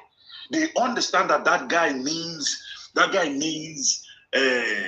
hell to our land. That guy brings enough instability in the land, and whatever that will destroy our land must be projected. It is Yoruba and Bini. And they like that guy. That Kesafia, the criminal in Finland, like that guy. So how they projected, they hide under fake accounts to continue to project that guy. Or if Yama. So for the even though to pilot because of our leader recently, their brain is not developed enough. So some of them that are hardcore, their brain is better. It can't make sense of things. Man, why? They get the gullible, those very gullible, innocently gullible. They are coming out. They umbaga potassium fool. Or ima go mazi, their brain one do for but the extreme versions of autopilot, those ones are going to attack our leader at the tail end of this journey. Haga attack is how on that guy potassium say our leader no so now Hakaga pota just mark the hardcore ones, so either they benefit somehow from that guy. Of those ones who hate him as Nnamdi Kanu joining autopilot at the earliest stage. At the tail end of this journey, they are going to come out. So no, these are their versions. Now, only brother brother, that is the problem. Ima no how what are the genesis of this problem will be do. Brother, enwerebe oka ye do ije. That's number one. Number two, enwerebe prayer. That brother Kumakoka and some other brothers that made the listening, Jibuka Nisi, and wherever there is nowhere in the world where prayer, Jesus, Elohim, all these people, there is nowhere around the world where they solve problem. Everywhere around the world, human beings solve problem, bring solutions to problem. No God solves any problem anywhere around the world. I know some of you don't know, but your brain is too small to make sense. I repeat, there is nowhere around the world where prayer solves problem. Every country around the world, those countries you look up to, men and women that have superior intellect make policy to better the lives of their people, all human brains. Again, let me keep it simple. Countries where resources, when you look around the world, countries that host so much natural resources, they are usually poor because they do not understand that natural resources do not develop countries. If they develop countries, but human capital, human resources, brain. So, or if you know Jesus, Mohammed, Elohim, Elohan, all of these people, they don't solve problem anywhere around the world. So I know that some of you are not far. Some of you are far behind. We were all of us, we were all once Christians. So we came out. So we understand that some of you will understand in due time. So in the course of this journey, somewhere in the future, you will begin to make sense of what we are saying. So we're not being hard on you. You will understand at some point. So that is the point. And that's London spec, open serious closet autopilot. That guy will be London, that London spec. Or the undone hate imagine Nnamdi Kanu mana ka factors in Nigeria the farmer now if you may busy for potassium na anyhow you want to do it if hasra any onion dusi any marry this is how you know them. Is what criminal in Finland doing? What is he doing? Oh, hammer. The hammer code I am not DOS. I am not autopilot. All autopilots. These are ways to identify them. So these are ways to identify them. So if you have in any platform, you will know. No, we are concentrating on uniting Igbo autopilots. They are not proud autopilots. So map can be Ndewo nwa Chineke daalụ rienne ịmana agwa m ha that na this movement enwere ihe dịka na ma anọlọ m here na ma anọlọ here you must be one place ọ bụrụ na o nwere ebe ị nọ mụ ejiri aka m nye gị ebe ị ga-anọ because ịma nọ fence ịma nọ na ịnọ n'elu fence onye anyị dị na ịbịa n'ihe ụka biko nu ndị Facebook na ndị YouTube mma bịa end unu here so ka m focus zie na sọsọ na TikTok so ndị Facebook and YouTube nyamala niile mma because the app nwere something onwego small issue ọ na-asị m having trouble with Facebook so mma rapịa here for Facebook and YouTube ndewonu